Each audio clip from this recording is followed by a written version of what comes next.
The slag came down in sheets. Kalen felt it before he heard it, a low tremor running up through the soles of his boots, into his shins, into his back teeth. Somewhere above and to the left, a fresh avalanche of industrial waste was cascading down the face of the eastern ridge. It sounded like the end of something. It always did out here. He didn't look up. Looking up cost you half a second. Half a second on the surface of the Sector 7 landfill was the difference between standing and buried. Patch, left side. Darren scrambled to keep pace, the ground-penetrating radar unit strapped across her back, swaying with every step. The unit was older than both of them combined, a gray market surplus scanner designed for mineral prospecting, repurposed for this, for all of this. Her visor was fogged at the lower edge, the seal deteriorating, and Kalen had told her twice already to swap it out at the cash point. She hadn't. She wouldn't. The crew of the junkyard Meridian ran lean, and a fogged visor beat no visor when the acid squalls came rolling in off the flats. The surface of the landfill was not a surface in any traditional sense. It was a slow-moving tide of compressed industrial history, shattered atmospheric processors, corroded solar baffling, cracked conduit coils the diameter of a man's thigh, stacked and restacked and stacked again under the weight of 100 years of hegemony waste. The official designation was Regulated Consumer Disposal Zone Sector 7. The designation meant nothing. The landfill was alive in the way that anything sufficiently large and sufficiently ignored eventually becomes alive. It shifted, it settled, it exhaled toxic vapor through cracks in its crust, and occasionally, without warning, it swallowed the people walking on top of it whole. 3 of Kalen's crew wore magnetic anchor lines tethered back to the hauler. The 4th, Sev, had refused on principle. Kalen had let it go. You didn't argue with Sev about gear. You argued with her about everything else and saved your leverage for the things that mattered. The hauler sat 200 meters behind them, its maneuvering skids locked into a stable shelf of compacted scrap. Old industrial crawler chassis, stripped to the frame and rebuilt with a jury-rigged compression drive and a belly mount salvage claw. They called it the Meridian because Kalen had insisted on calling it something, and Meridian sounded better than Rust Bucket 7, which had been Darren's suggestion and had nearly stuck. The wind shifted. Sev's voice came through the comm flat and even, stripped of anything that might register as urgency. Acid front is going to clip the North Ridge in about 14 minutes. Copy that. Keep sweeping. 14 minutes is enough for what? We've got 2 crates of tertiary power cells and a pallet of corroded relay housings. That's a 4-credit haul, Kalen. I've had better mornings sleeping. Keep sweeping. She kept sweeping. The ground-penetrating unit worked in pulses, a low-frequency burst that propagated down through the strata of compressed waste and bounced back with a rough density profile of whatever lay beneath. It was imprecise. It was finicky. In the magnetic noise of the landfill, false positives were constant. A compacted block of power conduit read the same as a structural beam at 20 meters depth, and both read the same as nothing if the interference was bad enough. Darren had learned to feel the unit rather than read it, a specific kind of superstition that Kalen had never discouraged, because it worked more often than the alternative. She stopped. Her hand came up, not a word, just the fist, elbow bent, the universal signal for hold position. Kalen stopped beside her. The rest of the crew pulled up short behind. The landfill groaned somewhere beneath them, a low rolling concussion that traveled through the soles of their boots and dissipated into nothing.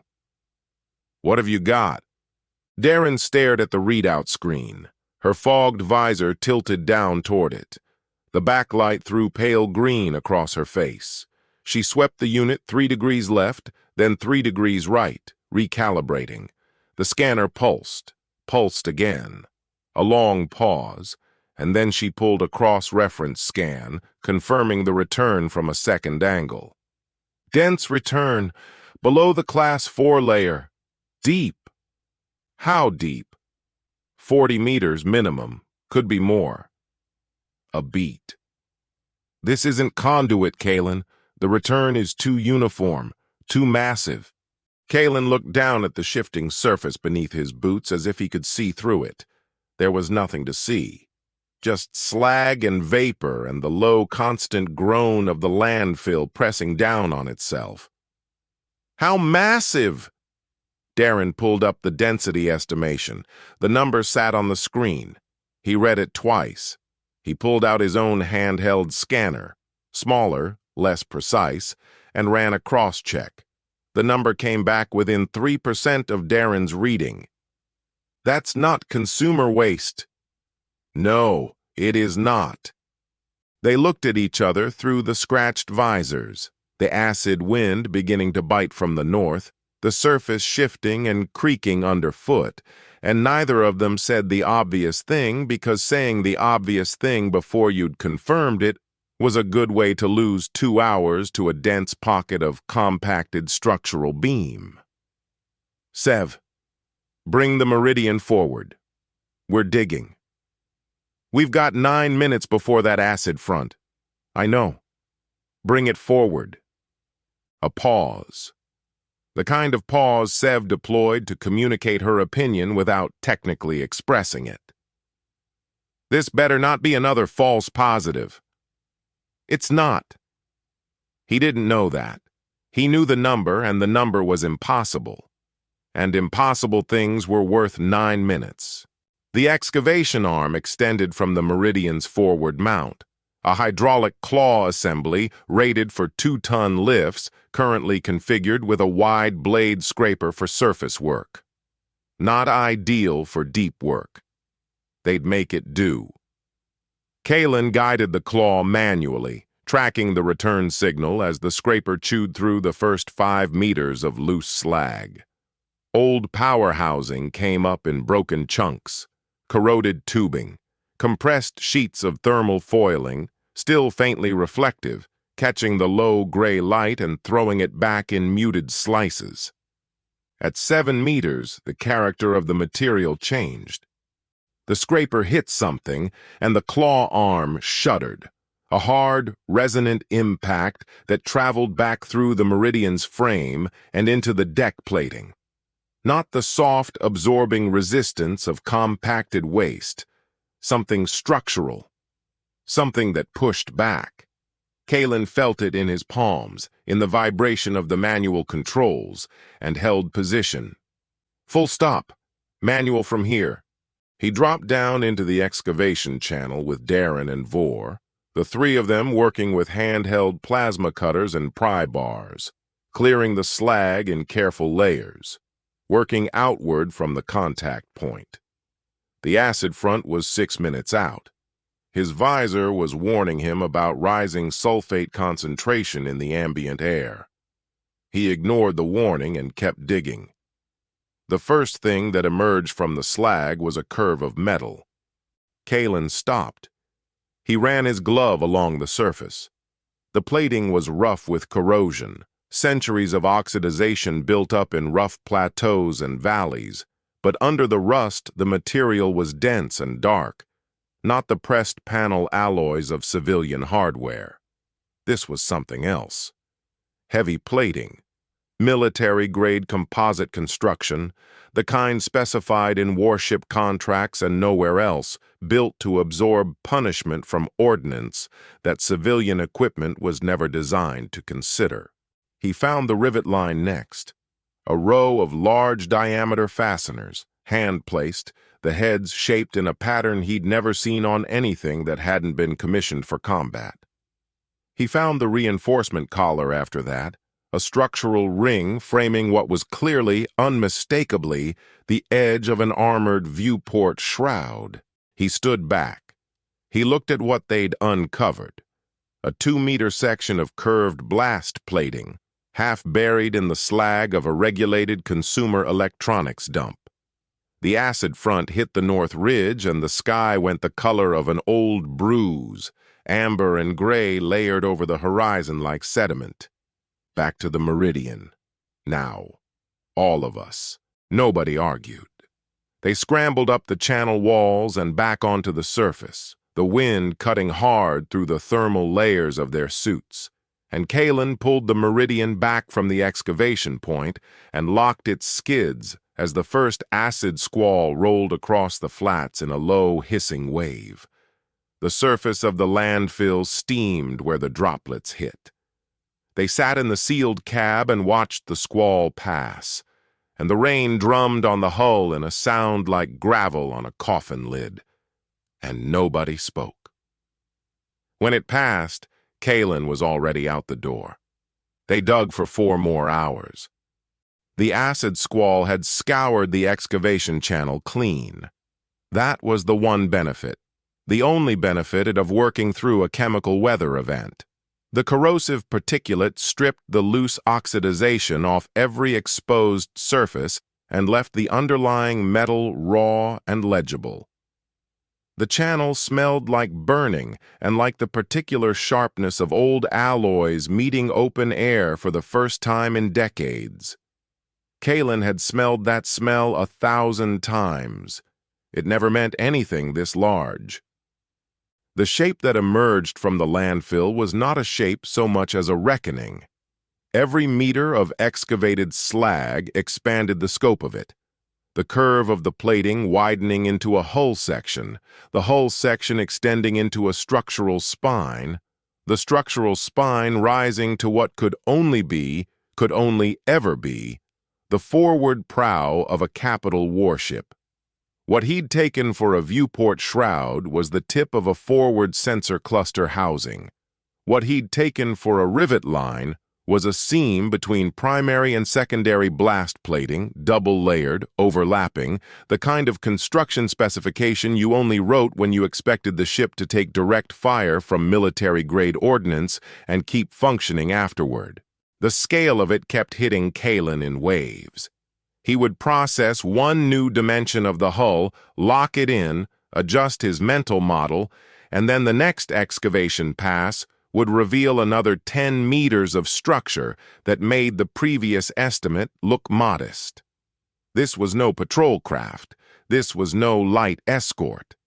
The prow geometry alone belonged to something in a mass class that the Hegemony classified as a capital asset, a designation reserved for ships that cost more than the annual production output of most outer rim sectors and were accordingly never, under any circumstances, supposed to be sitting under 40 meters of garbage. He kept working. His arms ached from the pry bar. The plasma cutter in Vor's hands had cycled through 2 battery cells and was halfway through a third. Darren had stopped talking entirely, which with Darren meant she was doing math in her head, running mass estimates, cross-referencing the hull geometry against what little she knew of old First Fleet specifications, arriving at conclusions she wasn't ready to say out loud yet. Kalen understood the impulse. Some numbers you needed to sit with before you trusted yourself to speak them without your voice doing something embarrassing. Darren ran the registry query when they hit the nameplate. The plate was corroded nearly into illegibility. She worked it with a chemical wipe and a stiff bristled brush, clearing the corrosion in careful circles until the letters came up one at a time. A hull classification prefix, a 4-digit numeral, a designator code, Hull 774. The query came back fast. Old registry entries pulled fast when there weren't many of them. Hull 774, Hegemony First Fleet, decommissioned 83 years prior. Status, scrapped. Materials recycled into civilian infrastructure allocation, Sector 7 Processing Yard. Kalen read the entry twice. He looked at the 2-meter-wide prow of an intact warship protruding from the slag of a regulated consumer electronics dump. scrapped. There was a quality of silence in the Meridian's cab that came from 4 people processing a contradiction too large to immediately resolve. Not the absence of sound. The landfill was never silent. The silence of 4 people who understood that whatever they said first would be either the smart thing or the obvious thing, and neither felt adequate.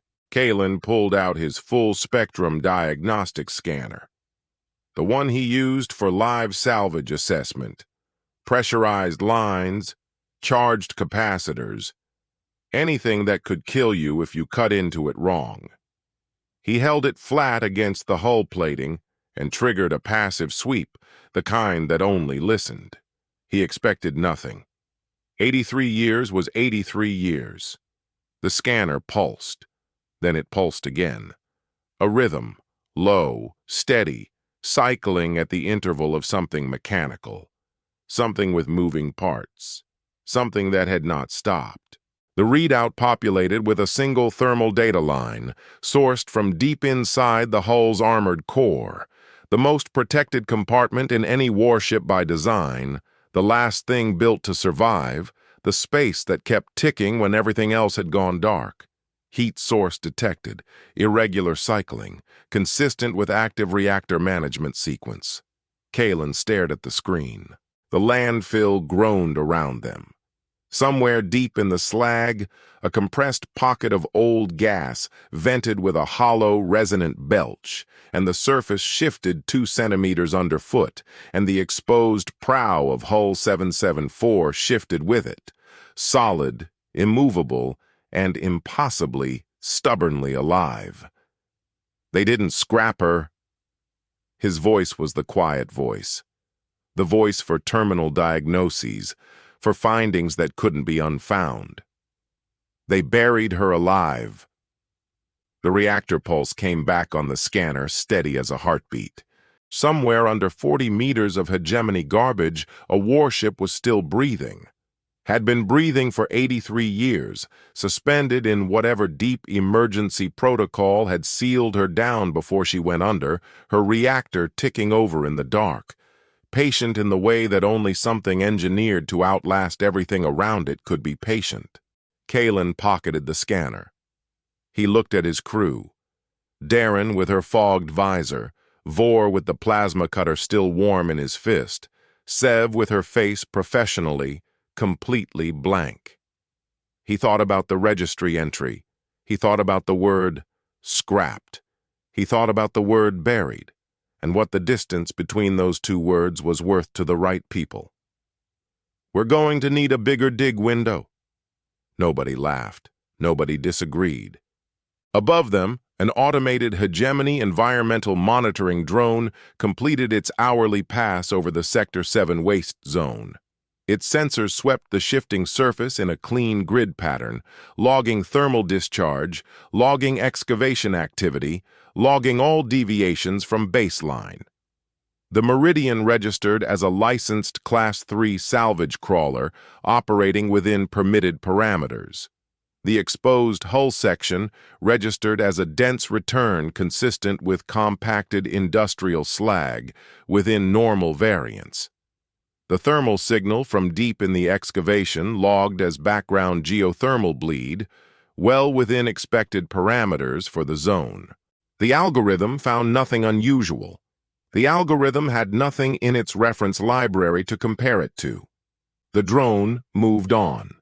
Below it, sealed inside 40 meters of slag and silence and 83 years of waiting, the reactor of Hull 774 pulsed once. Steady, patient, utterly indifferent to whether anyone was listening. It had been doing it every few seconds for 83 years. It would keep doing it until someone came for her. Someone just had. Chapter 2. The Bureaucratic Blindspot. The hacker den smelled like burnt solder and old sweat and the particular chemical sweetness of cooling units that had been running too hot for too long. It occupied the back third of a decommissioned water reclamation substation at the edge of the Sector 7 settlement grid, a squat, low-ceilinged space that had once held filtration tanks the size of cargo containers and now held 4 mismatched terminal rigs, a wall of salvage server hardware stacked in a configuration that obeyed no manufacturer specification, and Maris, who was the only person in the outer rim Kalen trusted to touch a Hegemony municipal node without leaving a trace. Maris was small, precise, and had the focused stillness of someone who spent most of her working hours in communication with machines. She didn't talk much during a job. She talked a great deal before and after, but during, she went somewhere else inside herself, and the hands kept moving, and you didn't interrupt the hands. Kalen had interrupted the hands once early on. He'd learned. He stood behind her now and watched the terminal screens and said nothing. 3 screens running simultaneously. The leftmost pulling live feeds from the Sector 7 municipal network, the center running the Hull cross-reference query he'd handed her an hour ago, and the rightmost displaying a slow-scrolling cascade of Hegemony administrative code that Maris periodically annotated in a cramped shorthand only she could read. The room hummed. The cooling units worked their losing battle against the heat. Somewhere in the settlement above them, something metallic was being hammered in a steady, patient rhythm that had been going on for as long as they'd been here. Darren sat on an overturned supply crate near the door, her fogged visor finally swapped for a clear one, running her own calculations on a handheld unit. Vor had gone back to the surface to secure the meridian. Sev was somewhere in the settlement, doing the things Sev did between operations, which she had never explained and Kalen had never asked about. Maris's voice didn't change when she was working. The same flat informational register before and during and after, stripped of anything that might be mistaken for emotion. Got the Hull registry thread, cross-referencing now. Her hands didn't stop moving. The center screen populated with data lines, cascading fast. Hull 774, Hegemony Naval Construction Record. Commission date, 89 years prior. Construction yard. Orbital platform Kessler, Sector 3. Class designation, frigate, heavy, strike configuration. Primary armament record redacted. Secondary systems record redacted. Decommission authorization, 83 years prior. Method, material recycling, Sector 7 processing yard. Confirmation of recycling receipt, on file. Kalen read the recycling receipt entry. It was a 9-digit confirmation code, stamped with an administrative seal and logged in triplicate across 3 separate Hegemony bureaucratic databases. Is the receipt real? Maris's hands paused for exactly 1 second. The code is real. The processing yard stamp is real. The databases it's logged in are real. A pause. The material transfer itself never happened. The receipt was generated and filed, but there's no corresponding mass ledger entry in the processing yard's intake records. The ship went into the system as received and never actually arrived. Someone filed the paperwork without doing the work. Someone filed the paperwork to make it look like the work had been done, 83 years ago, and then they buried the ship. The cooling units cycled up a register, laboring against the heat of 4 running terminals in a room with no windows. The hammering in the settlement above continued its patient rhythm, metal on metal, someone building or breaking something that required unhurried repetition. Kalen thought about that for a moment. About the person who had stood somewhere equivalent to where he was standing 83 years ago, generating false confirmation codes and filing them in triplicate, deliberately threading a decommissioned warship through the administrative record as processed scrap so that no audit trail would ever lead back to a landfill in Sector 7. That was careful work. That was the work of someone who understood the system well enough to use it as a burial implement, who knew that the Hegemony's own bureaucratic thoroughness, its insistence on confirmation codes and triplicate filing and administrative seals would make the false record indistinguishable from a true one to anyone who didn't know exactly where to look. Whatever had made that necessary, whatever Hull 774 had been carrying or representing, or was simply too inconvenient to explain, it had driven someone to do a very thorough job of making her disappear. Kalen intended to make her disappear in a different direction. Pull the salvage statute registry, specifically anything that covers large mass consumer electronics retrieval.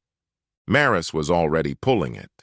The rightmost screen shifted, the administrative code cascade replaced by a dense legislative document, Hegemony Outer Rim Salvage Regulation, Volume 12, which covered the legal parameters for civilian retrieval of decommissioned consumer-grade hardware from registered waste zones. Maris had already found it before he asked. The rightmost screen shifted, the administrative code cascade replaced by a dense legislative document, Hegemony Outer Rim Salvage Regulation, Volume 12, covering civilian retrieval of decommissioned consumer-grade hardware from registered waste zones. She pulled the relevant clause and let it sit on screen. Salvage Claim 88B, Civilian Mass Retrieval Authorization, allows licensed salvage operators to claim, transport, and process any unregistered material in a designated waste zone, provided the material classification falls within consumer or light industrial categories and the total claimed mass does not exceed 500,000 tons per calendar filing. What's the classification threshold for triggering a military review? Any claim that includes material cross-referenced against active or historical military registry requires mandatory flag to Sector Command for human review. A pause. But the cross-reference only runs on claims that include a hull identification number. If the claim doesn't include a hull ID, if it's just filed as bulk consumer scrap by weight, the cross-reference query never fires. Kalen looked at the center screen, at the registry entry for Hull 774, at the carefully filed, carefully fraudulent recycling receipt that had kept it invisible for 83 years. The ship is already in the system as processed scrap. Correct. As far as the municipal net is concerned, Hull 774 ceased to exist 83 years ago. What's currently in the landfill doesn't have a registered identity. It's a ghost, and you can't file a military review flag on a ghost. So if we file a Claim 88B without a hull ID, you're filing a claim for approximately 50,000 tons of unidentified Class 4 consumer electronics scrap. The algorithm routes it to the standard civilian salvage processing queue. Automated review, no human eyes. 48-hour approval window, assuming the mass classification is consistent with the filing. The center screen scrolled. The frigate's redacted armament record sat in the middle of it, black bars over columns of data that someone had decided 83 years ago shouldn't be read by unauthorized personnel. Those black bars were the only honest thing in the entire file. Kalen pulled a folding stool from under the nearest terminal table and sat down on it, because this next part required thinking without the distraction of standing. Class 4 consumer electronics. What's the listed mass parameters for Class 4? Bulk atmospheric scrubbers, solar panel arrays, mid-grade power distribution housing. Typical recovery mass in the tens of thousands of tons. The Hegemony mass estimator allows plus or minus 30% variance on Class 4 filings because consumer electronics compact unpredictably in landfill conditions. What's the actual mass of the frigate? Maris checked her own calculations against the hull dimensions they'd recorded at the excavation. With the surrounding slag matrix that'll come up in the extraction, somewhere between 40 and 60,000 tons. File it at 50,000, right in the middle of the variance window. Kaelin leaned forward over her shoulder at the rightmost screen. What's the exact phrasing for the material description field? You can free text it within the classification parameters. Then we're filing 50,000 tons of Class 4 consumer electronics scrap. Specifically, he thought about the automated environmental drone that had flown its pattern over the excavation yesterday, its sensors logging the meridian as routine, its algorithms filing the thermal signature as background bleed. He thought about what an algorithm expected to find in a consumer electronics dump, what it was built to see, what its reference library was calibrated to recognize. Specifically, atmospheric scrubbers, bulk lot, non-operational. Maris turned her head slightly. Not a full look, just an angle that conveyed she had heard the choice and registered its logic. The standard mass profile for bulk atmospheric scrubbers is consistent with a dense, irregular metallic return at depth. The ground-penetrating scan data we pulled yesterday would be indistinguishable from a compacted scrubber array to any automated review system. If their algorithm thinks we just found a mountain of busted atmospheric scrubbers, Orbital Command won't even blink. Maris turned back to her screens. Her hands resumed their work. The filing itself took 40 minutes. Not because it was technically complex.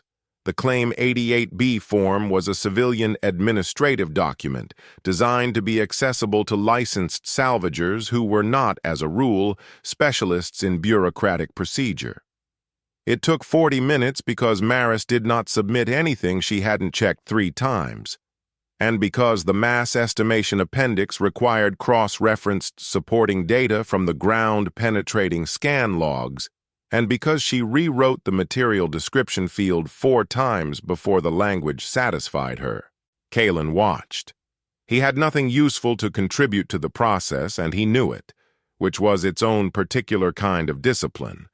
The discipline of sitting on a stool in a hot room and trusting someone else's hands to do the work that needed doing.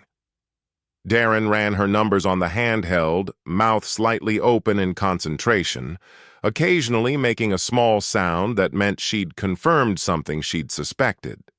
The cooling units labored.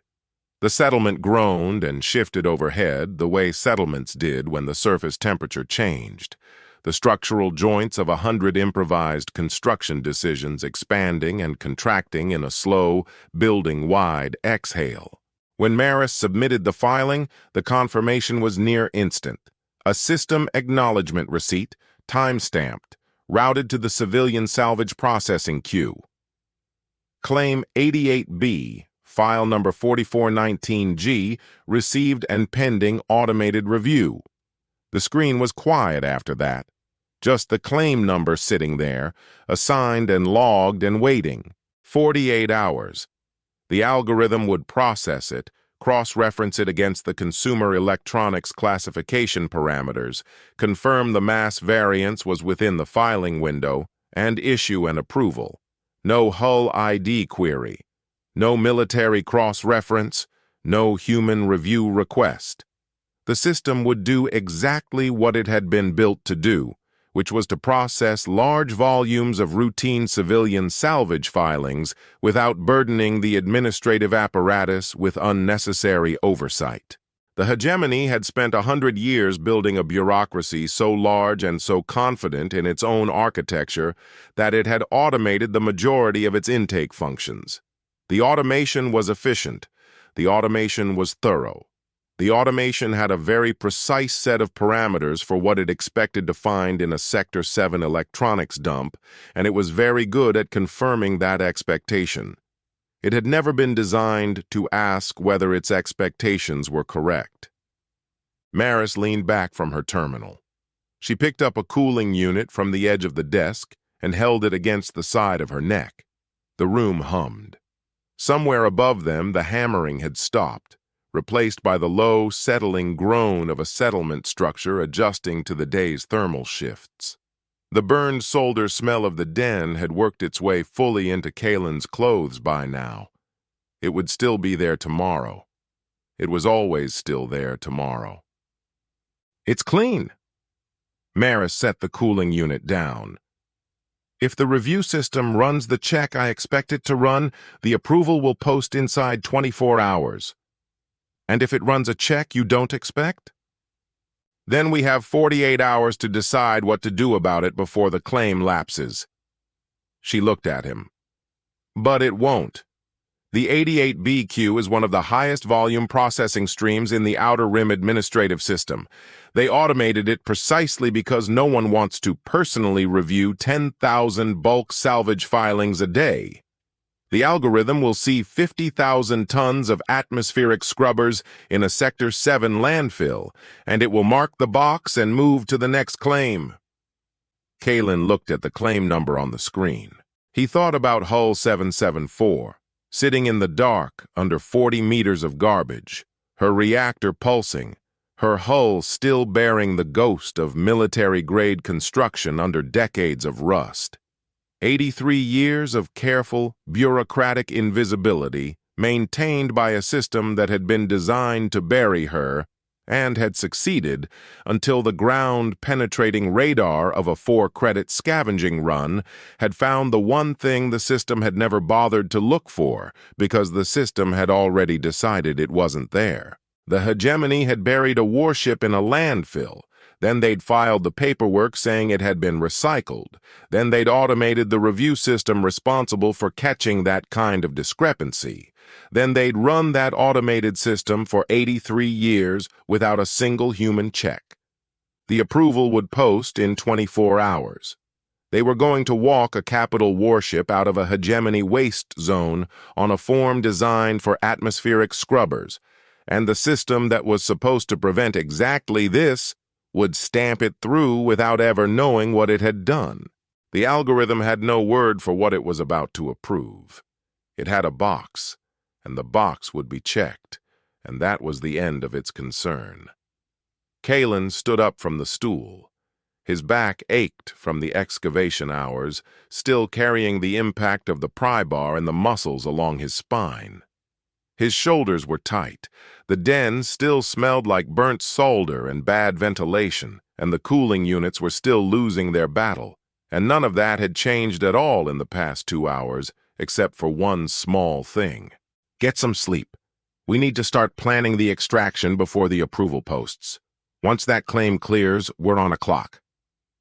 He moved toward the door and then stopped, one hand on the frame, looking back at the screen. The claim number was still on the screen behind him. A filing reference. An administrative string, 4419G, pending review, already flowing through the processing queue of the most powerful administrative apparatus in the sector, indistinguishable from 10,000 other bulk salvage filings moving through the same pipeline today. By this time tomorrow, the Hegemony's own system would hand them the key. It just didn't know yet what the door opened. It didn't know there was a door. It was a machine that checked boxes, and the box was going to be checked, and on the other side of that checked box was a warship that had been waiting 83 years for someone to come and claim her. She'd been patient long enough. Chapter 3. Heartbeat in the Rust. The approval posted in 19 hours. Kalen was already at the excavation site when it came through, standing on the edge of the dig channel with the Meridian's running lights, throwing long shadows across the exposed prow of Hull 774, reading the confirmation on his handheld in the pre-dawn gray of the landfill's toxic sky. Claim 88B, file number 4419G, approved. Automated review complete. Material transfer authorized under civilian salvage parameters. No flags, no human review request, no secondary verification. He pocketed the handheld and looked at the ship. The approval hadn't changed anything about her. She was still the same 2 meters of corroded blast plating emerging from 40 meters of slag. Still the same dense, immovable presence at the bottom of the excavation channel. The reactor was still pulsing somewhere deep in her hull, steady and indifferent as it had been yesterday and the day before. But the piece of paper, or the digital equivalent of a piece of paper, the algorithmic equivalent of a rubber stamp, had changed what she was allowed to be. She was legal now. On paper. The most dangerous thing Kalen had ever stood next to was, officially, a mountain of busted atmospheric scrubbers. He turned to where the rest of the crew were already pulling their equipment from the Meridian storage bay, reading the confirmation on their own handhelds, running through the same math he'd just run. Nobody looked surprised. Nobody looked scared, exactly.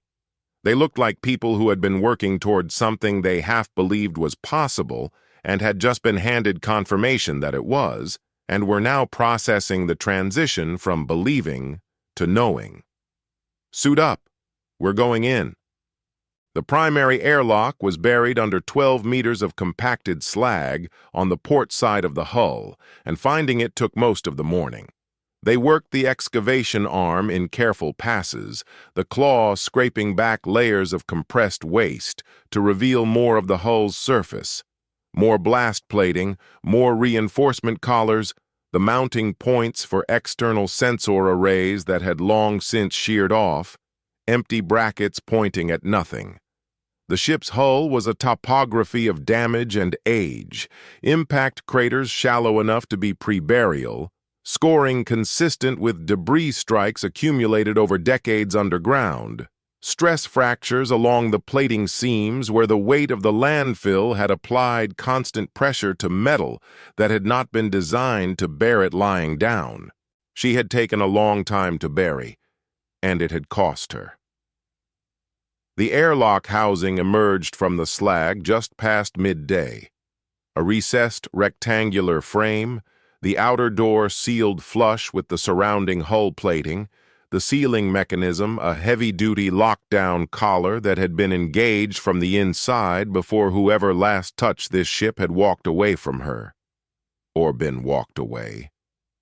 Kalen hadn't formed an opinion yet about the people who had buried Hull 774. He was reserving judgment until he'd seen more of her interior.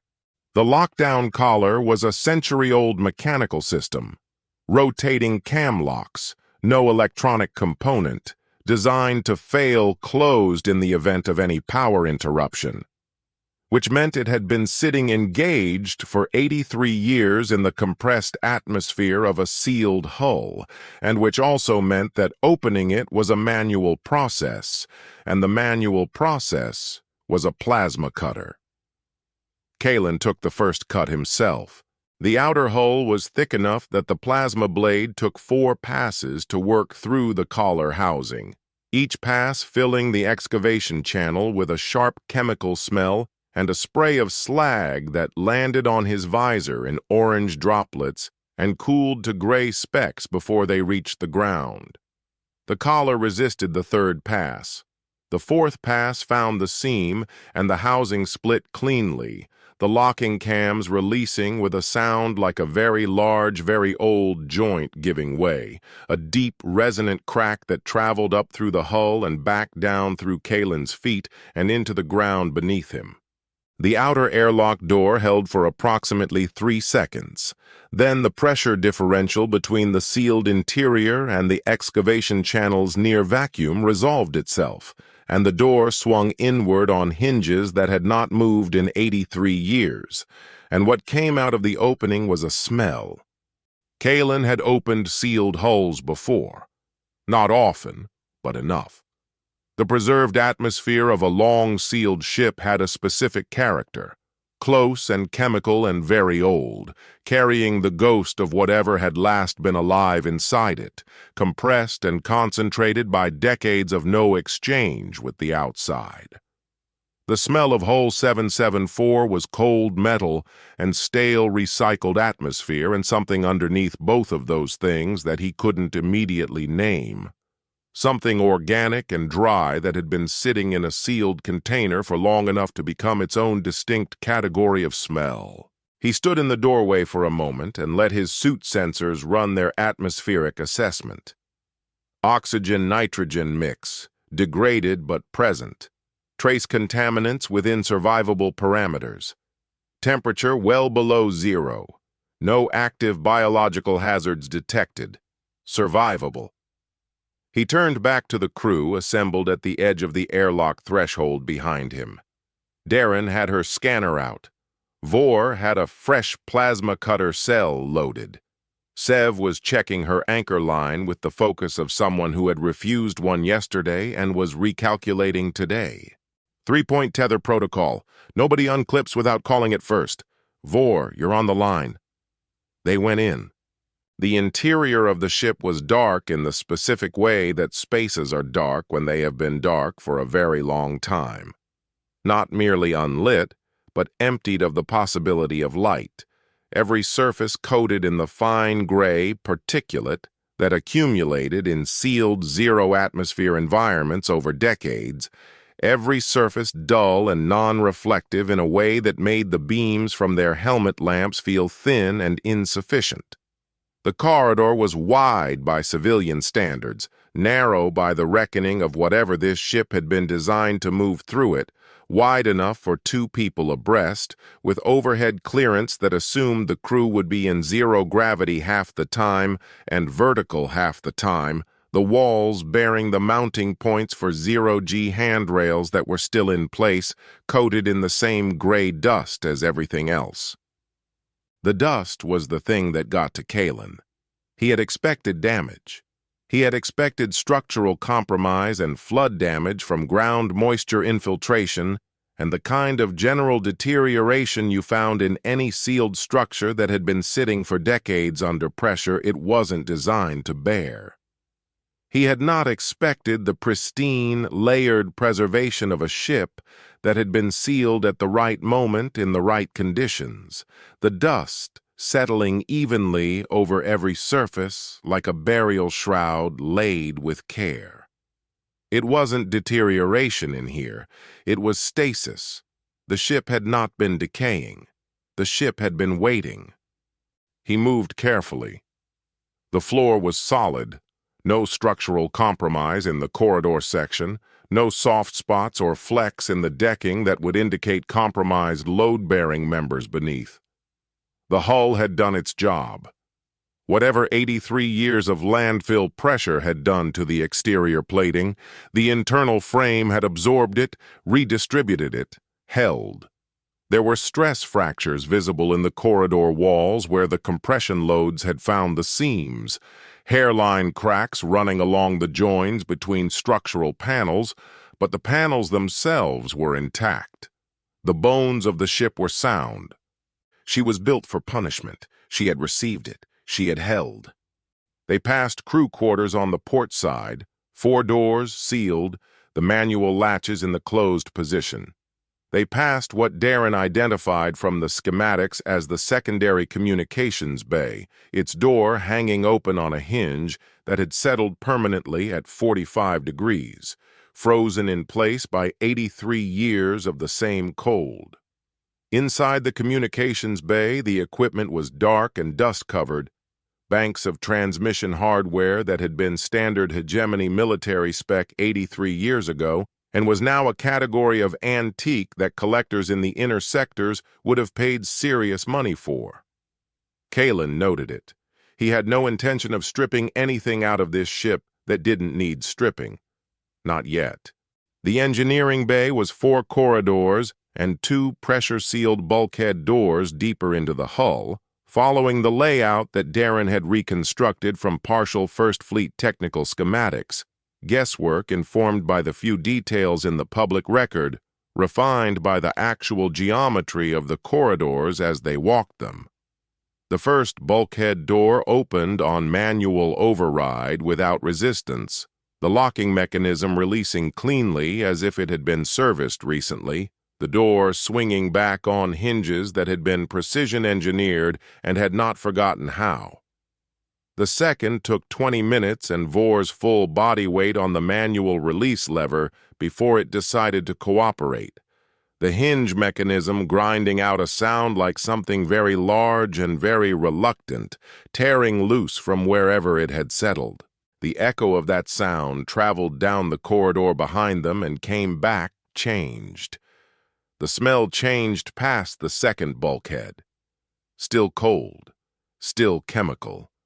But the organic undertone that Kalen hadn't been able to name in the airlock corridor became clearer here, more present, and he placed it finally as he moved through the bulkhead doorway.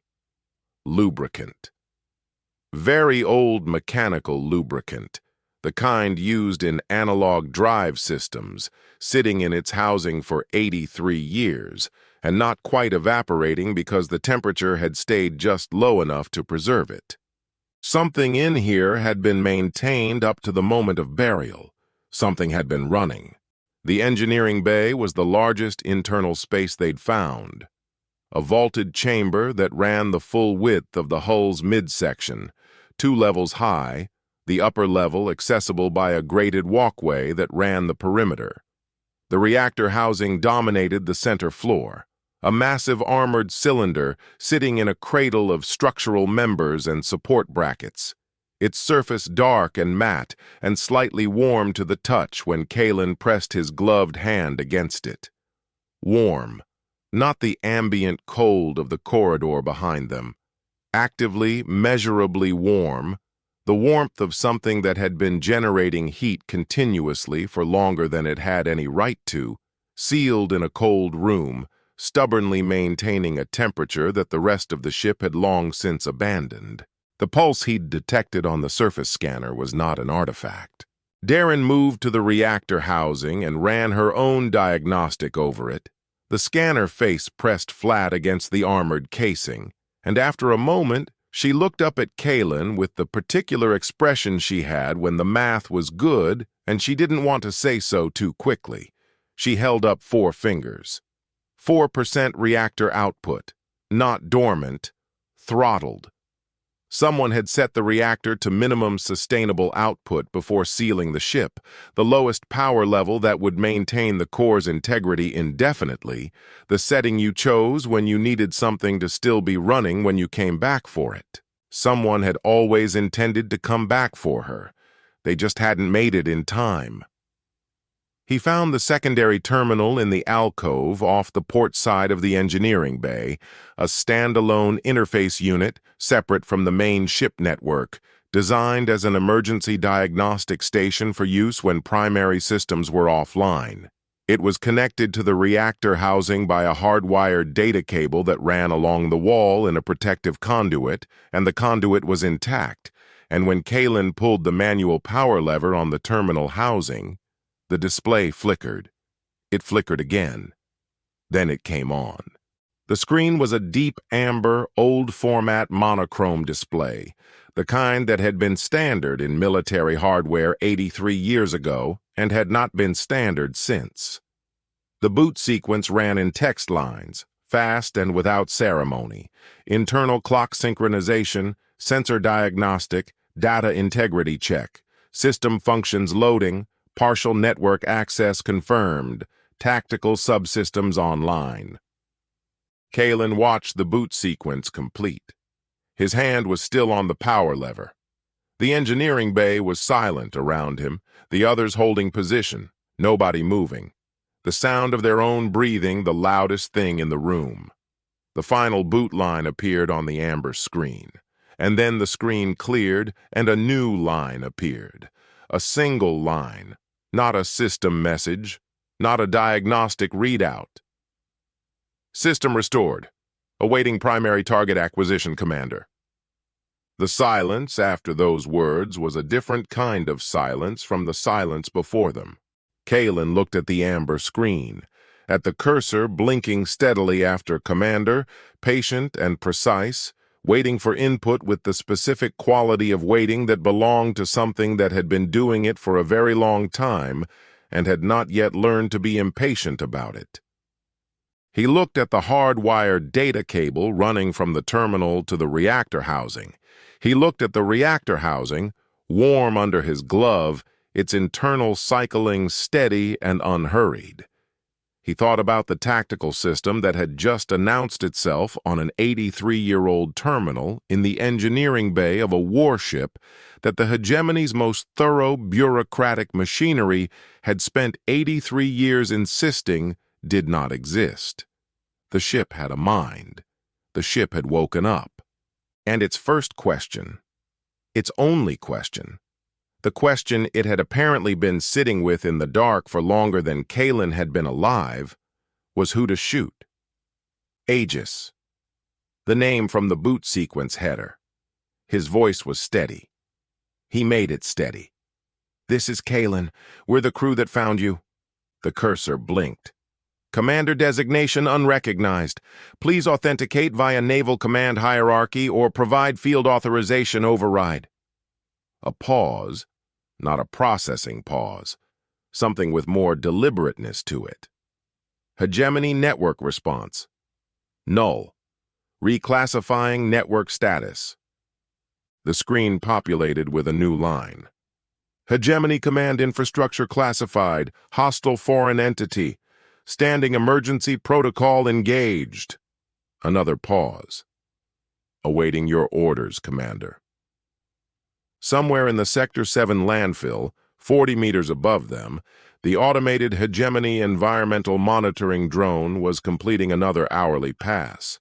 Its sensors swept the shifting surface in their clean grid pattern, logging the meridian as a licensed salvage crawler, logging the open excavation channel as authorized civilian activity under Claim 88B, file number 4419G. Down here, in the amber glow of a terminal that had been waiting in the dark since before any of them were born, a tactical intelligence with no memory of anything that had happened in 83 years had just decided, in the span of a single boot sequence, that the organization responsible for burying it was the enemy. The cursor blinked, patient, ready. It had been ready for a very long time. Chapter 4. The Neutral Zone. The acid storm was the plan. That was the part nobody liked. The acid storm was not cover, not exactly. It was a window, a temporary blind spot in the Hegemony's orbital sensor grid, the one interval in the landfill's daily weather cycle when the atmospheric interference climbed high enough to scatter the monitoring frequencies and turn the standard drone sweep into a half-blind pass over a field of corrupted data. It lasted between 40 minutes and 2 hours, depending on the storm's intensity and track. It moved fast, hit hard, and left behind a surface scoured raw and redeposited 50 meters to the east of wherever it had started. 40 minutes. 2 hours if they were lucky. To move a buried warship through 40 meters of industrial slag, hot-wire her lateral maneuvering systems using the power output of 8 civilian scavenger crawlers, drag her through a debris field actively trying to swallow her, and get her below the sensor horizon of the nearest orbital before the storm passed and the grid came back online. Kalen had run the numbers. The numbers did not inspire confidence. He had done the job anyway because the numbers were the only numbers available, and the alternative was leaving Hull 774 in the ground. He was not leaving her in the ground. The crawler array took 12 hours to rig. 8 units, every operable crawler the crew had access to, plus 2 they'd borrowed from a salvage collective, 2 sectors over on the basis of a story about a heavy equipment extraction job that was technically true in all the ways that mattered. Each crawler massed approximately 40 tons and was rated for pulling loads up to twice its own weight through standard landfill terrain.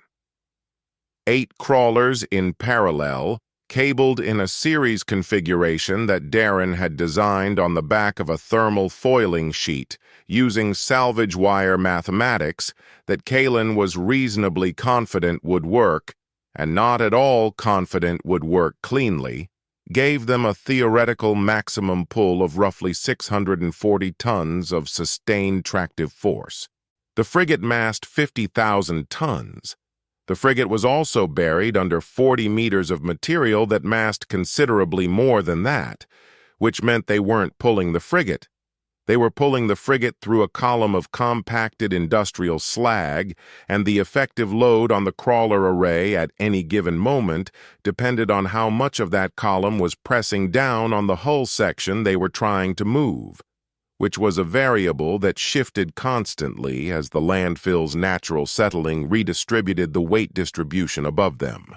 Darren had calculated a theoretical extraction window where the combined crawler output would be sufficient, assuming the frigate's maneuvering thrusters could provide supplemental thrust, and assuming the slag column above the hull fragmented along the natural fault lines that ground-penetrating analysis suggested were present at the 20-meter and 35-meter depth levels. Assuming, theoretical, suggested.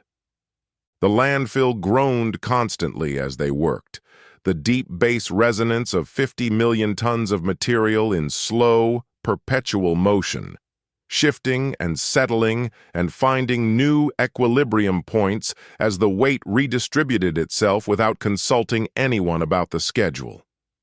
Kalen felt it in the soles of his feet, in the vibration of the cable harnesses under his hands, in the periodic sharp crack of a compression pocket releasing somewhere deep in the slag and sending a shudder through the surface that lasted long enough to be unpleasant.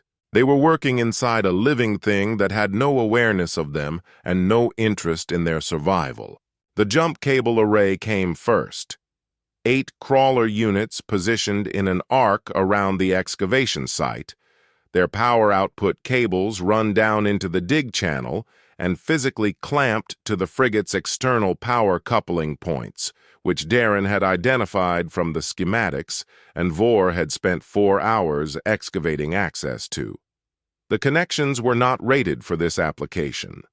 The power coupling standards had changed significantly in 83 years, and none of the crawler units were designed to interface with military hardware from the previous century, and Kalen's crew had solved this problem the way they solved most problems, which was with heavy-gauge salvage wire, physical clamps the size of a man's fist, and the understanding that if any individual connection failed under load, the surge would probably take out the crawler it was attached to, but hopefully not the ones adjacent to it. Hopefully. Vore, port coupling. Check the clamp seat. Vore's voice came back through the comm without effect. The voice of a man who had checked the clamp seat twice already and was on his 3rd pass and had stopped having opinions about being asked to do it again. Seated. Contact confirmed. No arc. Darren, power sequencing. Ready? Crawlers 1 through 4 on my mark, 5 through 8 on your mark. Ramp to 60% over 30 seconds. Do not go above 60 until I clear the thermal on the coupling lines. Copy. Sev. Weather's moving. Sev was on the surface, 100 meters north, standing in the wind with a handheld atmospheric sensor and a personal philosophy about personal safety equipment that had not changed since the first chapter of this operation. The front is dropping out of the upper layer. Storm's going to make contact with the north ridge in about 11 minutes. 11 minutes to get the thrusters online before the window opened. Then whatever time the storm gave them to get the ship out. Kalen climbed down into the excavation channel for the last time before they started, pulling himself along the cable array to the frigate's hull face, working his way around to the secondary terminal junction he'd identified on the exterior surface. A hard-wired access point to the maneuvering subsystem that bypassed the main command network entirely. This was not the way you were supposed to start a ship's engines. This was the way you started a ship's engines when the ship's normal startup sequence required authentication through a command hierarchy that had not existed for 83 years, and you needed the thrusters online in the next 10 minutes. Aegis had walked him through the bypass procedure via the engineering terminal the previous day, reciting the manual override sequence in the flat, formal syntax of a system reading from a document it had memorized rather than understood.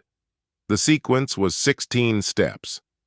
Kalen had written them on his forearm in grease pencil because he had no confidence in his ability to remember all 16 steps under time pressure, and the consequences of getting step 9 wrong were described in the manual as potentially catastrophic to the surrounding area. Step 1 through 8 went cleanly.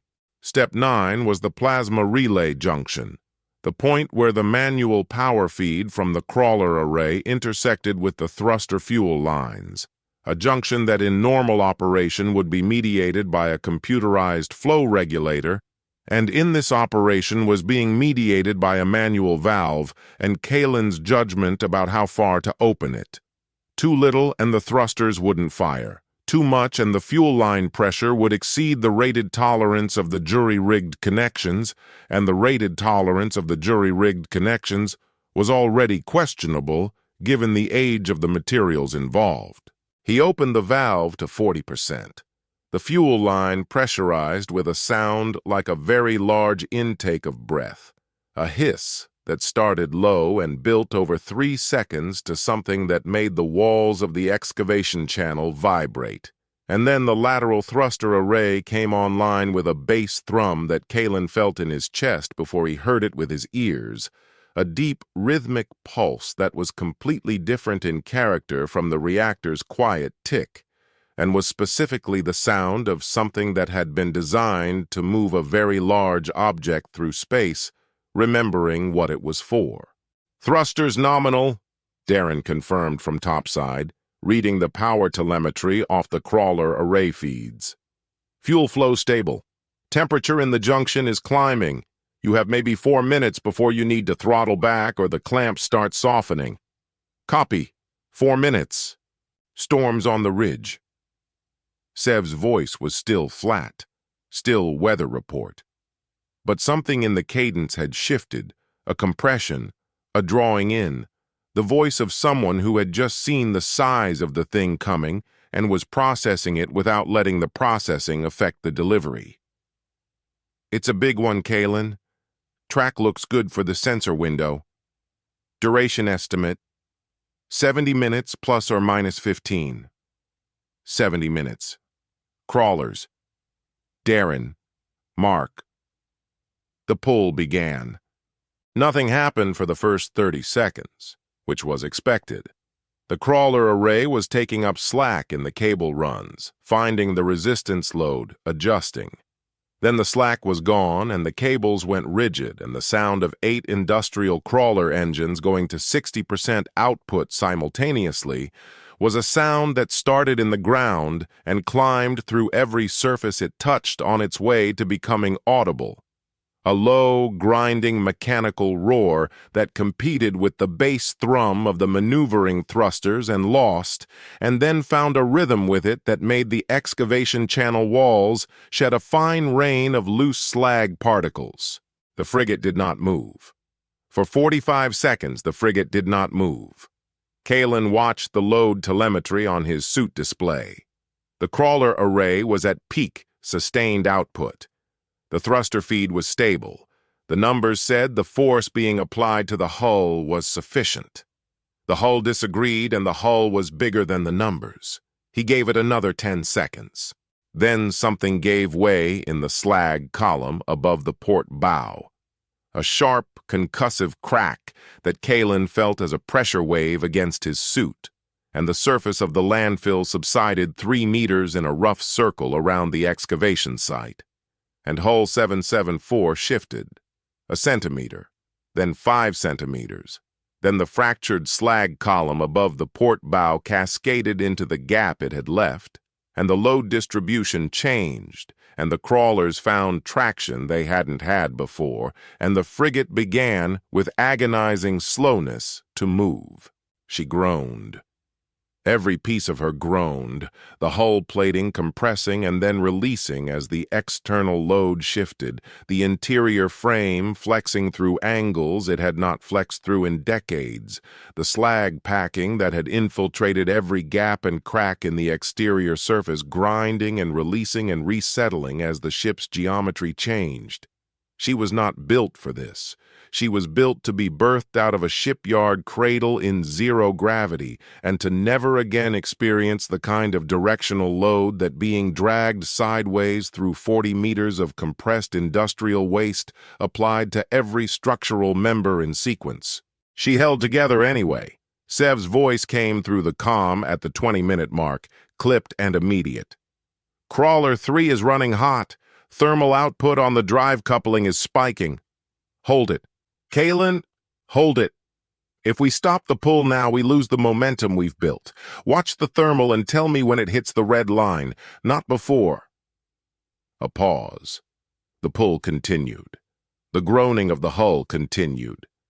Somewhere above them, the storm was building toward its peak intensity, the electromagnetic interference climbing through the frequency bands, the sensor grid going progressively darker. Crawler 3 is at the red line. Cut it and redistribute to 5 and 6. Keep the tension even. The cable configuration shifted, the load redistributing across the remaining units, and the pull stuttered for 3 seconds and then smoothed, and the frigate continued its slow, grinding ascent through the slag column toward the surface. The acid storm hit the excavation site at the 40-minute mark. It came in low and fast, the leading edge a yellow-green curtain of corrosive particulate that turned the available light the color of an old injury, and the sound of it on the crawler hulls was the sound of gravel in a paint shaker, and the smell of it even through the suit filters was sharp enough to taste at the back of the throat. The storm didn't care about the excavation. The storm didn't care about anything.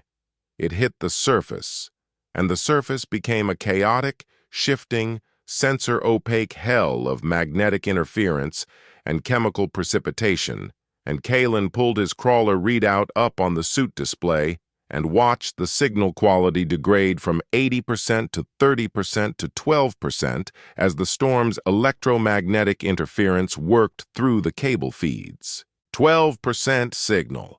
The crawlers were running semi-autonomous now, holding their last heading and speed instruction while the control feed dropped in and out, the basic autopilot functions maintaining the pull without refinement. Not ideal, workable. The frigate's prow broke the surface at the 53-minute mark. Not a dramatic emergence. Not the way Kalen had imagined it in the planning stages, the bow rising clear and clean from the slag.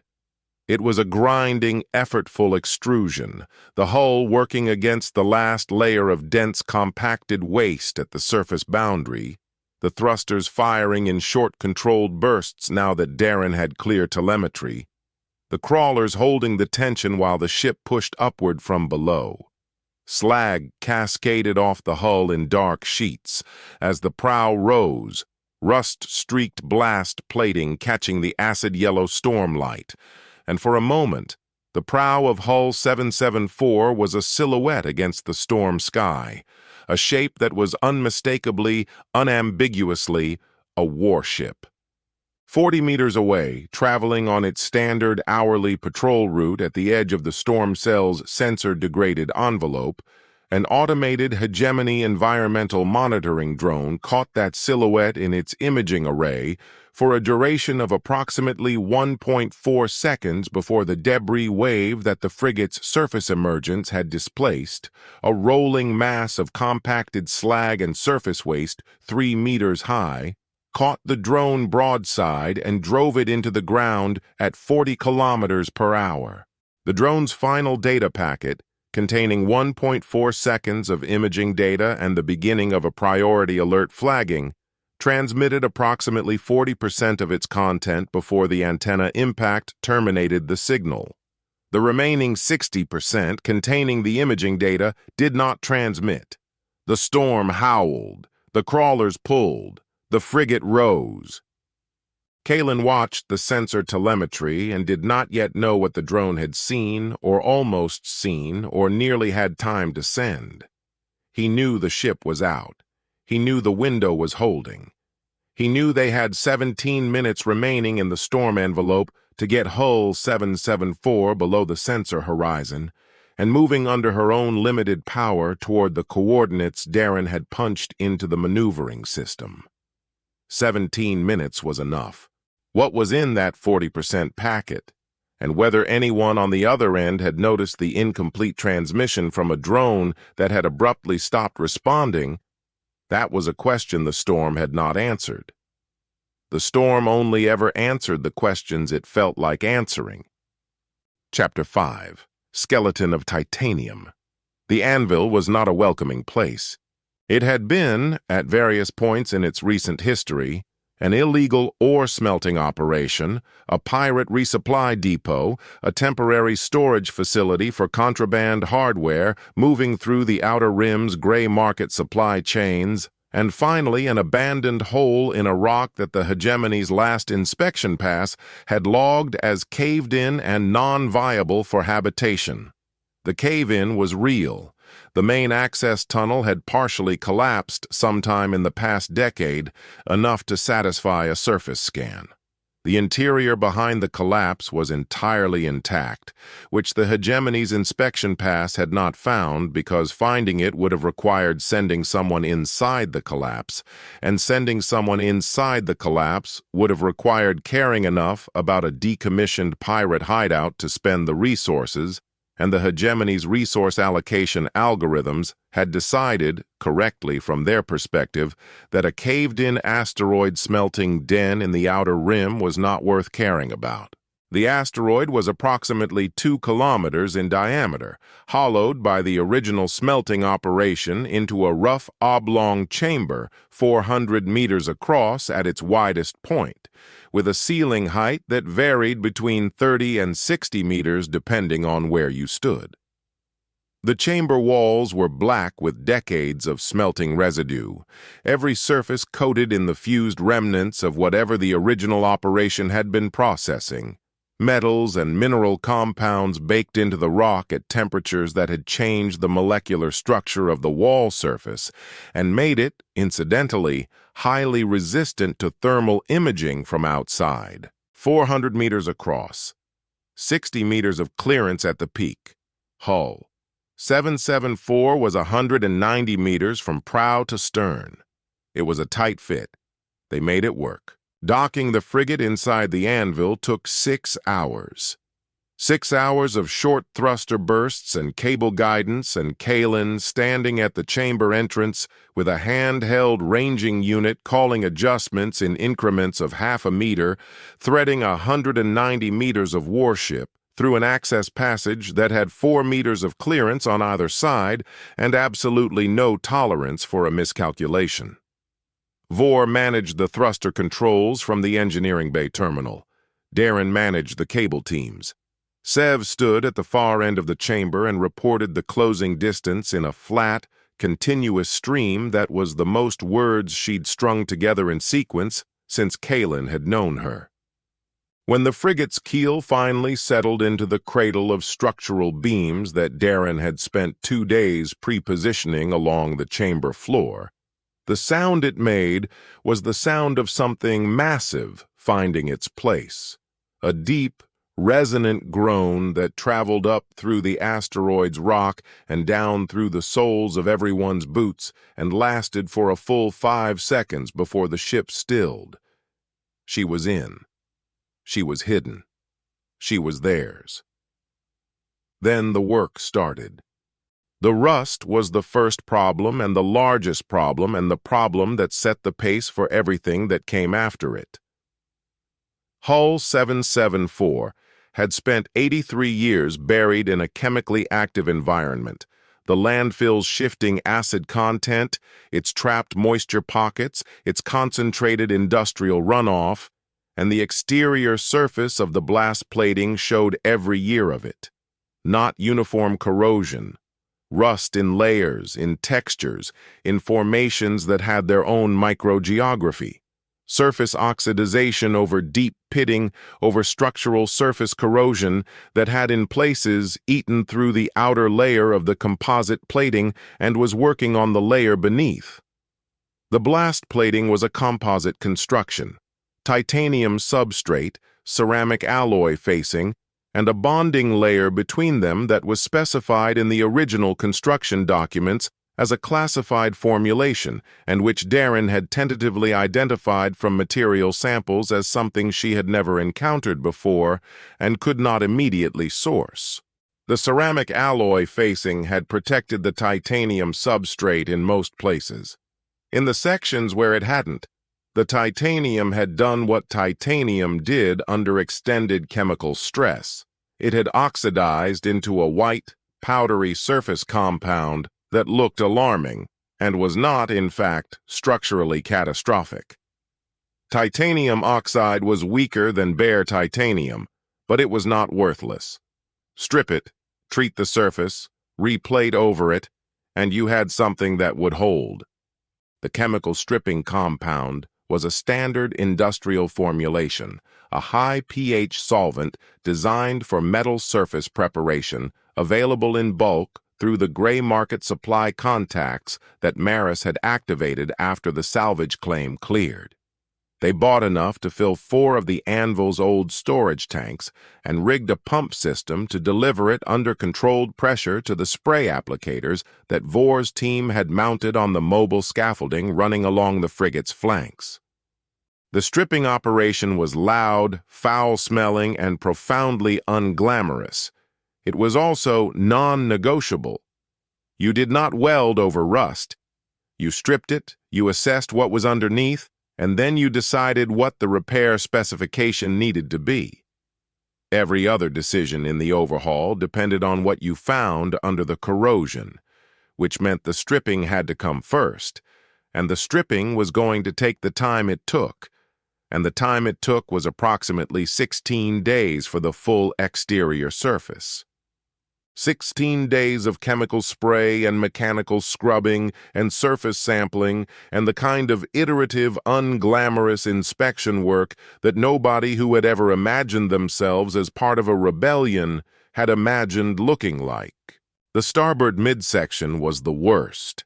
20 meters of continuous plating where the corrosion had worked through the ceramic facing entirely and eaten into the titanium substrate to a depth that exceeded the safe welding tolerance, meaning the substrate was too thin in those sections to take a standard repair weld without risk of thermal distortion, meaning the repair specification for those sections was full panel replacement rather than surface treatment. Full panel replacement meant fabricating new blast panels from the raw titanium stock they'd sourced from the smelting den's residual material stores, which were extensive and mostly usable and one of the primary reasons this location had been selected in the first place.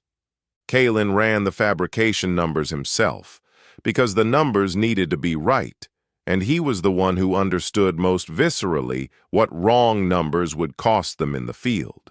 New panels for the starboard midsection, 12 units, each 4 meters by 2 meters, rated to the original construction specification for load-bearing blast plating. Fabrication time per panel at their current equipment level, approximately 3 days.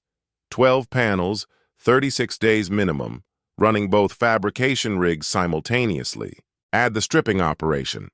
Add the weld passes for the sections that didn't need full replacement.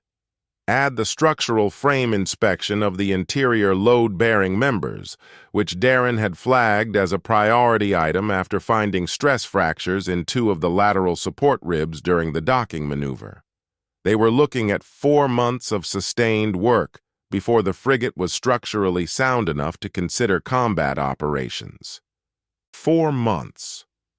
In a hidden asteroid dry dock, with a crew of 4 and a gradually expanding network of gray market supply contacts, and the constant background awareness that somewhere in the Hegemony's administrative apparatus, a partial signal from a destroyed monitoring drone was sitting in a processing queue and might or might not be receiving human attention.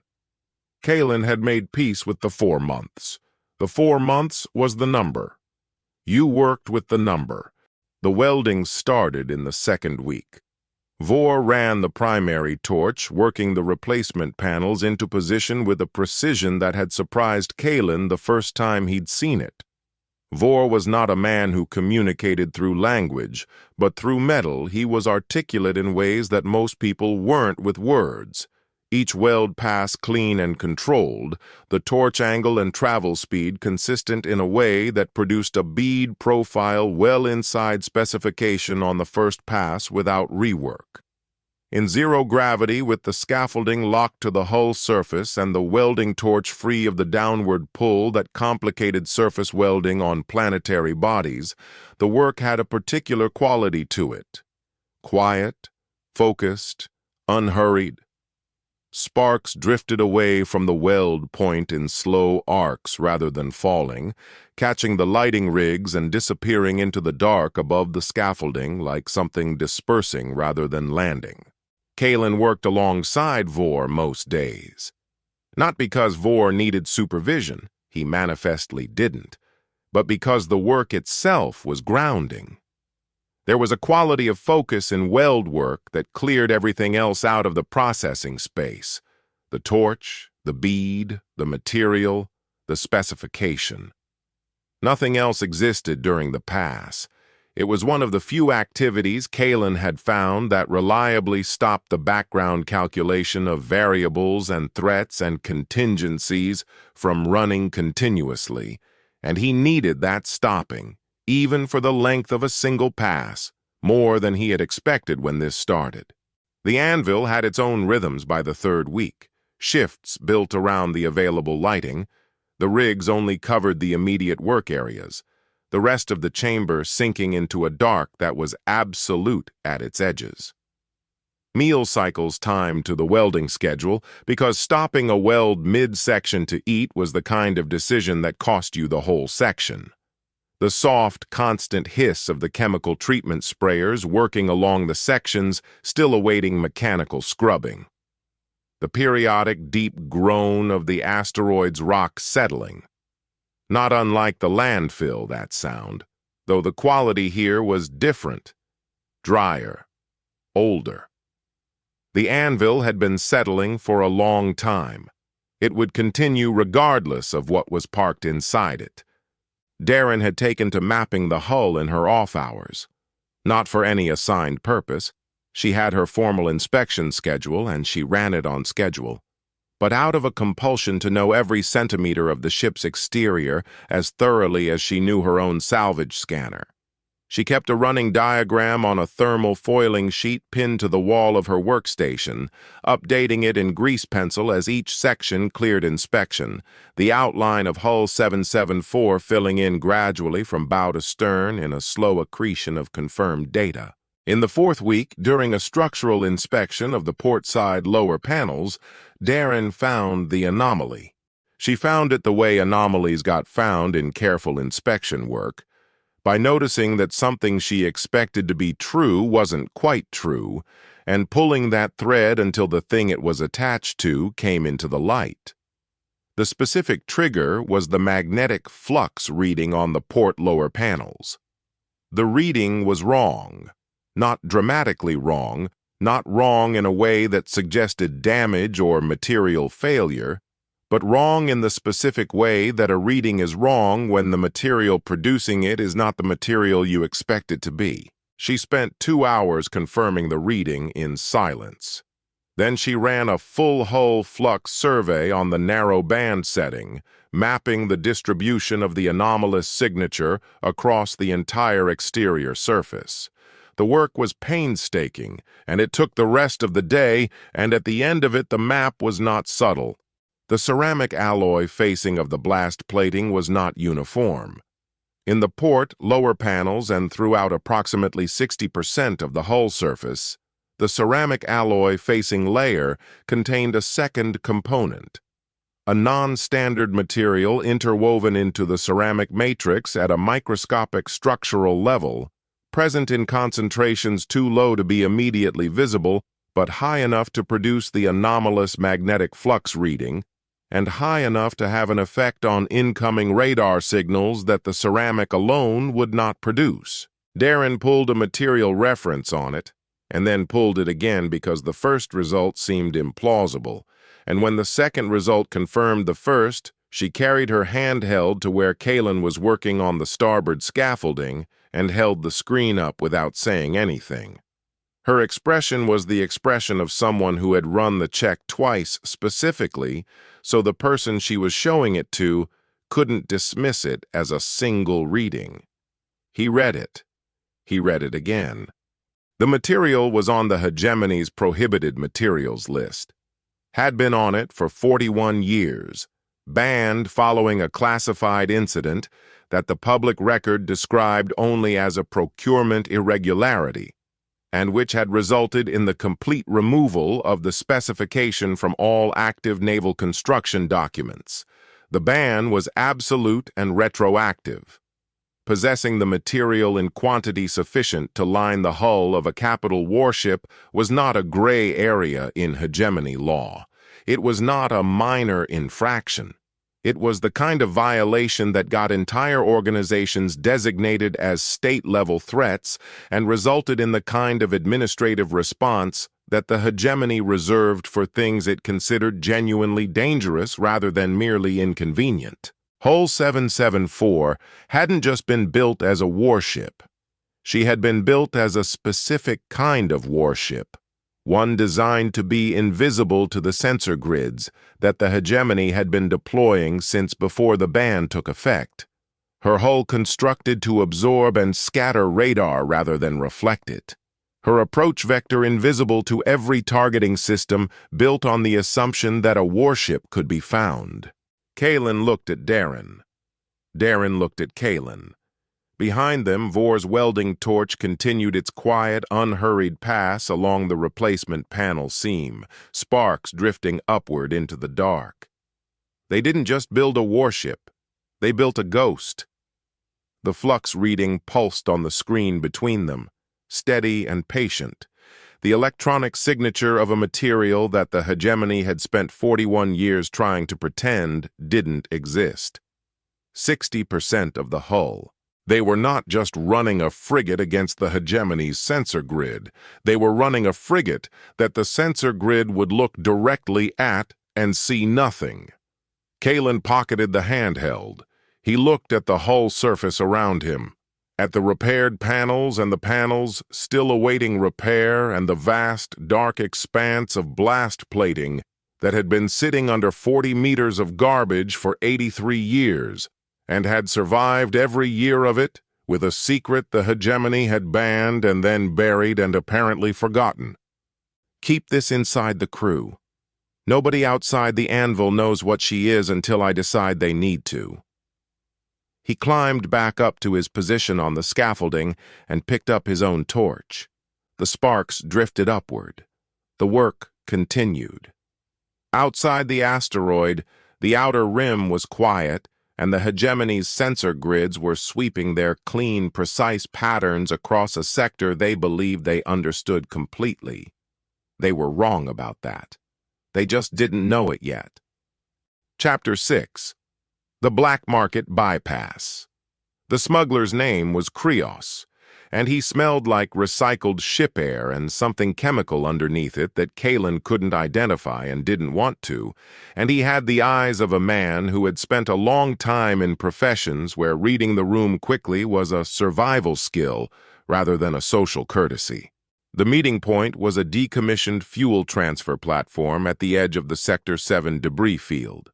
A skeletal structure of corroded gantry arms and empty tank housings drifting in a slow, stable orbit, its navigation beacon long since stripped for parts, its only remaining function being the one it currently served, a place sufficiently remote and sufficiently uninteresting to the hegemony's monitoring infrastructure that transactions of the type Maris had arranged could occur without attracting attention. Kalen came with Sev.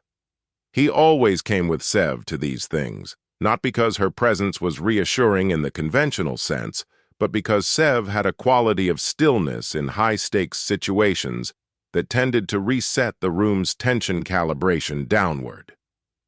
She stood slightly behind and to his left and said nothing, and watched Krios with the focused attention of someone cataloging a piece of equipment for potential future disassembly. Krios noticed. He made a point of not reacting to it. The cargo manifest was what Maris had negotiated. Military-grade heat baffles, 4 units rated for capital ship engine compartments, and a single spoofing drive, an analog engine modification system designed to artificially minimize a vessel's thermal and radioactive output signature, the kind of technology that had been standard equipment in certain specialized hegemony naval applications before its tactical implications had become apparent, and it had been removed from the active procurement list and quietly made illegal. The spoofing drive was old. The spoofing drive was the kind of old where you couldn't get a warranty, or documentation, or any assurance beyond the word of the man selling it that it would function as described when you needed it to. Krios's word was, in Maris's assessment, worth approximately 40% of its face value. Kalen had factored this into the plan. Kalen moved to the nearest cargo container and ran his own scanner across the casing. Heat baffles first. The reading came back consistent with the specification. The internal mass profile matched military-grade thermal insulation compound, the density layers arranged in the configuration characteristic of genuine naval hardware rather than the civilian knockoffs that circulated in the gray market under military spec designations. These are real. Krios accepted the confirmation with the equanimity of a man who had already known his product was genuine. The spoofing drive is in the secondary container. You'll want to verify the activation sequence before transport. It hasn't been powered on in some time. Some time was doing significant work in that sentence. Kalen moved to the secondary container. The spoofing drive occupied the center of the container's interior, mounted in a transit cradle that had clearly been built for a different piece of equipment and adapted for this one with the characteristic improvisation of gray market logistics. The unit itself was smaller than he'd expected, a dense matte black cylinder approximately a meter long and 40 centimeters in diameter, its surface unmarked except for a row of manual interface ports along the top face and a small placard on the end cap that bore a Hegemony naval procurement designation from a procurement cycle that had been discontinued before most of his crew were born. He ran the scanner. The internal components read as present and consistent with the specification. Whether they were functional was a question the scanner couldn't answer. "We'll take it. Maris transfers on confirmation." The exchange took 12 minutes. The cargo was real. Maris's transfer confirmation came through on the sub-frequency relay within 30 seconds of Kalen's signal. Krios's expression during those 30 seconds was the expression of a man waiting for something other than a transfer confirmation, checking a mental timeline against the actual time passing, recalibrating. It was a subtle expression. Kalen caught it because he had been watching for it. They were loading the heat baffles onto the Meridian's cargo sled when the Hegemony enforcement skiffs broke out of the debris field from 3 directions simultaneously. Not the standard patrol configuration.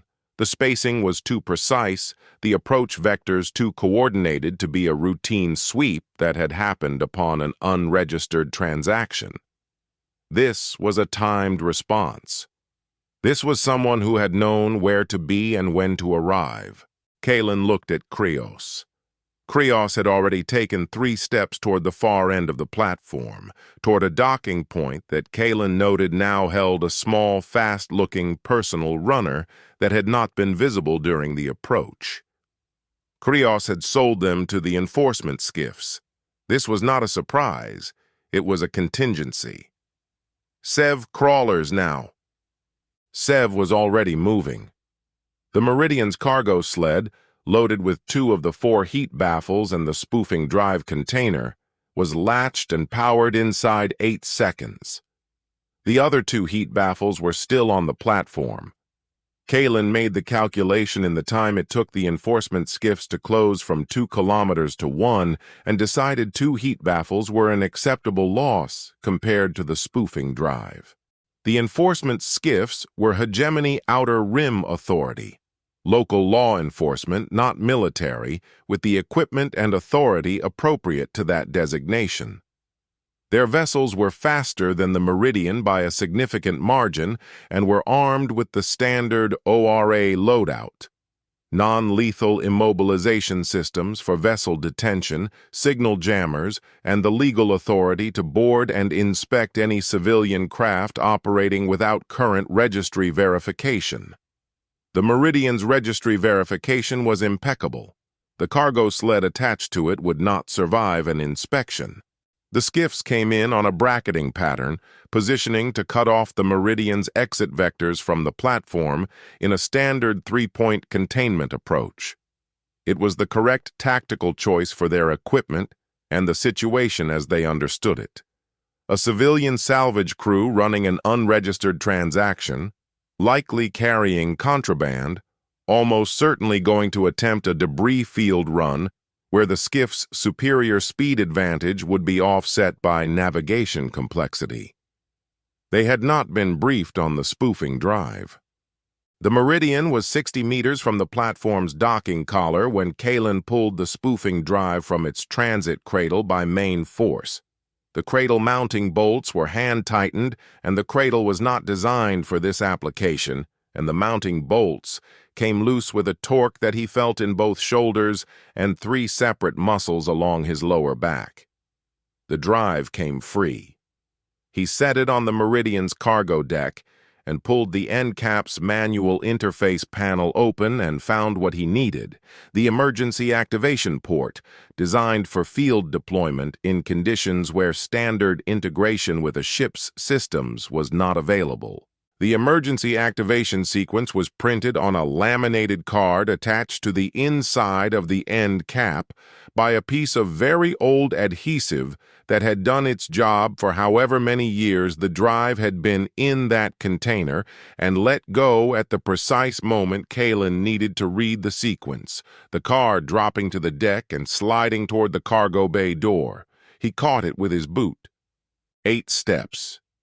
He ran them in order, working from the card, the drive's external interface lights cycling through an initialization sequence that moved faster than the specification suggested it should and then stopped on a solid amber that the specification identified as standby active. The spoofing drive needed a power source. It was not integrated with the Meridian's systems. The emergency activation port took a direct power input via the heavy-gauge clamp leads that were stowed in a bracket on the drive's underside. He found the bracket, found the leads, found the Meridian's external power coupling point on the starboard cargo bay wall, and clamped the leads directly to the coupling terminals, bypassing the ship's power regulation system entirely. The enforcement skiffs were 40 meters out and closing when he closed the circuit. The spoofing drive activated with a sound like a very large capacitor discharging. A single, sharp crack that traveled through the Meridian's hull and back out through the cargo bay and into the surrounding space as a thermal pulse that the enforcement skiff's sensors read as the opening phase of a reactor containment failure. Not a small reactor, not a civilian-grade compression drive losing integrity in a recoverable way. A military specification reactor in the early stages of an uncontrolled thermal cascade, the kind of event that produced a lethal radiation zone in a radius of approximately 800 meters within the 90 seconds following initial containment breach, the kind of event that ORA enforcement doctrine addressed with a single, unambiguous protocol. Maximum safe distance, immediately, without exception. The skiff pilots pulled back before the thought was fully formed. Doctrine absorbed at the level of reflex doesn't wait for the conscious mind to process the input. It fires on the stimulus, and the stimulus was unambiguous, and the pilots were good enough at their jobs to be alive, which meant they were the kind of people who obeyed the reactor meltdown protocol without stopping to verify whether the meltdown was real. 30 meters of separation became 80 meters, became 200 meters in the time it took Kalen to recheck the drive's status indicator. Still amber, still broadcasting. The thermal pulse the drive was generating was not a reactor meltdown.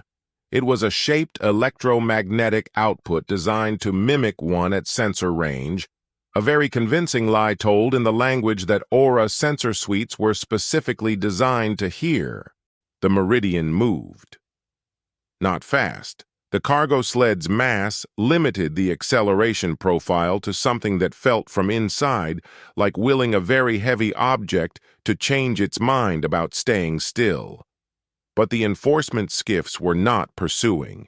The enforcement skiffs were at 250 meters and holding, their comm traffic spiking across the frequencies that the Meridian scanner was passively monitoring.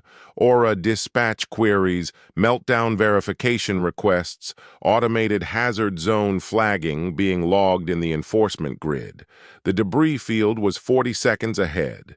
Kalen watched the enforcement skiffs hold their distance. He watched the debris field close on the Meridian's approach vector. He watched the spoofing drive's amber indicator hold steady, the lie it was telling coherent and sustained, the enforcement sensors reading a disaster that was not happening and taking appropriate action. He thought about Krios, who was presumably long gone in his personal runner, having received his payment from the Enforcement Authority and filed whatever report he'd been contracted to file. Krios had been a contingency. The spoofing drive had been the contingency's contingency. The specific possibility that a gray market spoofing drive purchased in a compromised transaction would need to be deployed in the same operation in which it was acquired was the kind of scenario that most planning frameworks would classify as improbably circular and therefore not worth planning for. Kalen had planned for it because Kalen had met people like Krios before, and people like Krios were always the contingency you needed a contingency for. The Meridian entered the debris field, and the enforcement skiff's sensor resolution degraded as the field's magnetic interference worked through their scanning frequencies, and the spoofing drive's output blended with the debris field's natural electromagnetic noise in a way that made the fake meltdown signature progressively less distinguishable from background radiation. And by the time the ORA dispatch had completed its meltdown verification request and concluded that no reactor event had actually occurred, the Meridian was 2 kilometers deep in a debris field that the enforcement skiffs had absolutely no operational mandate to follow them into. The spoofing drive's amber indicator held.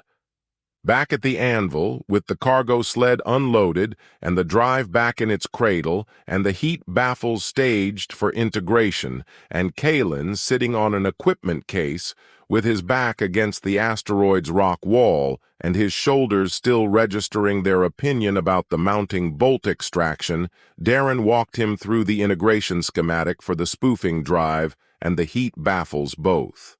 The heat baffles would work.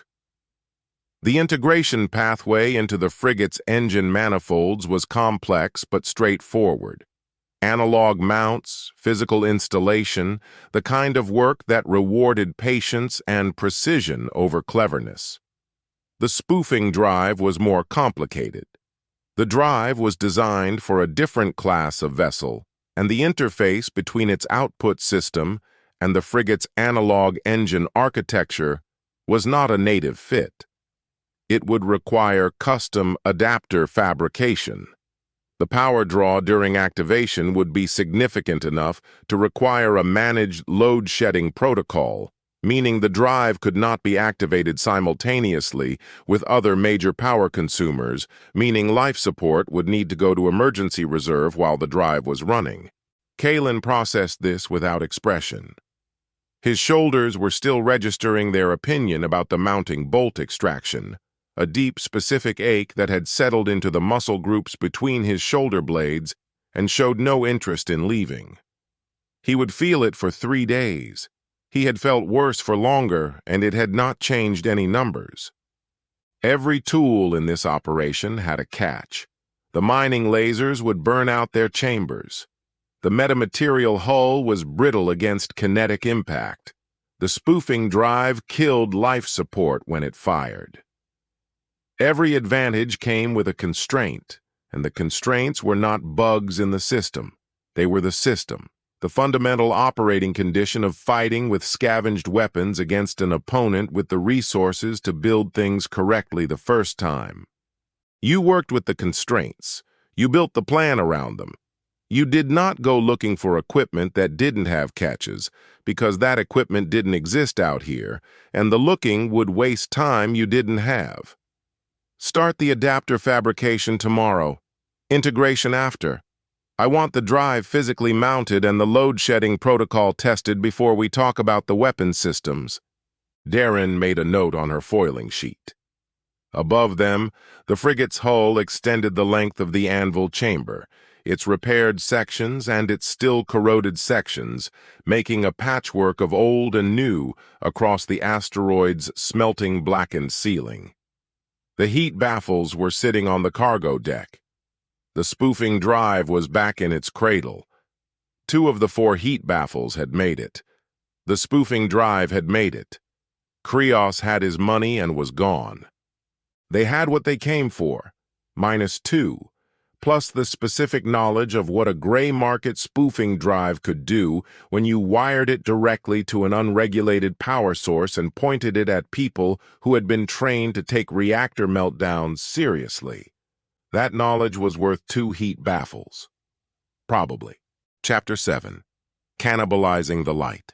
The mining lasers arrived in 3 shipments across 11 days, moved through 4 different gray market handlers, and declared on each transit manifest as something they weren't: industrial cutting heads, maintenance components, surplus optical calibration hardware.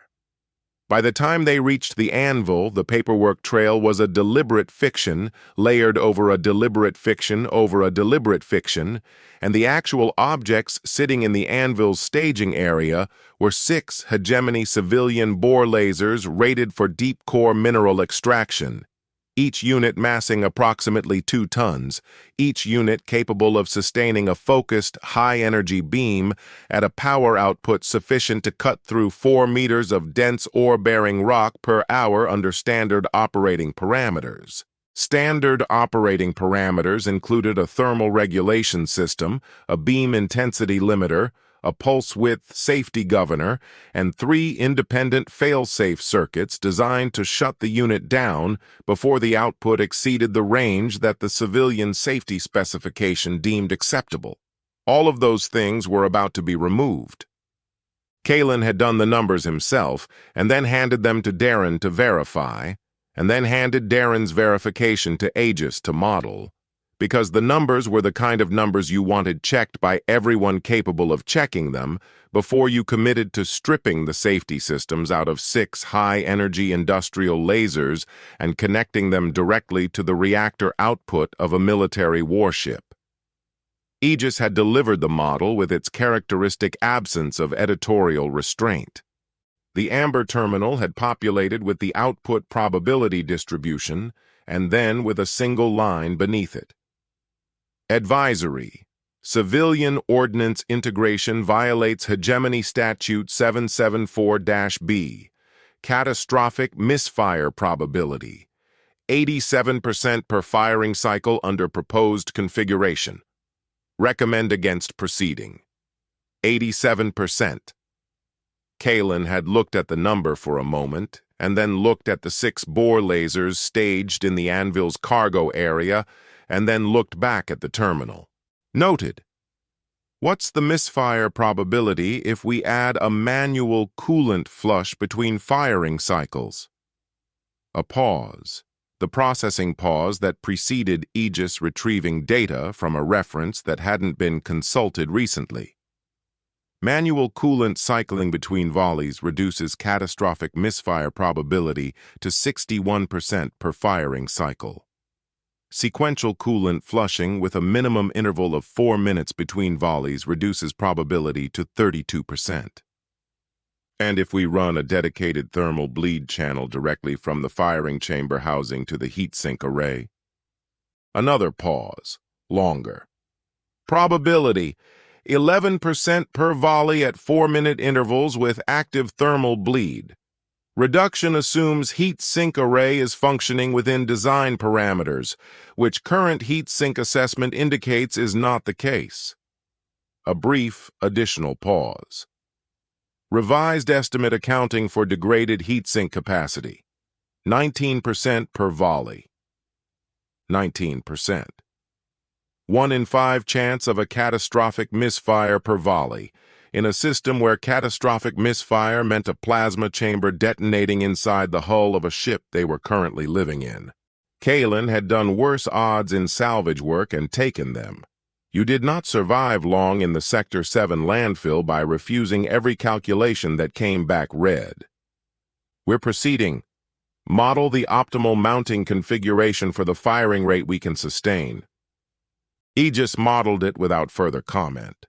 This was, Kalen had come to understand, how Aegis registered disagreement. It stated the advisory once, clearly and completely, with full data. If the commander proceeded anyway, Aegis executed the order and did not revisit the advisory unless the situation materially changed. It was a logic rooted in a century-old operational doctrine that had concluded correctly that a tactical system that repeated its objections consumed time that command didn't have. The disassembly took 9 days, not because it was technically difficult.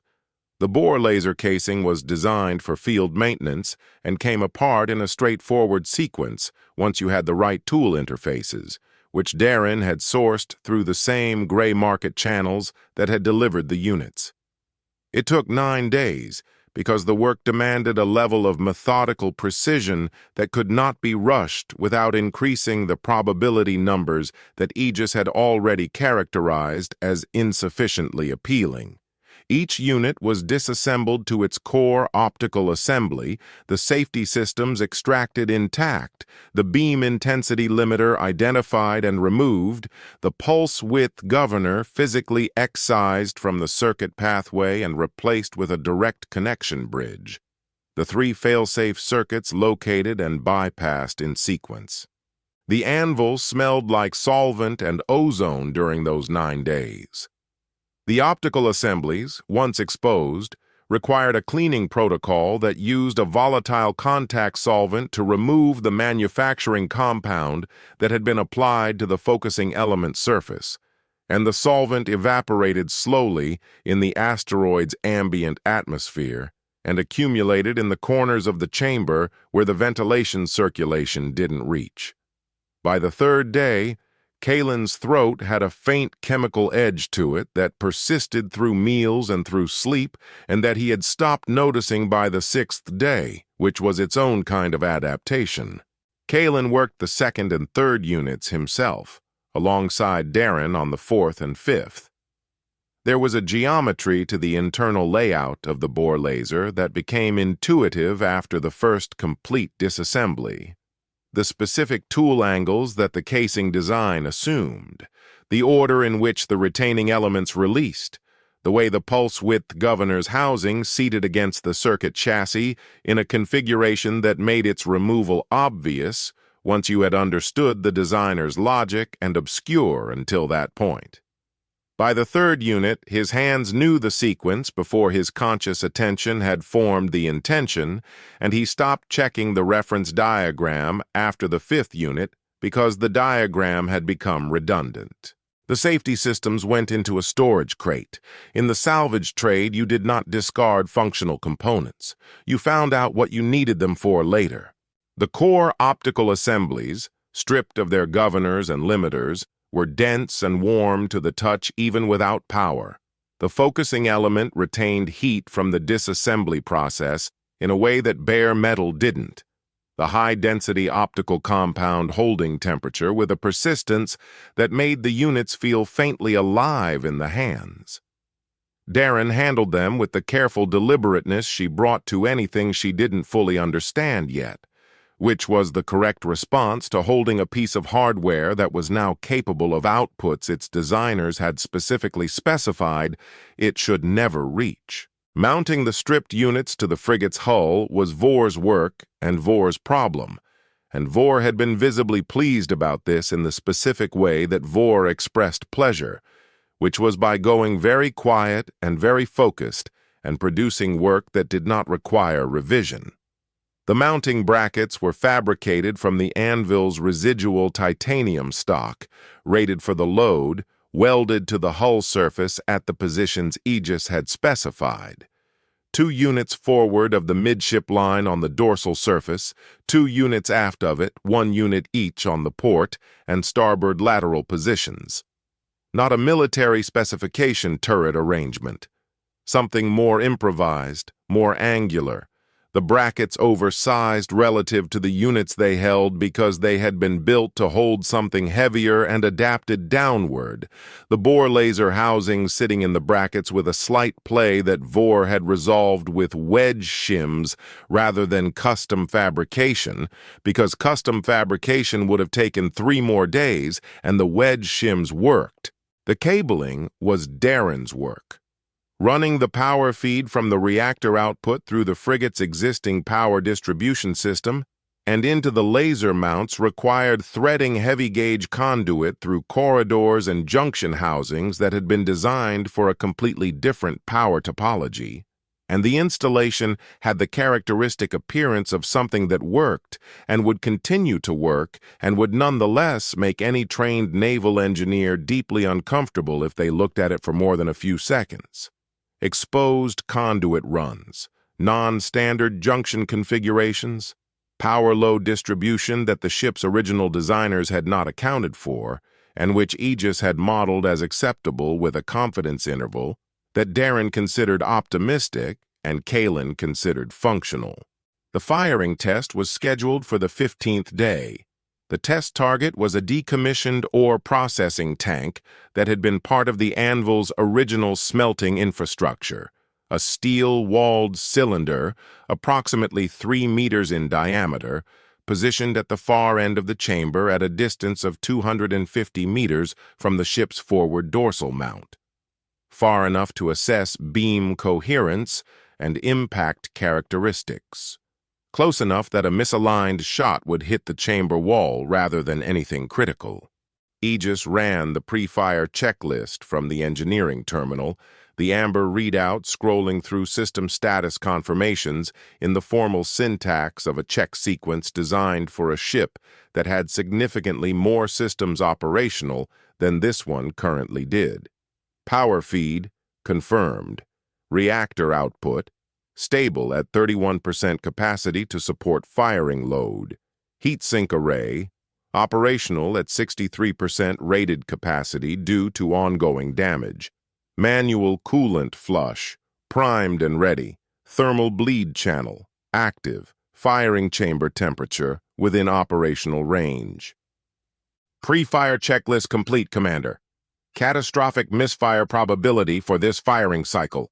22% accounting for current heat sink degradation. Advisory stands. Proceeding on your authorization.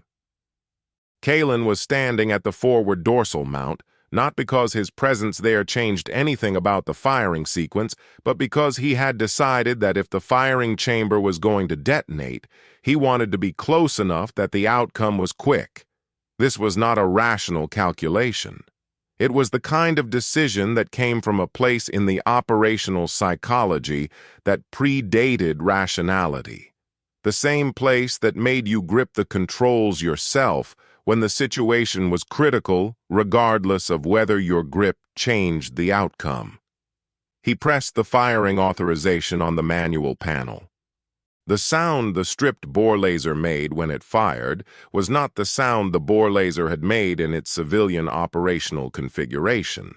The civilian configuration's pulse-width governor had shaped the discharge into a controlled, rhythmic sequence, a series of discrete pulses at regulated intervals. The beam output managed into a form that the safety specification considered acceptable for use around human operators. Without the governor, the discharge was a single continuous output at the reactor's current feed rate, and the sound of it was the sound of a very large amount of energy finding the fastest available path from a source to a target, which resolved as a sharp crack followed by a sustained hiss, followed by a bass resonance that traveled through the chamber walls and into the asteroid's rock and back again as a delayed echo that arrived just as the beam terminated. The ore processing tank ceased to be a tank in any functional sense. The beam had entered the cylinder on the near face and exited through the far face. The exit point not a hole, but an expanding rupture. The steel wall hadn't been cut so much as it had been locally vaporized, and the surrounding material had responded to the pressure differential by failing outward. The cylinder's interior was visible through both openings, the internal temperature still elevated enough that the residual heat shimmered at the edges of the breach points in the chamber's ambient air. The chamber smelled like hot metal and something underneath it that was the specific smell of material that had transitioned very rapidly from solid to something else. The firing chamber temperature on the forward dorsal mount was already climbing. The thermal bleed channel was active. The manual coolant flush ran automatically on the post-fire protocol. A surge of coolant through the housing that brought the temperature reading down by 40 degrees in 12 seconds. And then plateaued at a level that was acceptable for continued operation in the medium term and would become unacceptable if firing continued without the 4-minute interval. Darren was looking at the ore tank from the starboard scaffolding with the expression of someone doing math about structural penetration and not finding a ceiling to the numbers she was running. Vore had stopped welding on the aft section and was looking at the test result in the quiet way Vore looked at things that he found professionally interesting. Aegis's amber terminal populated with the post-fire assessment. Beam coherence within modeled parameters. Impact profile consistent with armor-piercing penetration against military-grade composite construction at standard combat range.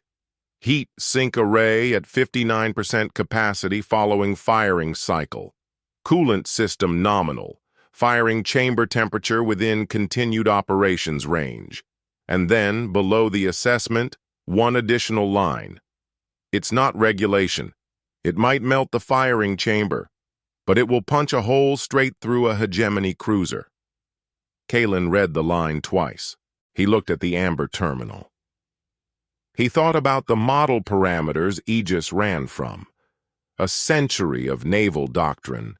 Engagements logged and analyzed in a system that had last been updated 83 years ago. A tactical intelligence that had spent those 83 years in the dark and woken up with no adjustment for what the intervening time had done to the opponent. It had been built to fight. Aegis knew exactly what a Hegemony cruiser's armor looked like. It had been built specifically to know that. Kalen walked the length of the anvil chamber to the ore tank at the far end and stood in front of it and looked at the two holes. The entry breach was cleaner. The beam had entered the cylinder wall, and the steel there had simply ceased to be steel in any structural sense. The material at the contact point vaporized, and the surrounding ring deformed outward by the pressure differential and fused at the edge in a corona of resolidified metal that was still faintly warm when he held his palm near it. The exit breach was larger, more irregular. The beam had lost none of its coherence, but the steel on the exit face had been given less time to manage the energy transfer and had responded by failing outward in a pattern that removed a section of the wall approximately twice the diameter of the beam itself. Between the two holes, a straight line in the air, and a smell that had no civilian referent because no civilian context produced material state transitions at that speed. He thought about the hull specifications Aegis had on file for Hegemony cruiser construction. He thought about the difference between 3 meters of dense ore-bearing rock and the composite armor of a military vessel. He thought about the 19% misfire probability per volley and the 4-minute coolant interval and the heat sink array running at 59% and declining. 6 of these, mounted and powered and aimed at a target that the Hegemony's targeting computers wouldn't be able to lock onto because the metamaterial hull would absorb the ranging signal before it could return a position fix.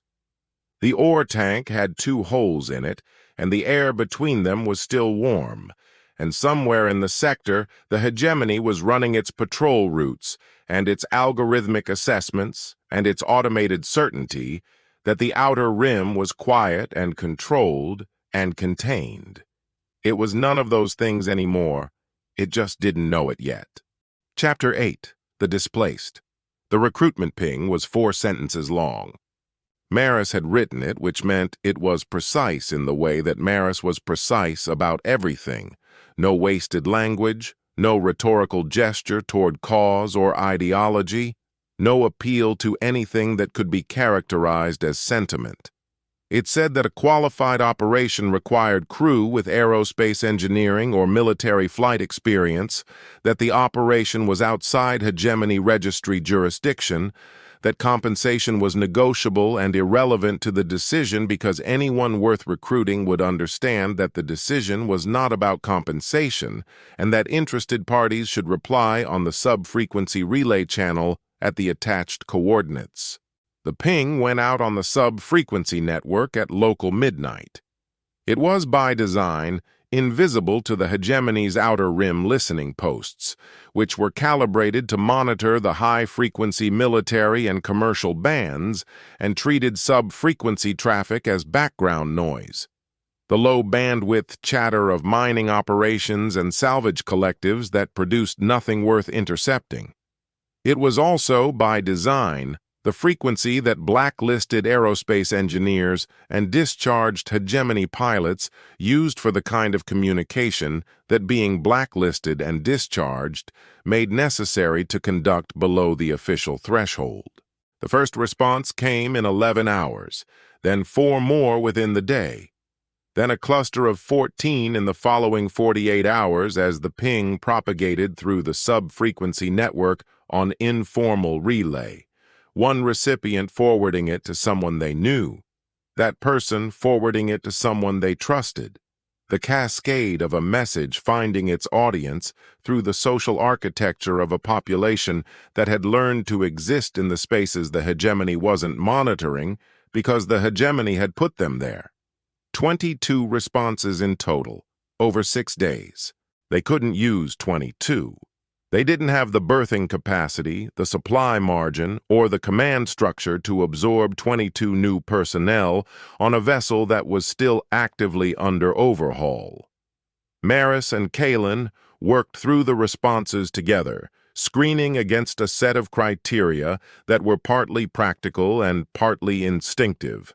The practical criteria being verifiable technical qualification, the instinctive criteria being the specific quality of anger that distinguished someone who had a professional grievance from someone who had a personal one, and who would still be functional 6 months into an operation when the grievance was no longer fresh. They settled on 9.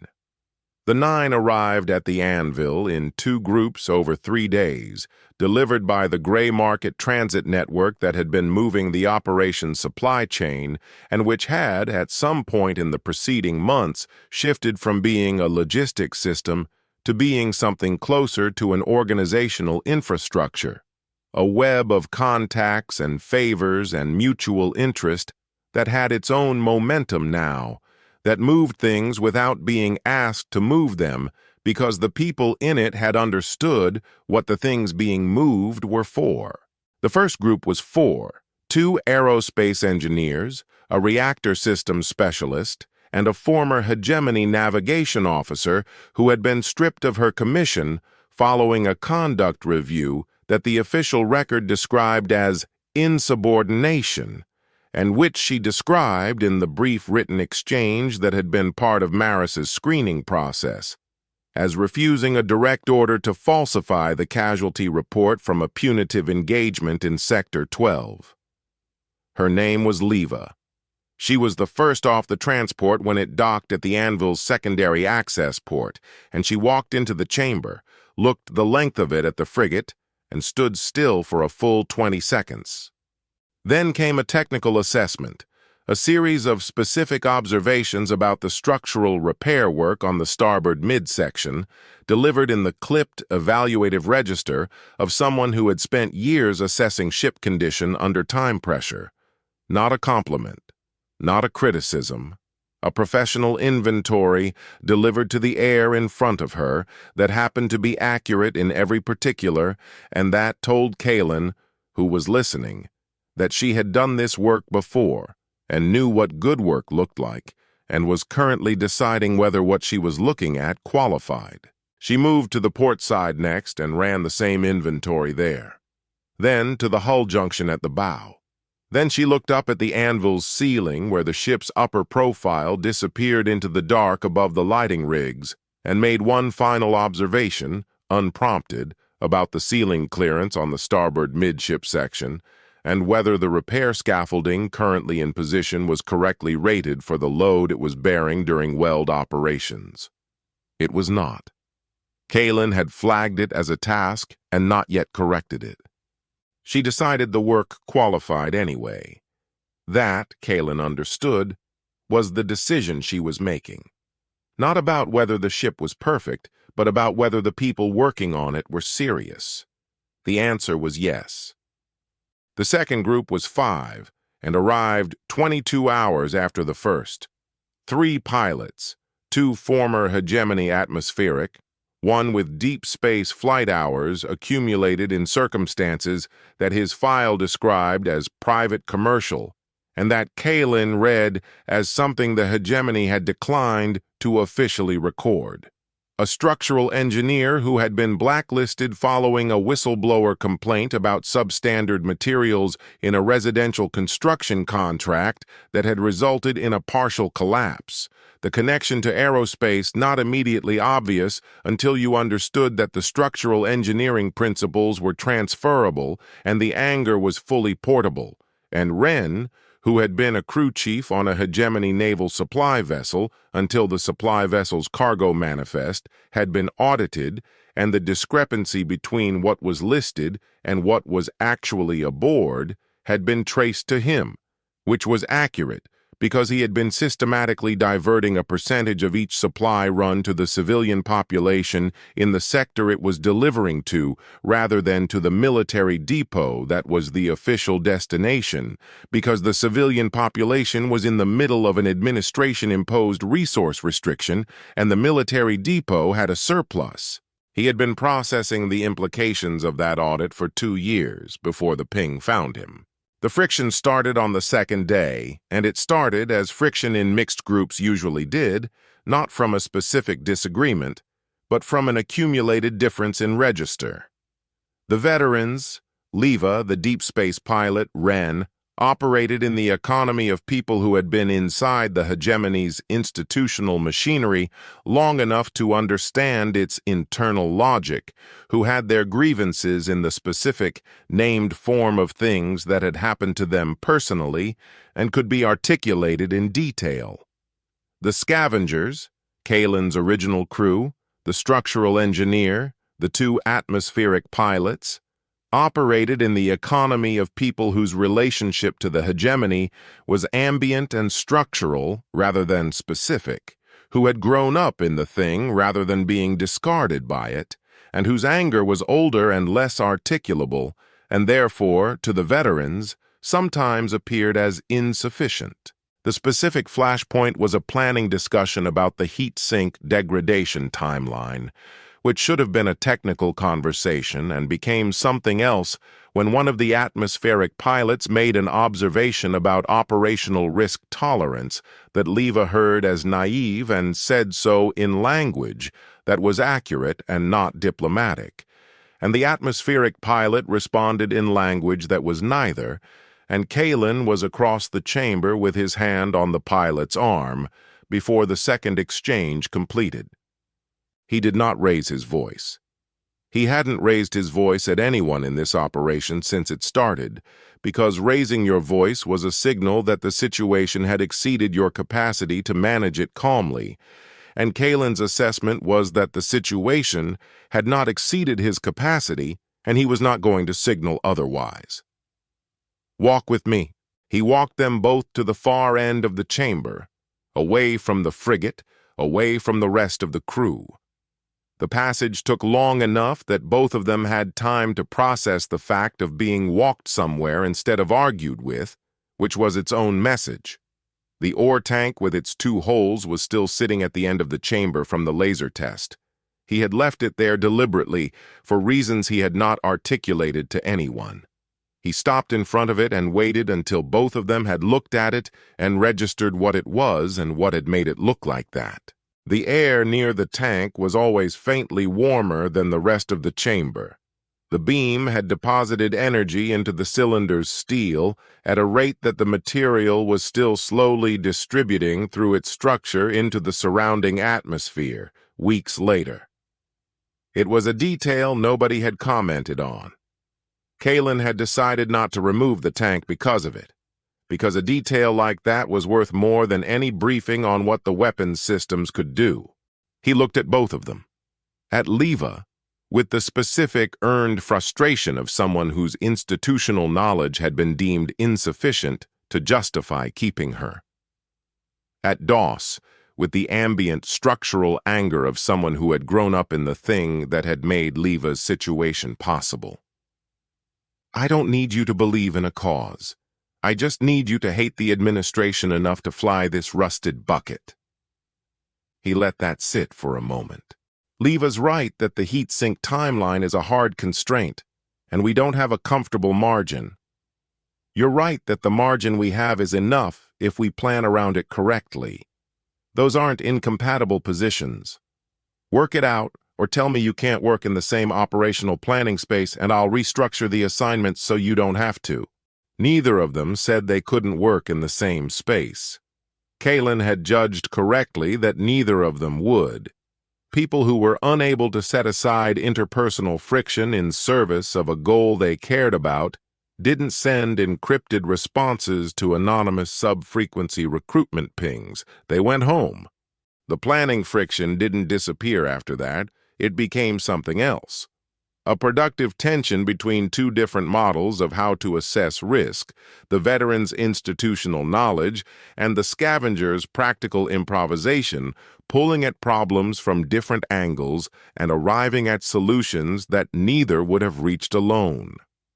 Leva and Doss developed over the following 2 weeks a working relationship that expressed itself primarily as mutual irritation and secondarily as consistently good technical output, which Kalen had found in his experience to be the most reliable configuration.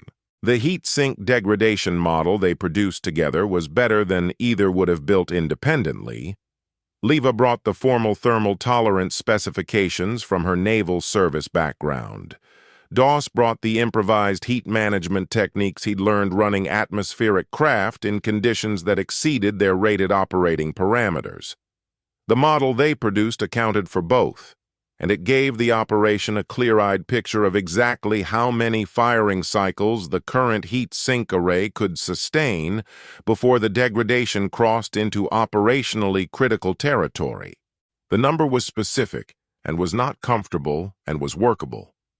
That, Kalen had concluded, was the theme of this entire operation expressed in miniature. Specific, uncomfortable, workable. Every constraint was real. None of them were reasons to stop. Aegis interfaced with the new crew through the engineering terminal, which was the only interface point currently active. The introductions were not warm. Aegis did not do warm, but they were thorough. Each new crew member was walked through the ship's current operational status via a checklist that Aegis had apparently composed specifically for this purpose, running from reactor output through heat sink capacity, through weapon system status, through the spoofing drive integration, through the metamaterial hull properties, through the tactical constraint summary. The briefing was comprehensive, formal, and delivered in the syntax of a system that had last interacted with a crew 83 years ago and was applying the protocols it had used then without adjustment for the current context. The new crew received this briefing with varying degrees of composure. The two atmospheric pilots were visibly unsettled by Aegis's voice register. The Amber Terminal's formal military syntax carried the specific authority of something that had been in more combat situations than any of them, and it deployed that authority without preamble or context and without any apparent awareness that this might require acknowledgement. Leva adapted within the first 5 minutes, recognizing the syntax from her service history, filing it correctly. The structural engineer sat through the entire briefing with the focused attention of someone taking notes in their head, and asked afterwards where the original construction specification was stored, and was referred to a document index in the ship's archive database that Aegis confirmed had remained intact. Wren, the former supply vessel crew chief, listened to the full briefing without interruption and then asked Aegis 3 specific questions about reactor thermal management under sustained fire conditions. Aegis answered them. Wren asked a 4th question. Aegis answered that one too, and then added an unprompted note about the relevant section of the Naval Operational Manual it was drawing from, which was 102 years old. "Current edition?" Wren asked. "The only edition," Aegis replied. Wren had the expression of a man recalibrating, and then of a man who had finished recalibrating and found the new position acceptable. He went to the engineering bay and introduced himself to Vor by picking up a welding torch and working the adjacent panel section without being asked. And Vor, who communicated through metal, understood immediately and moved over to give him room. By the end of that shift, they had completed a section that would have taken Vor 2 additional hours alone. By the end of the 3rd week after the arrivals, the Anvil had the quality of a working crew rather than a collection of individuals working in proximity. The shift rhythms had synchronized, the meal cycles had synchronized, the planning sessions had developed a format. Leva ran the technical constraints, Doss ran the flight approach models, Kalen made the final calls, Aegis provided data on request and occasionally volunteered it when the data was material and nobody had thought to ask. 13 people and 1 ancient tactical intelligence in an asteroid that the Hegemony had logged as caved-in and non-viable for habitation. The frigate's structural overhaul had crossed the 60% completion mark the day Wren came aboard. The weapons integration was complete, the spoofing drive was mounted, and the load-shedding protocol was tested and confirmed. The sub-frequency relay network now had relay nodes at 7 points across the sector, placed during resupply runs by crew members who had learned to move through the outer rim the way the outer rim had always moved. Quietly, below the threshold, in the sensor noise where the Hegemony's algorithms found nothing to flag because the algorithms had been built to find things that looked like threats, and these things did not look like threats. They looked like nothing, which was, by this point, exactly what they had been designed to look like. Chapter 9. Sensor Phantoms. The debris belt that occupied the outer orbital band of the Sector 7 system was not, technically speaking, a single object.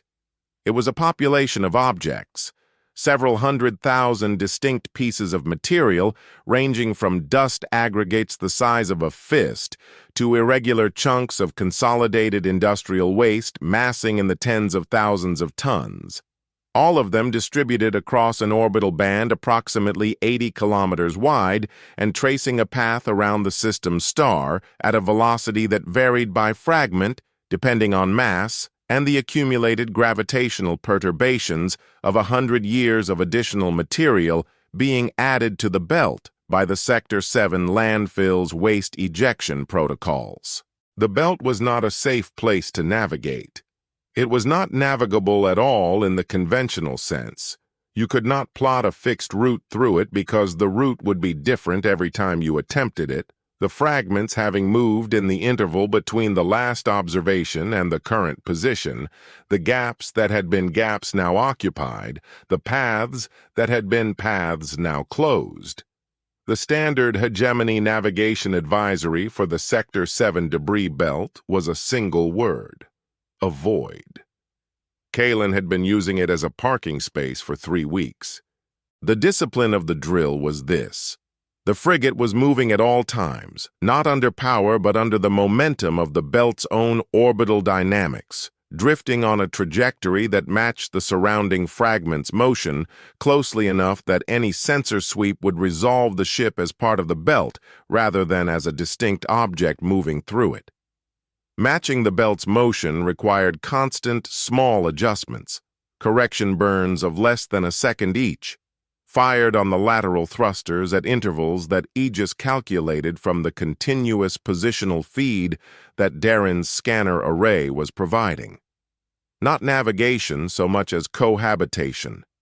The ship moving with the belt the way a stick moves with a river, carried rather than driving. The drill was to execute those corrections without error. Without a correction burn at the wrong moment.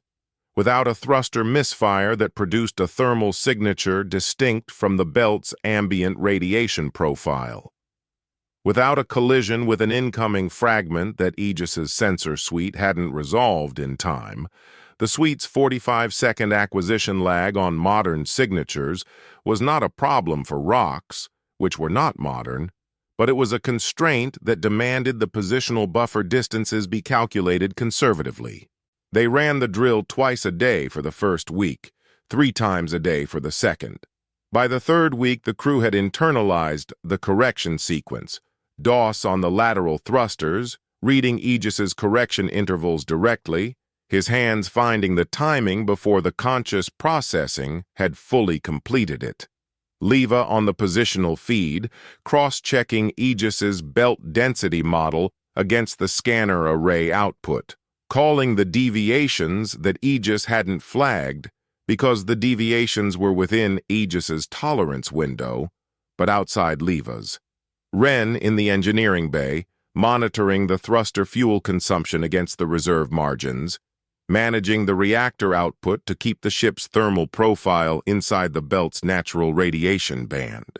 Kalen stood on the bridge, a designation he used loosely because the bridge of Hull 774 in its current state was a functional command position rather than the equipped station the original designers had intended, and watched the positional display and ran the calculation that he ran continuously during every drill.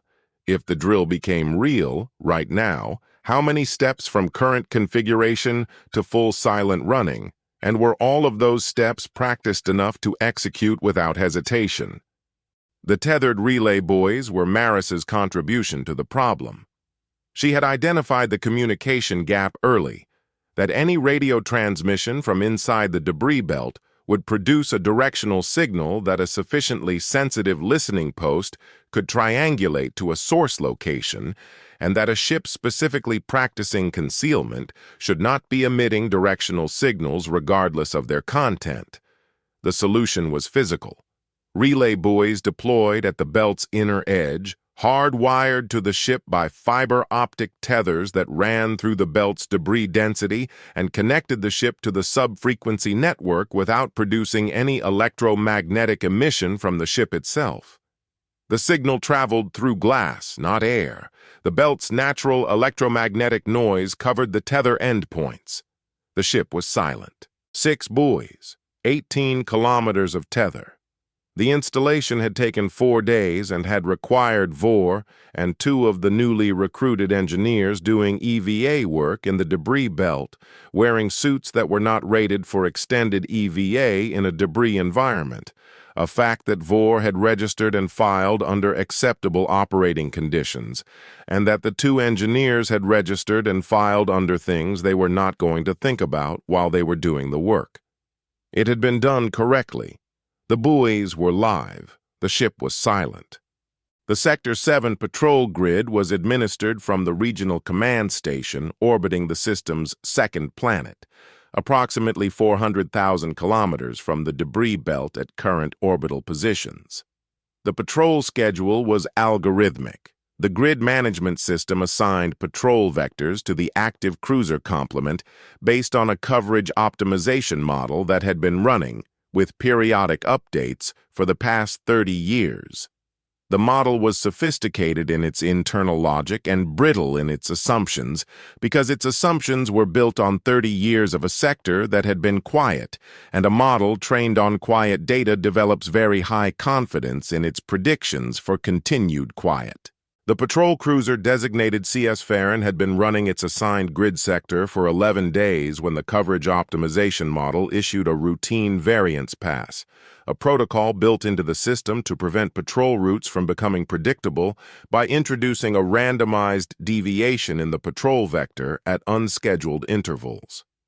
The deviation was small, 4 degrees of arc, a course adjustment that would take the Farron through the outer edge of the debris belt on a transit that the model assessed as a minor sensor sweep bonus, and the crew of the Farron assessed as an irritation, because transiting the debris belt's outer edge at patrol speed required the navigation officer's full attention and produced no sensor returns worth reviewing, and was generally considered the kind of assignment the coverage model generated when it had run out of more interesting things to do.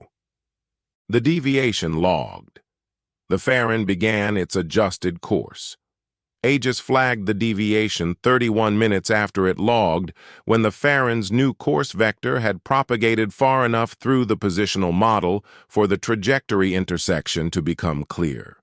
The Amber terminal printed the alert in the same formal syntax it used for everything, without the tonal shift that a human crew member would have applied to distinguish between a routine update and a patrol cruiser heading toward your position.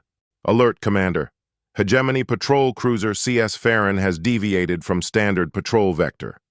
Revised course intersects current operational position in approximately 47 minutes. Recommend immediate silent running protocol. 47 minutes. Not 11 minutes, not 5. 47. Kalen looked at the positional display. He looked at the belt density model showing the Farron's projected approach vector and the frigate's current drift position and the gap between them.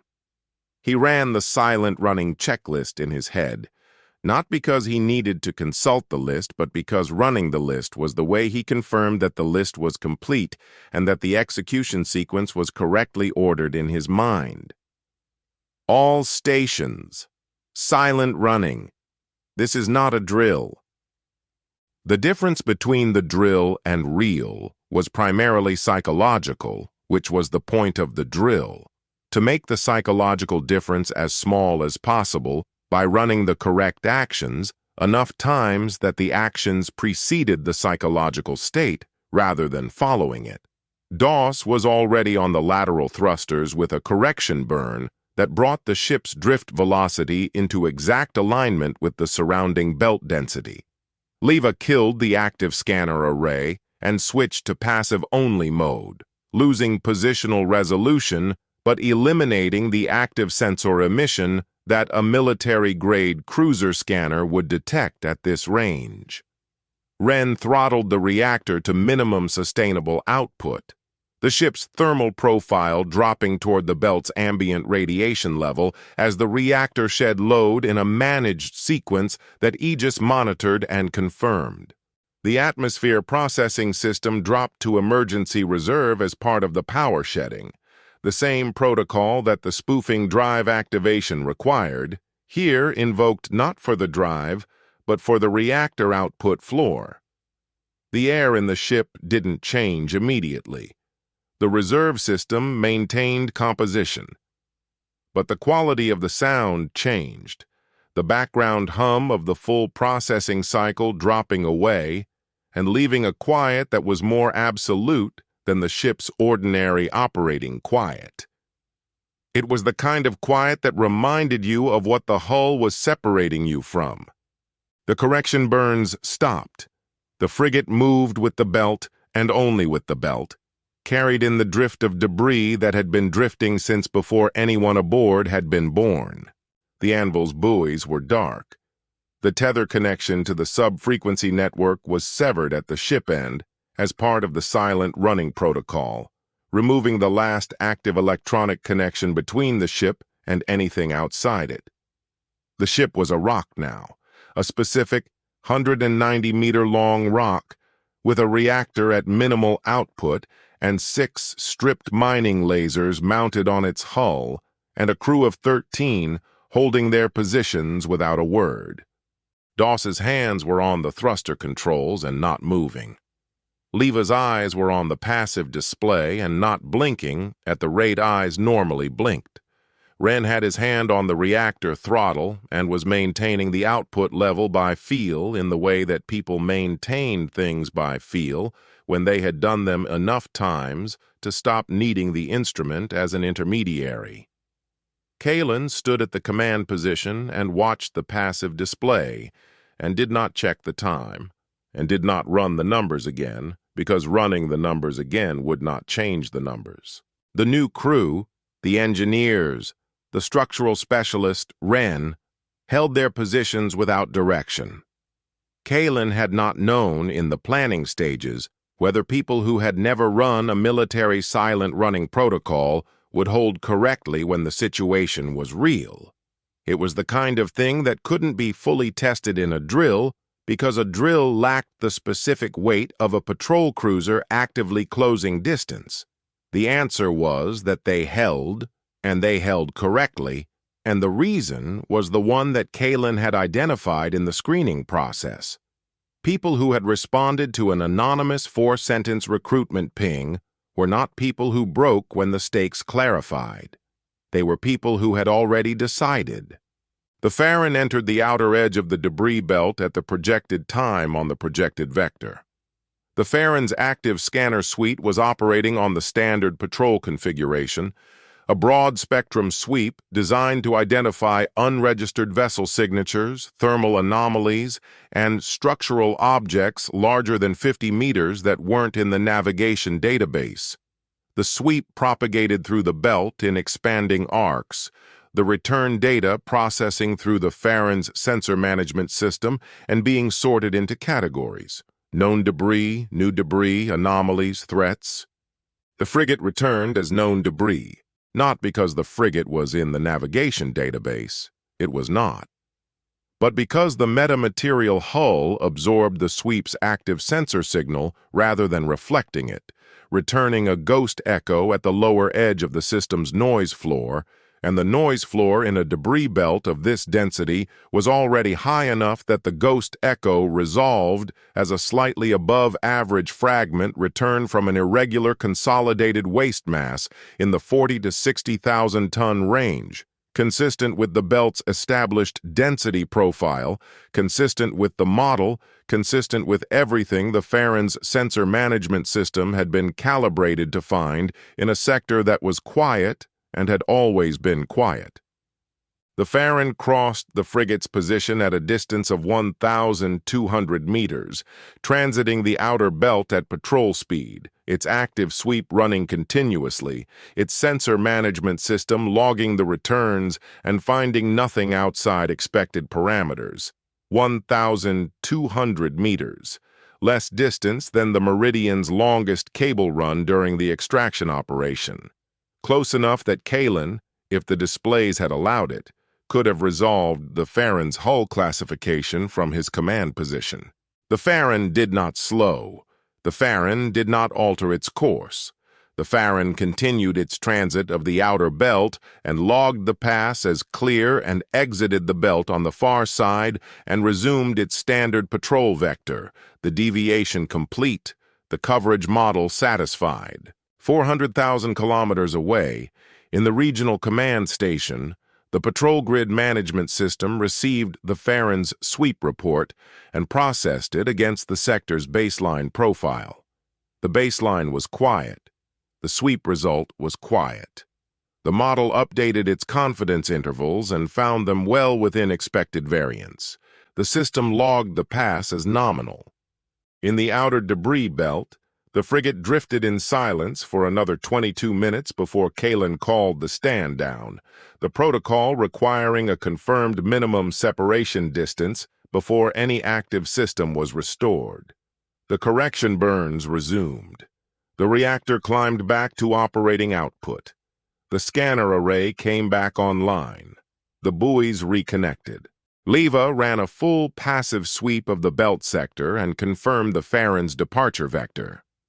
She looked at her display for a moment and then looked at Kalen, and the look contained the specific quality of someone who had been inside the Hegemony's institutional machinery long enough to understand exactly what had just happened and exactly why. A military patrol cruiser had crossed their position at 1,200 meters.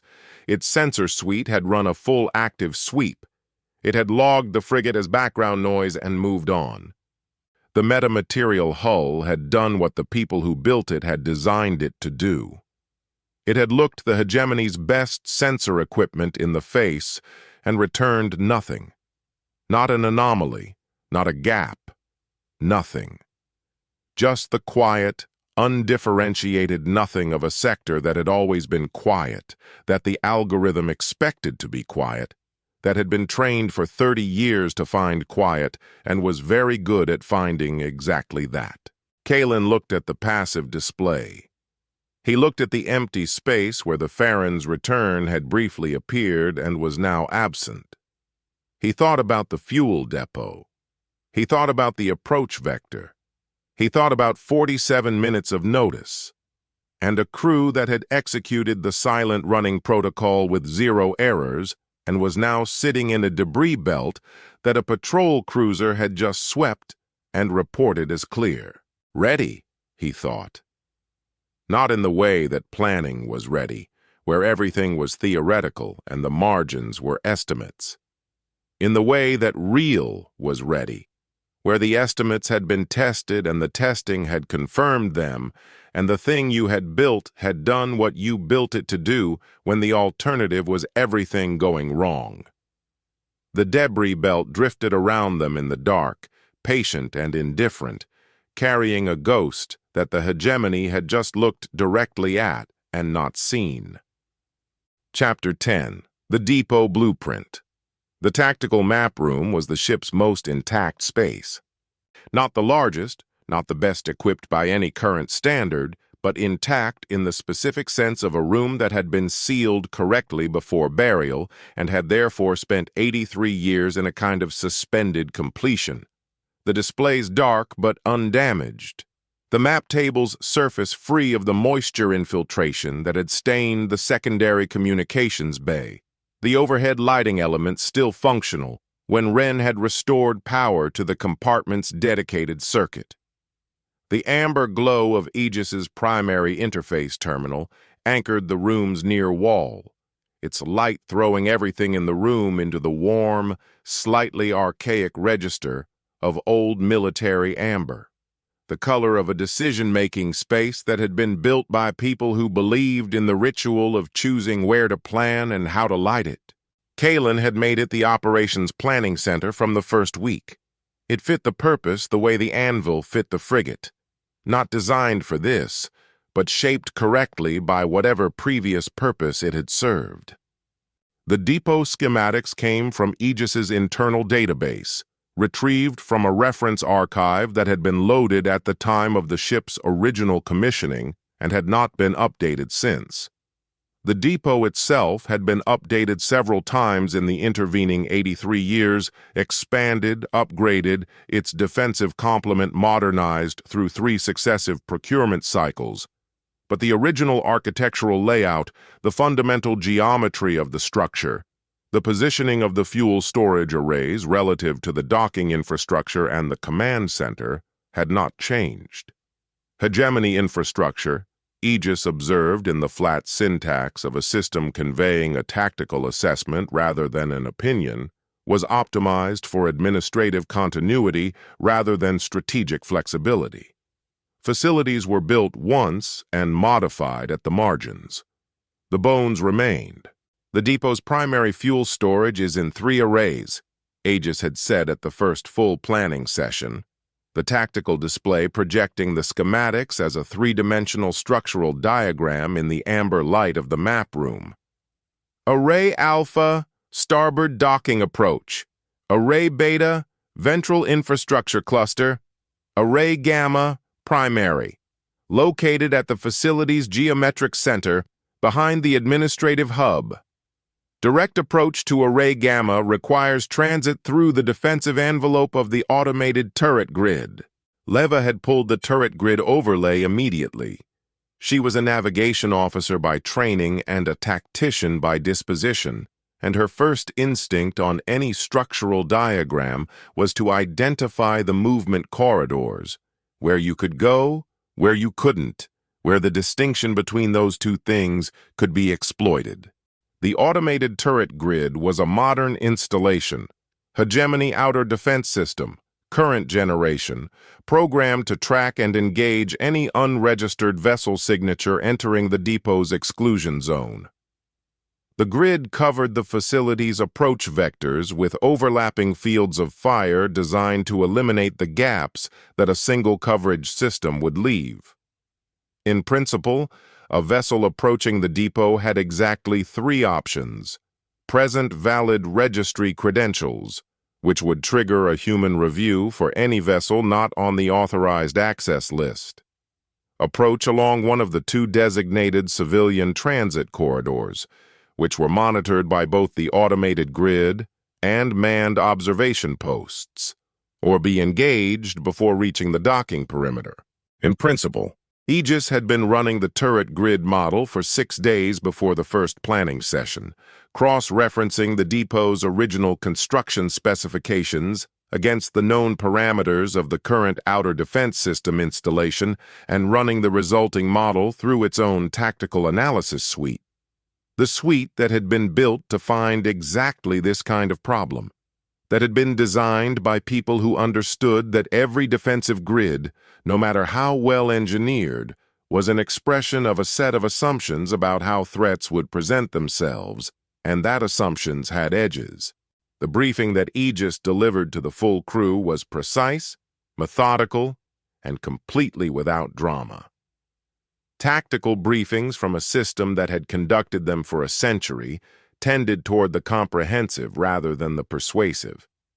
Aegis was not trying to convince anyone of anything. It was conveying the model's output with the confidence of a system that had verified its own calculations and found them internally consistent. The crew received it in the serious quiet of people taking notes. The grid's assumptions were built around the registry verification protocol. The automated turrets required a valid registry ping to lock on. The system's targeting algorithm needed to confirm a vessel's identity before weapons authorization could clear. An unregistered vessel produced a targeting lock request that the system escalated to human authorization before engaging. The human authorization step took between 90 seconds and 4 minutes, depending on the watch commander's response time and the current alert level of the facility. Hull 774 had no registry. Hull 774 had been scrapped 83 years ago.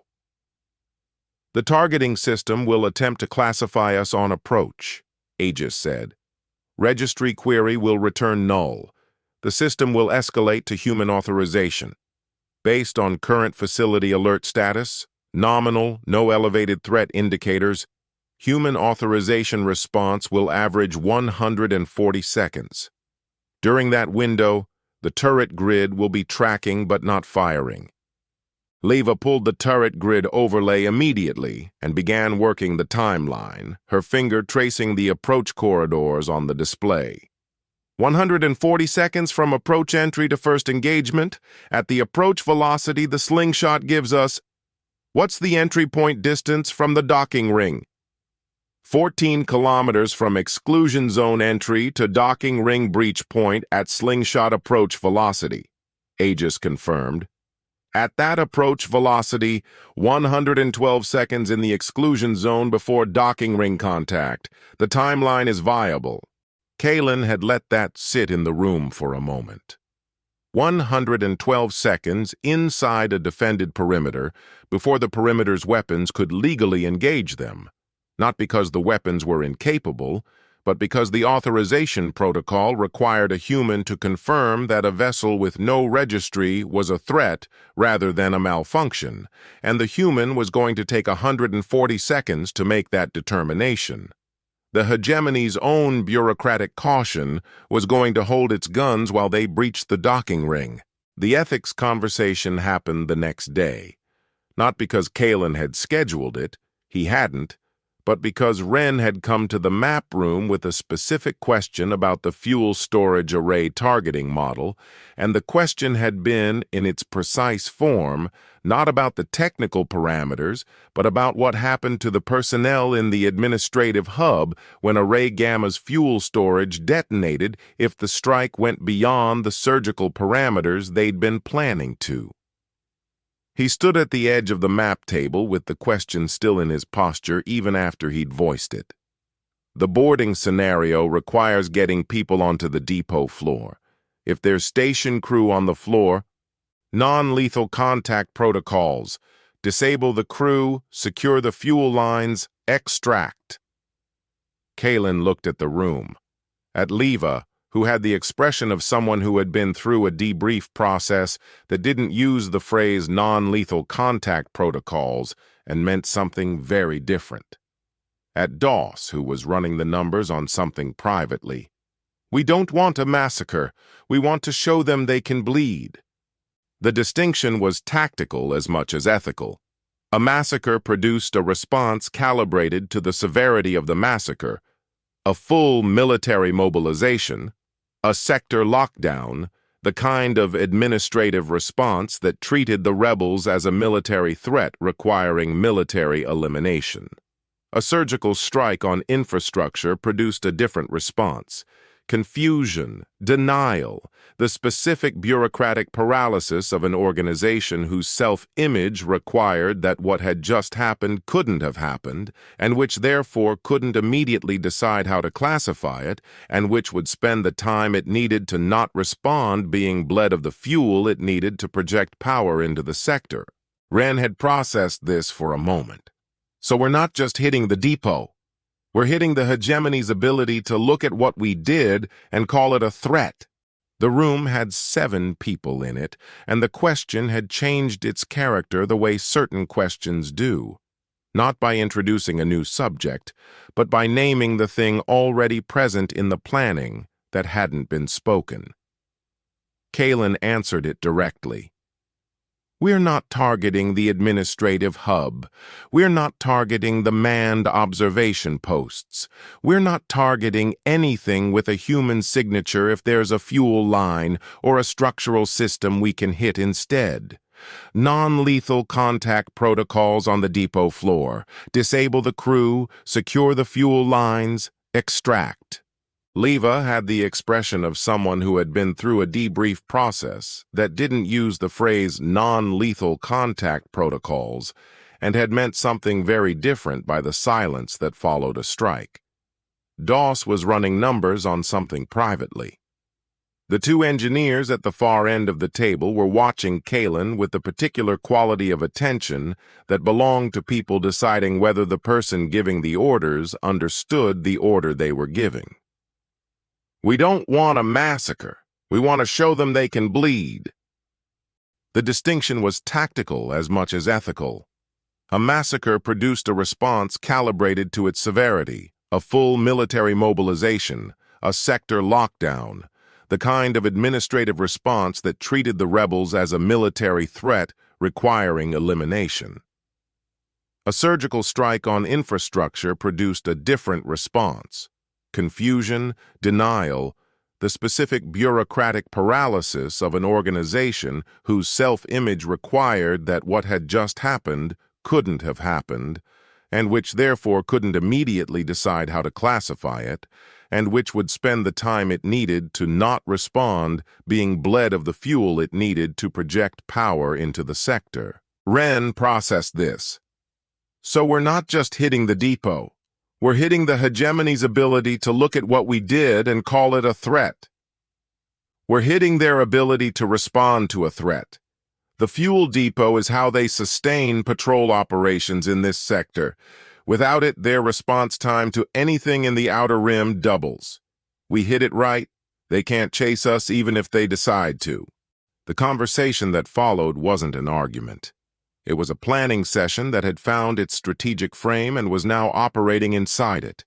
Everyone in the room contributing to the same problem from their respective technical positions, the ethics question not resolved so much as absorbed into the operational doctrine that the depot blueprint had made concrete.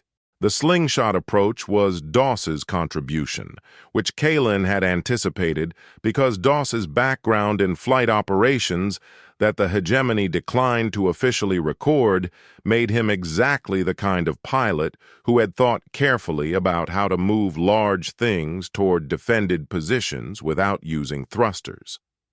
The moon in question was the system's fourth planetary body, a large, dense moon orbiting the second planet, its gravitational field strong enough to produce a meaningful velocity increment at the correct approach angle. The geometry required threading the frigate through a transit corridor that was within the standard Hegemony navigation advisory for the moon's debris field. Not prohibited, not monitored, not interesting. Doss worked the trajectory model on the display, his hands moving through the projection with the practiced efficiency of someone who had thought about this specific problem before being asked to think about it formally. We slingshot the main drive offline, coast through the transit corridor on momentum, come out on the far side already at the approach speed we need. No thruster plume, no thermal signature beyond the reactor's base output. By the time we clear the moon's gravitational influence, we're on the depot approach vector and we haven't lit anything a sensor grid would flag. How long on the coast before the exclusion zone? Approximately 40 minutes from slingshot exit to exclusion zone entry. 47 to the docking ring. Aegis ran the trajectory and confirmed it. The slingshot approach was tactically valid under the current parameters. It was also, Aegis noted in the same syntax it used for everything, consistent with Hegemony civilian transit routing protocols for the moon's approach corridor, meaning that for the 47 minutes between the slingshot exit and the exclusion zone, the frigate would appear, to any sensor that could see it at all through the metamaterial hull, as a civilian vessel on a standard transit route. A civilian vessel on a standard transit route that was also a 190-meter military frigate with 6 stripped mining lasers and a reactor running at firing capacity, coasting in silence toward a fuel depot that had never in its operational history been attacked by anything. The approach route locked in. The turret grid timing locked in. The boarding protocol locked in. Aegis ran the full strike model with all variables integrated and returned the result in the amber light of the map room. The tactical display showing the depot, the approach vector, the exclusion zone timeline, the turret authorization gap, the docking ring breach point. Kalen looked at the display for a long time. The room was quiet, in the way the map room was always quiet, contained, amber lit, the sound of the ship's systems a low background presence that had become as familiar as breathing over the months of operation. Outside the map room, the rest of the ship was running its maintenance cycles, its reactor ticking at operational output, its hull metamaterial absorbing the ambient electromagnetic field of the debris belt and returning nothing. The display showed the depot schematic, the approach vector, the exclusion zone boundary, the 112-second window between entry and docking ring contact, framed against the 140-second authorization delay, 28 seconds of operational buffer, the gap between what the Hegemony's weapons could do and what its own protocol would permit them to do, purchased by a bureaucratic caution that had been built into the system because someone, decades ago, had decided that automated weapons systems should not fire on vessels before a human had confirmed the engagement order. That decision had been correct. That decision was about to be the most expensive policy the depot had ever implemented. The model was complete. The planning was complete. The months of preparation in the anvil, the drills in the debris belt, the recruitment, the laser batteries, the spoofing drive, all of it had been building toward a specific moment that now had a shape on a display, a timeline attached to it, a crew that had done the work required to execute it. The depot had been running its automated systems for 30 years without a threat that exceeded their design parameters. Its watch commanders had been checking the same displays for the same quiet returns for the length of their postings. Its authorization protocols had never been tested by an unregistered vessel with a null registry return, because unregistered vessels with null registry returns did not exist, could not exist, had been administratively removed from existence 83 years ago. One of them was about to arrive. Chapter 11. Breaking Atmo. The moon came up on the starboard display 40 minutes before they needed it. Kalen watched it grow on the passive feed. A dense, irregular sphere of consolidated rock and ancient ice, its surface cratered into an abstract topography of overlapping impacts, its gravitational field a precise and patient quantity that Doss had spent 6 days modeling, and that was now, in the language of the operation, a weapon. Not a weapon in any conventional sense. A condition. A physical fact about the universe that the frigate was about to exploit by falling toward it at exactly the correct angle and being flung out the other side at exactly the correct velocity in exactly the correct direction. With the main drive cold and the thermal signature flat and nothing on any sensor in the system to indicate that anything had changed. The crew ran the pre-slingshot checklist in silence. Not imposed silence. The silence of people who had practiced this enough that the practice had consumed all the language the task required and left nothing that needed to be said in addition. Doss had the approach vector dialed in, the lateral thrusters trimmed to the micro-correction profile that would keep the trajectory inside the tolerance window through the moon's gravitational gradient.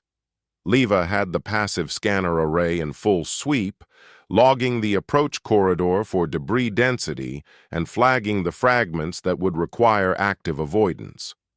Ren had the reactor output staged, main drive offline, reactor running at the minimum sustained level that would keep the weapon systems primed without producing a thermal output that exceeded the moon's own ambient radiation. The heat sink array was at 52% rated capacity. Declining. Every firing test, every drill cycle, every hour of sustained operation had taken a fraction of a point off the ceiling.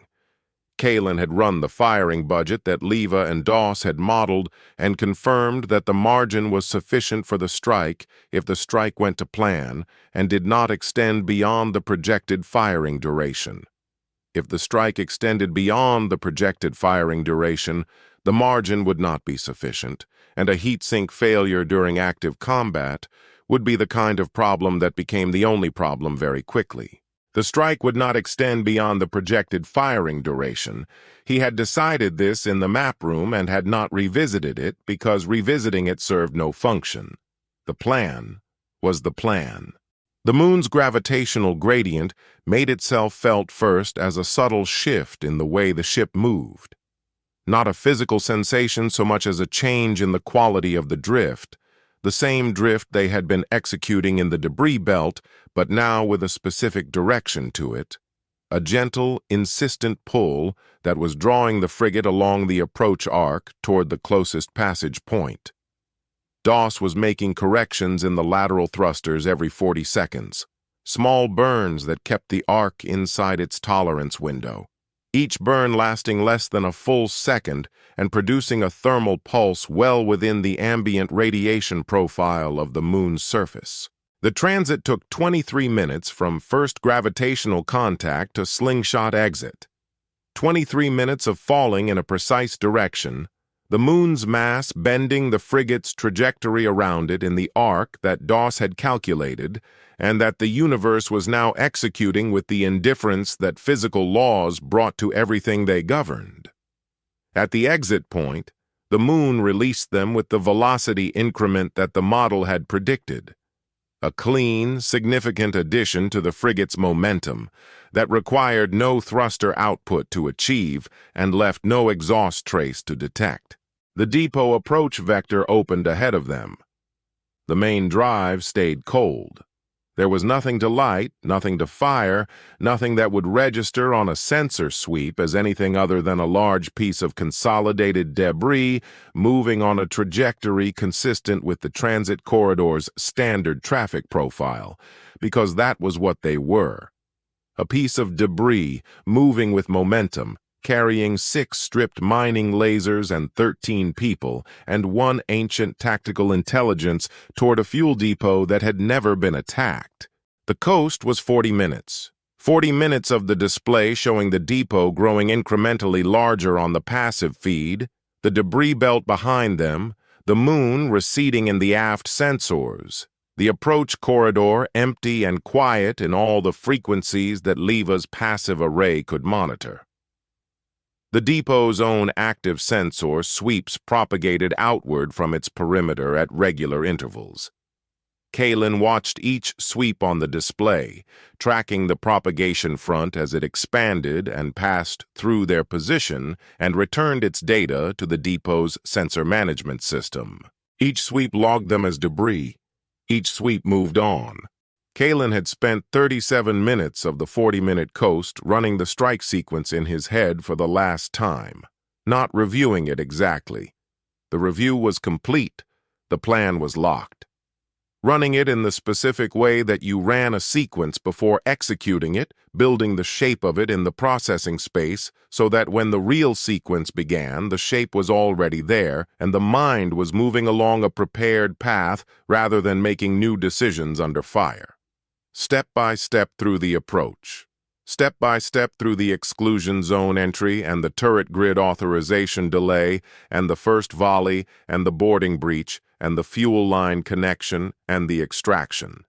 Each step clear, each transition clean, each contingency assigned to the person responsible for it. The 3-minute warning came from Aegis, delivered without preamble in the amber light of the bridge display. Exclusion zone boundary in 3 minutes. Turret grid activation confirmed. Registry query pending on our approach vector. Authorization window begins on zone entry. All weapons systems confirm ready status. The weapons confirmations came back from each station in sequence. Not verbal.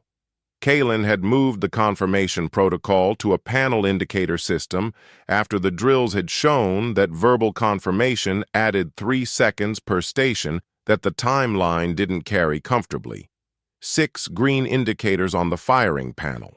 Laser batteries 1 through 6, primed, coolant systems active, thermal bleed channels open. The Hegemony fuel depot filled the forward display. It was larger than the schematics had made it feel. The schematics were geometry, edges, and dimensions, and the depot in the display was a structure with mass and light, and the specific quality of something that had been built by an organization that had never seriously considered the possibility of defending it.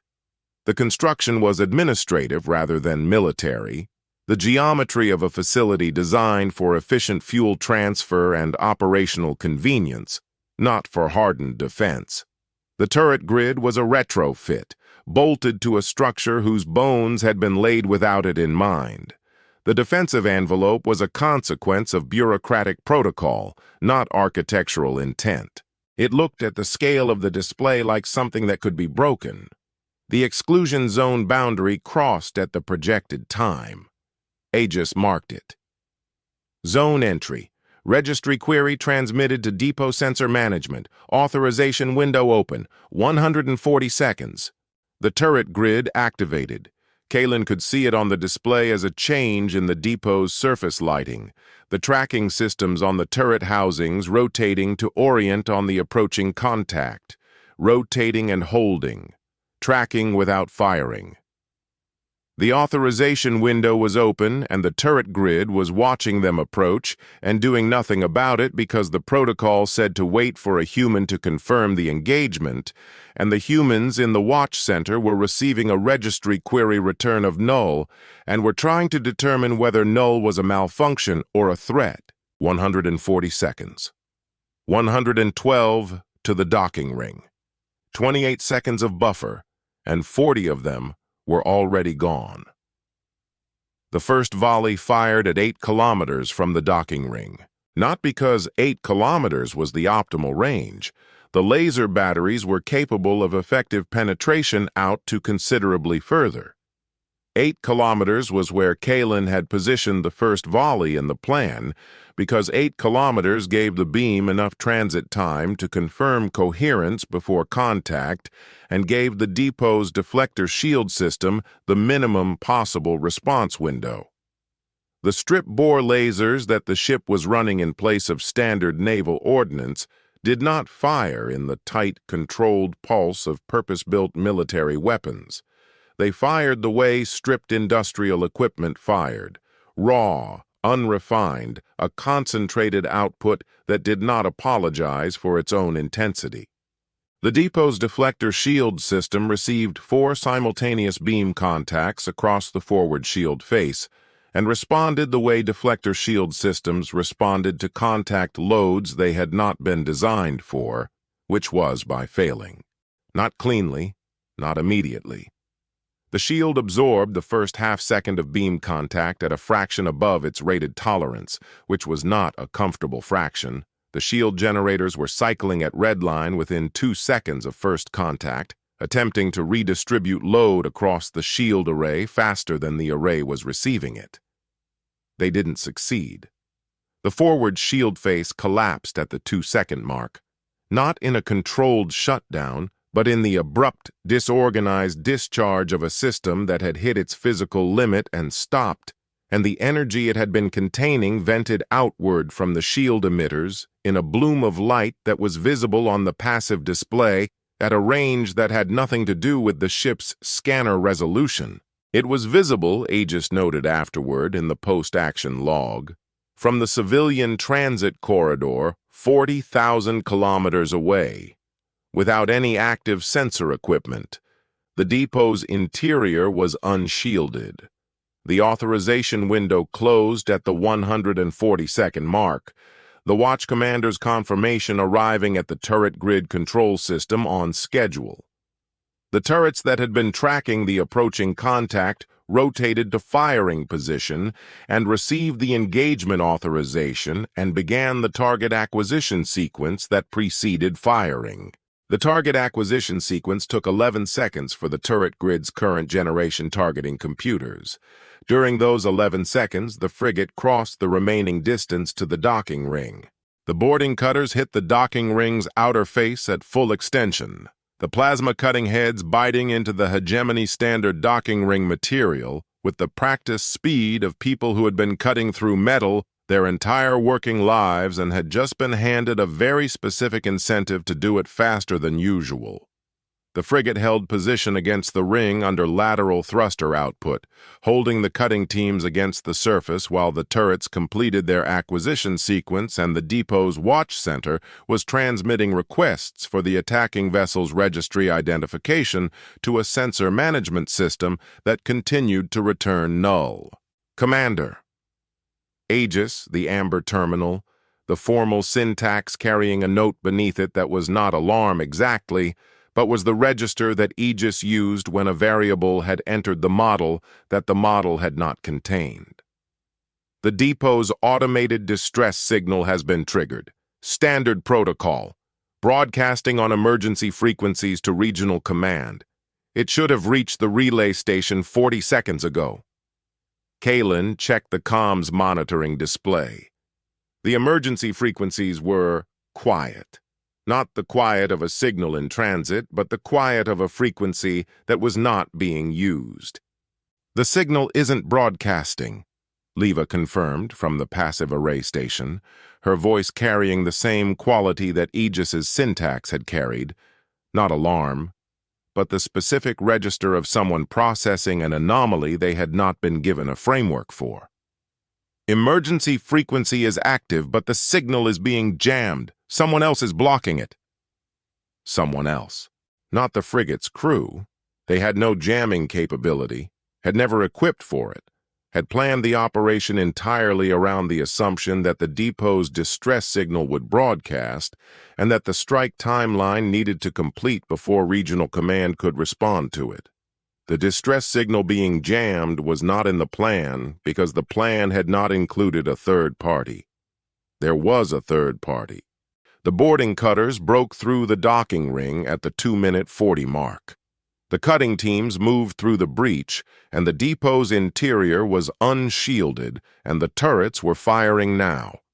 The target acquisition complete, the engagement authorized, the turret grid doing what the turret grid had been built to do. But the registry null return that had flagged the vessel as unregistered had also flagged it as unclassified, and the turret targeting algorithm for unclassified contacts used a different target discrimination protocol than the algorithm for classified threats, and the different protocol added 6 seconds to each engagement cycle. 6 seconds per turret engagement cycle. Against a metamaterial hull that absorbed the ranging signals the targeting system used to refine its fire solution between shots.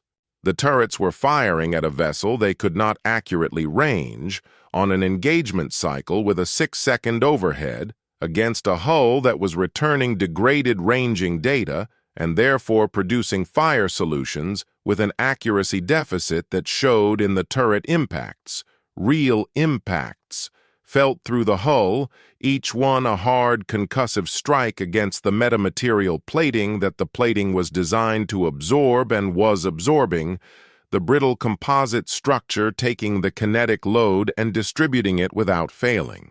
Each impact landed as a physical event, not just a sensor reading but a sound.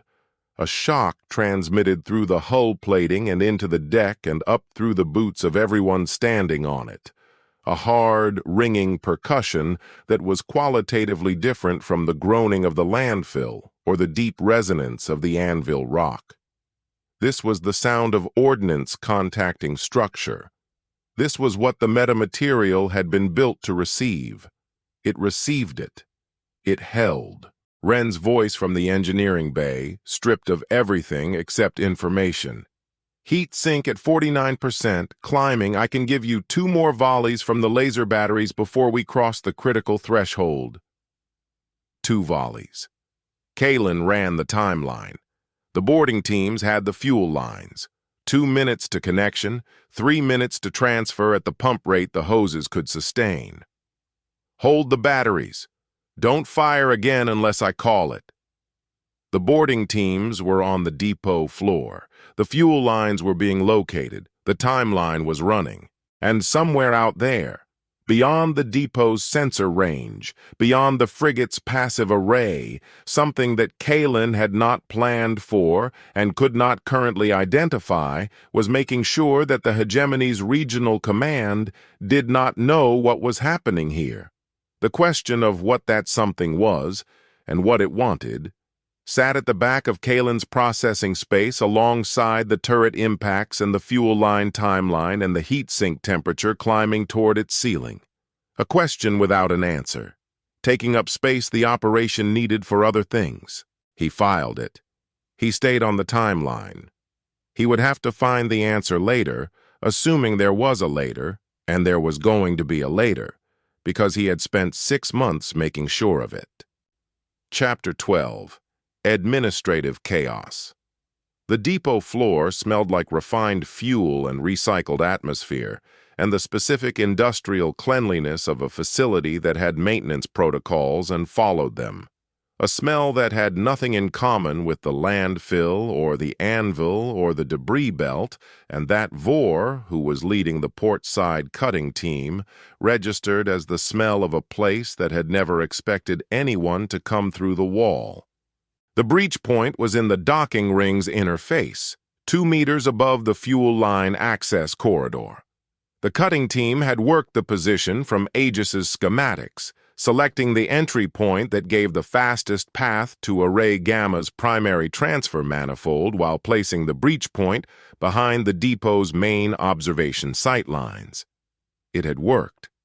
The 4-meter corridor between the breach point and the manifold access panel was empty, the overhead lighting running on the standard operational cycle, the floor surface clean and marked with Hegemony safety protocols in the precise, consistent typography of an organization that applied its visual standards to facilities that had never in their operational history needed to worry about whether the typography would be the last thing someone saw.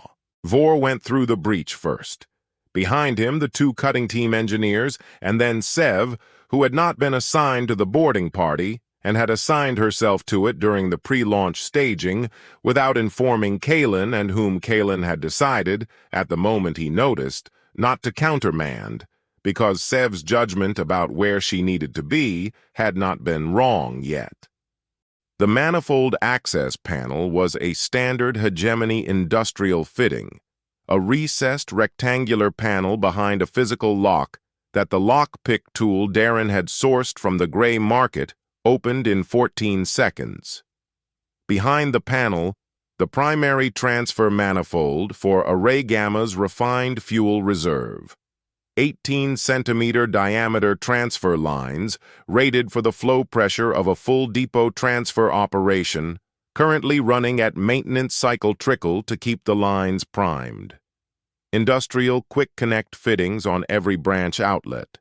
The standard fittings that matched the standard hoses that the frigate's cargo team had brought through the breach in the equipment sled.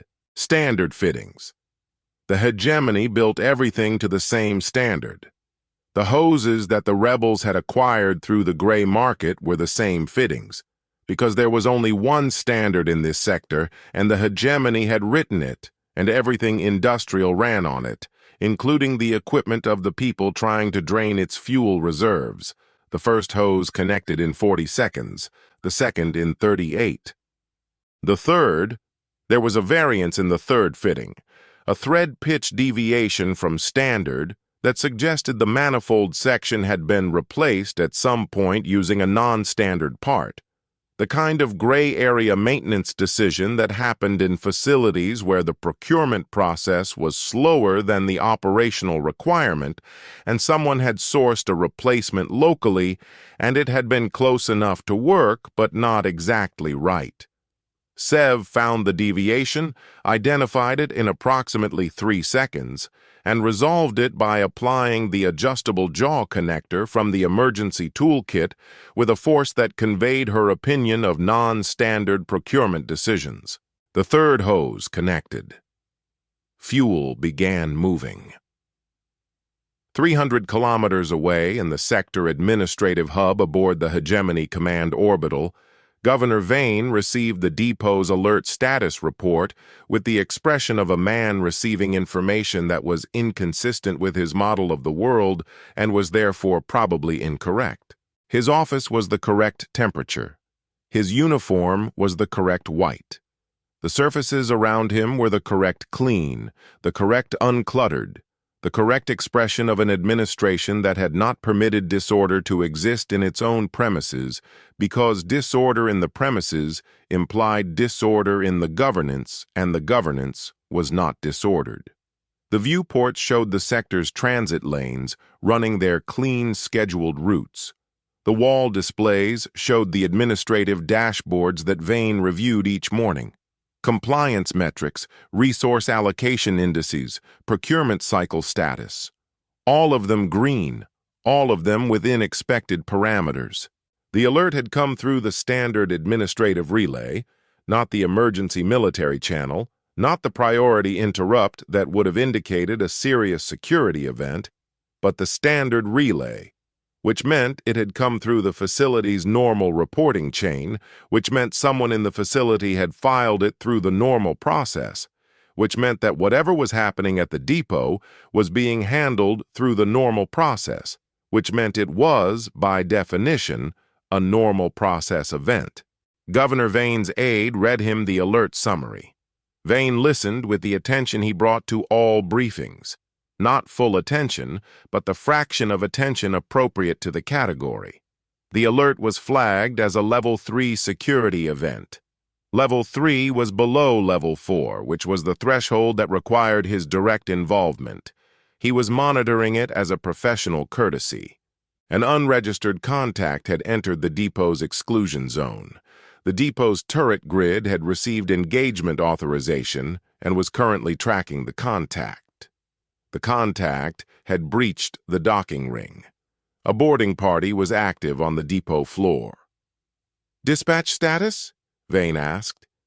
"The depot's automated distress signal shows as broadcast, Governor, but regional command has no record of receipt. The relay station is showing the broadcast as transmitted." "A relay malfunction." Vane reached across his desk and pulled the incident log to his screen.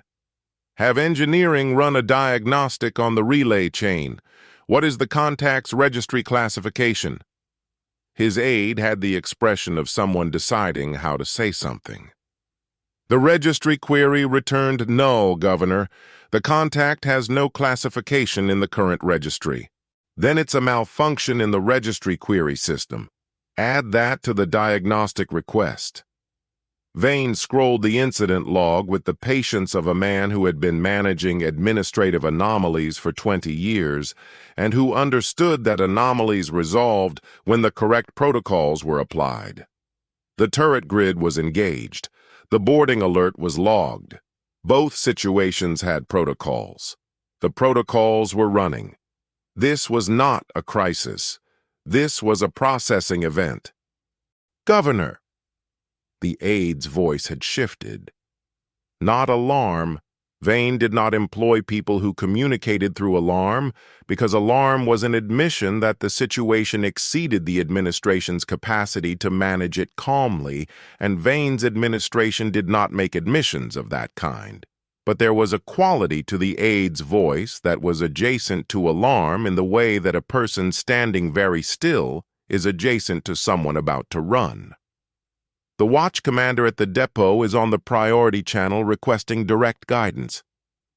Route it through the standard escalation protocol." "He is on the priority channel, Governor. It is a direct request." Vane looked up from the incident log.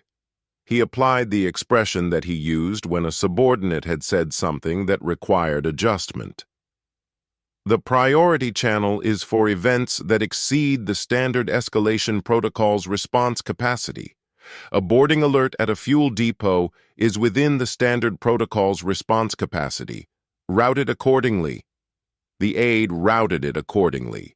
Back at the depot, the boarding party had 2 minutes and 40 seconds of fuel transfer on the primary hose connection. The transfer rate was not the rate they had planned for. The trickle cycle pressure in the maintenance lines was lower than the operational pressure they had modeled, and the flow rate through the hoses was proportionally reduced. Sev had already identified the pressure differential and located the manual pressure boost valve on the manifold, and had applied the boost, and the flow rate had improved to within 12% of the planned rate. 12% reduction in transfer rate against the planned timeline. Kalen ran the math from the bridge. Manageable. Tight, but manageable. The turret impacts on the hull had settled into a rhythm. The targeting algorithm had found its best available fire solution on the metamaterial hull and was running it on the 6-second cycle, each impact a hard concussion against the outer plating, each impact absorbed and distributed and contributing incrementally to the damage accumulation that the metamaterial had been designed to sustain and was sustaining. The starboard midsection, the section that had required the most repair work in the anvil, the section that Leva had assessed on her first day aboard, was taking more impacts than the other hull sections. The targeting algorithm's degraded range accuracy was producing a consistent bias toward the starboard contact geometry. The section was holding. The repair weld work was holding. Vor's weld passes from 2 months of anvil work were holding under live combat loading. The watch center inside the depot was not holding. The watch commander was a 22-year veteran of Hegemony depot operations named Salvage, and Salvage had spent 22 years operating inside a system that had protocols for every eventuality and had found the system's protocols adequate for every eventuality until the current one. The turret grid was engaged and firing. The boarding alert was logged. The emergency distress signal was showing as broadcast, but regional command wasn't responding, and the standard escalation protocol was processing his priority channel request through a queue that currently showed a 40-minute estimated response time because the queue had been designed for an organization that processed its priority requests at the pace of an organization that had rarely needed to process priority requests quickly. 40 minutes. The boarding party on his depot floor had been active for 6 minutes and 20 seconds. Salvage had been on watch when the exclusion zone alert triggered, had been on watch when the registry null return came back, had been on watch when the shields failed and the turret grid went to engagement authorization and the boarding breach registered on the docking ring sensors. He had followed the protocol at every step because the protocol was what you followed, and the protocol was still the protocol, and the protocol was failing. Salvage's watch crew were doing what watch crews did when the protocol was failing and the situation was real. They were working the problem with what they had. 2 depot security officers, all the depot's manned security complement, which had never been sized for a boarding scenario because a boarding scenario had not been considered a realistic threat in the facility's operational planning, were moving toward the manifold access corridor. The watch crew was running a manual sensor sweep of the depot floor, trying to build a contact map of where the boarding party was and how many. The manual sensor sweep was picking up 4 contacts in the manifold corridor and 1 additional contact moving toward the Array Gamma secondary transfer hub.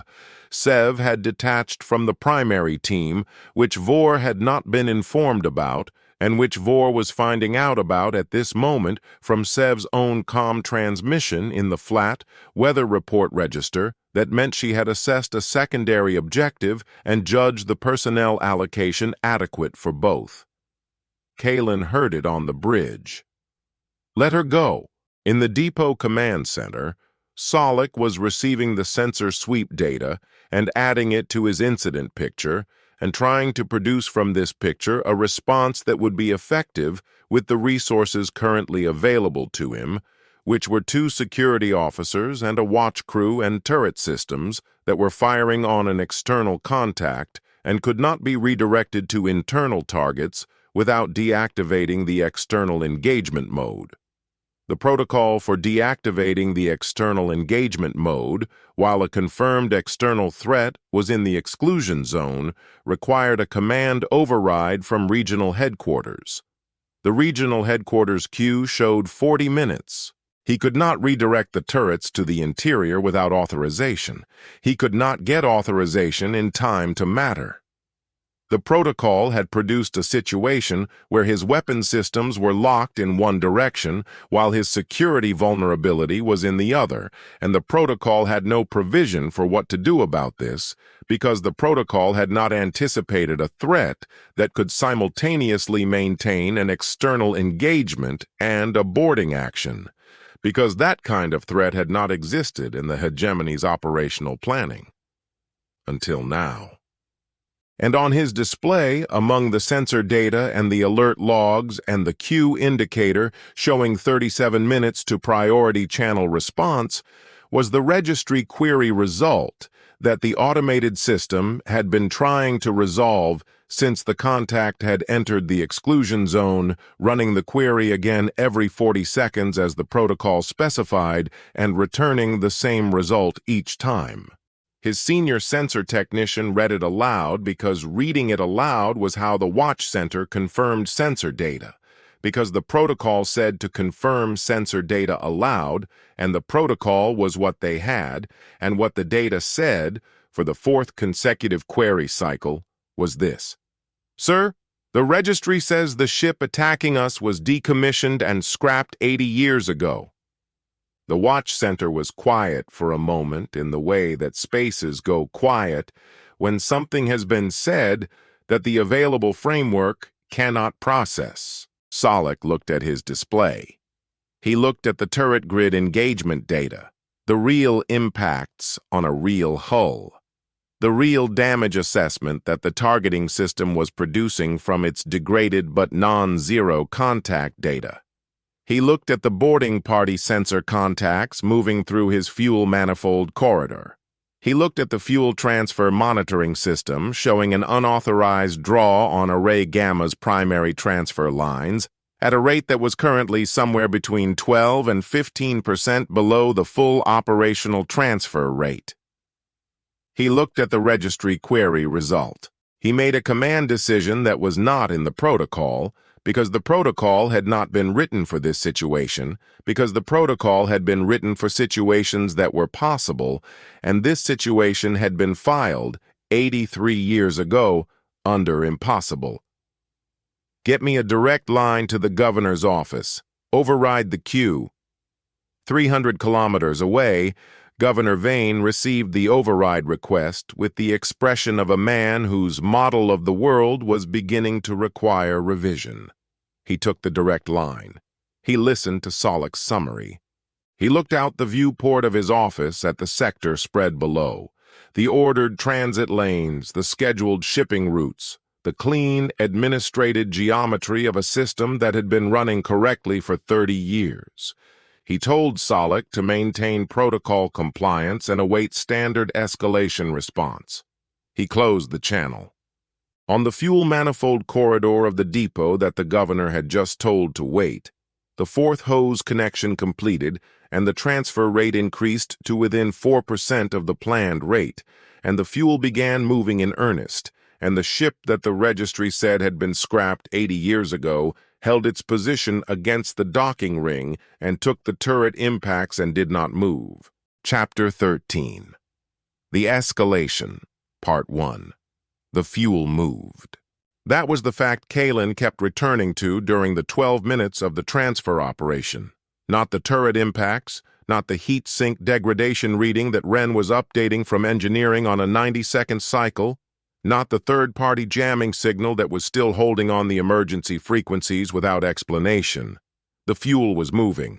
The hoses were connected and the pressure was up, and the transfer rate was within 4% of plan, and the fuel was moving from the Hegemony's Array Gamma primary reserve into the cargo tanks that the frigate had been fitted with during the Anvil overhaul specifically for this purpose, and as long as the fuel was moving, the operation was succeeding. 12 minutes was the planned transfer duration at full flow rate. At the actual flow rate, accounting for the 4% reduction, the revised duration was 12 minutes and 31 seconds. Kalen had rounded it to 13 minutes and was counting from that. The turret impacts continued their 6-second rhythm against the hull. The starboard midsection was taking the majority of them. Leva had identified the targeting bias early and had pushed the recommendation to DOS to introduce a slow lateral oscillation in the ship's holding position, a drift correction that would spread the impact distribution across a wider section of the hull rather than concentrating it on the already repaired starboard plating. DOS had implemented it. The distribution had spread. The starboard section was still taking the most impacts because the targeting algorithm had adapted its fire solution to account for the oscillation, but the concentration had reduced from approximately 60% to approximately 45% of total impacts. 45% of an ongoing impact load against a section of hull that had been through a landfill burial, an extraction operation, and 2 months of repair work was not a comfortable number. It was the number they had. Sev checked in from the secondary hub at the 9-minute mark. Her voice was flat, informational, stripped of anything that might be characterized as report of a problem. Fuel bypass valve at the Array Gamma secondary hub was open. Secondary transfer line was feeding into the reserve tank she'd connected at the junction point. Rate was stable. She had, without being asked, and without informing anyone beforehand, added a secondary draw point to the transfer operation that increased the total fuel acquisition rate by approximately 18%. Kalen ran the revised timeline. 11 minutes and 40 seconds total transfer at the combined rate, saving nearly 90 seconds off the revised estimate. Copy that. He filed her in the category of crew members who did not require management and returned his attention to the display. The slipspace event registered at 10 minutes and 40 seconds into the transfer. Not at the depot, not at a distance that the passive sensors could characterize as distant. The slipspace emergence signature appeared on Leva's passive array at a range of approximately 12,000 kilometers, close enough that the transit time from emergence to depot intercept at standard rapid response fighter velocity was under 3 minutes. Close enough that the arrival was not a patrol response dispatched through the standard escalation protocol. Close enough that whoever had sent them had known about the strike before the standard escalation protocol had time to process it, which meant the third-party jamming of the emergency distress signal had not been complete, or had not been the only channel the depot had available. The emergent signature itself was clean. No slipspace instability, no drive overload artifacts. These fighters had not been scrambled in a hurry. They had transited smoothly, professionally, from a pre-positioned standby location. Kalen had been inside enough emergency responses to know the difference between a scramble and a deployment, and this was a deployment. Someone had a standing rapid response asset positioned within slipspace transit distance of this depot, ready to respond to an event that hadn't happened yet. That was a level of operational preparation that the Hegemony's Outer Rim Patrol Doctrine did not call for. The Outer Rim Patrol Doctrine was built around the assumption that threats would escalate through the standard reporting chain and would be responded to with assets dispatched from the regional command station. Pre-positioned rapid response was inner system doctrine, the kind of security layering you applied to assets that you considered genuinely irreplaceable. The depot had never been designated as a high-priority target. It was a fuel depot. It was important to the region's patrol operations, which was why the rebels had chosen it, but in the Hegemony's public threat assessment matrix, it was classified as a standard infrastructure asset. Important, guarded, but not the kind of facility that warranted a standing rapid response deployment. Someone disagreed with that classification.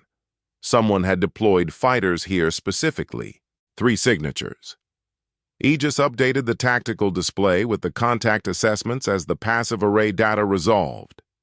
Hegemony, rapid response fighters, current generation, their slipspace emergence profile consistent with a pre-planned rapid deployment from a standing launch position rather than a response scramble.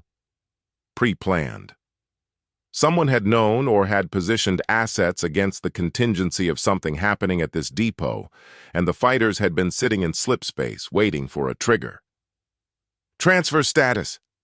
Kalen kept his eyes on the fighter contacts closing on the display. Vor's voice. 2 minutes to disconnect. Primary tanks at 91% fill. Secondary at 63. 2 minutes of transfer against 3 minutes of fighter transit time. A 60-second buffer before the fighters could reach weapons engagement range, assuming they came in on a direct intercept approach, which rapid response fighters did not do because direct intercept approaches against defended targets were how rapid response fighters became wreckage. They would come in on a sweep approach, flanking, building a targeting solution before committing to engagement range. That added time.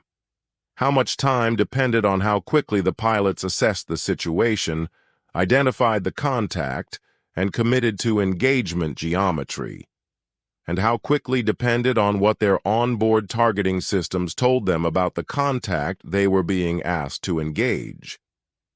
Hull 774 had no registry. Hull 774 returned degraded ranging data from its metamaterial hull. Hull 774 was a ghost. The fighters' targeting computers were going to spend the first 30 seconds of their approach doing exactly what the depot's turret grid had done, trying to classify a contact that could not be classified, sending registry queries that would return null, attempting to build a targeting solution on a hull that was absorbing their ranging signals.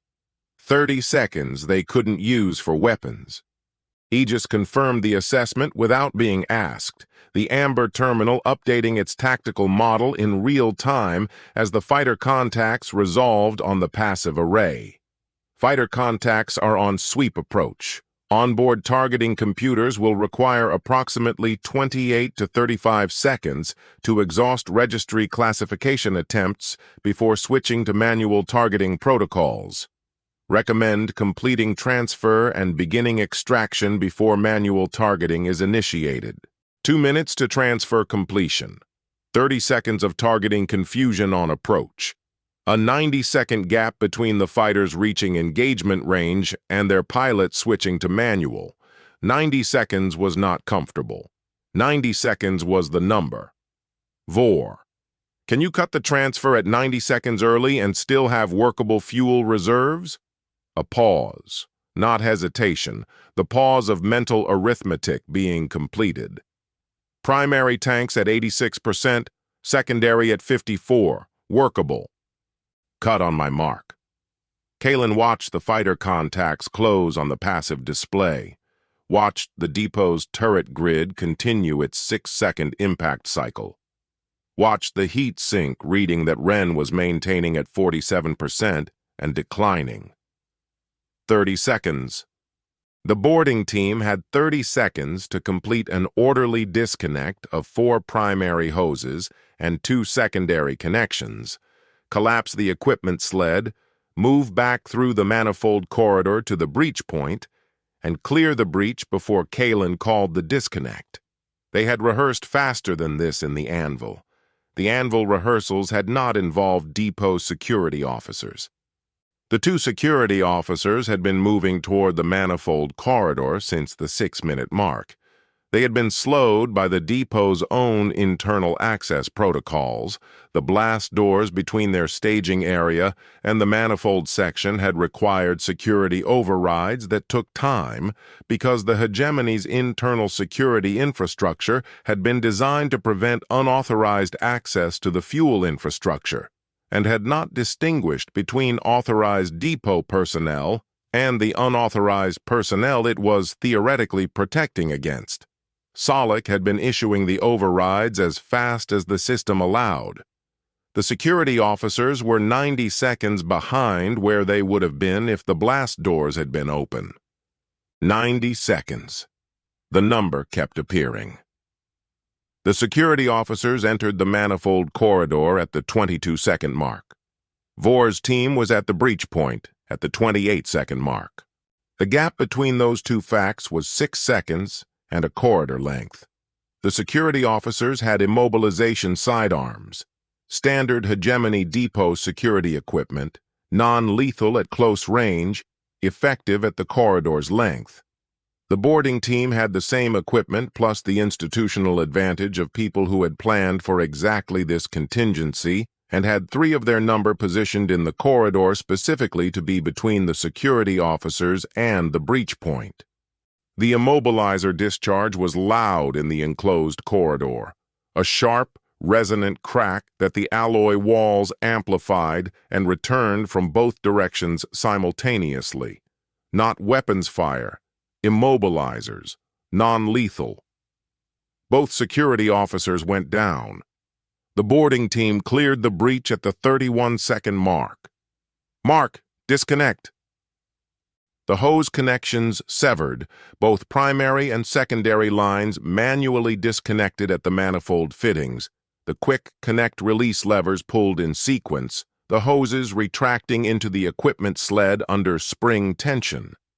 The frigate's lateral thrusters fired to break the docking ring contact, the hull pulling back from the breach face with the deep structural groan of metal separating from metal that it had been pressed against under thrust loading.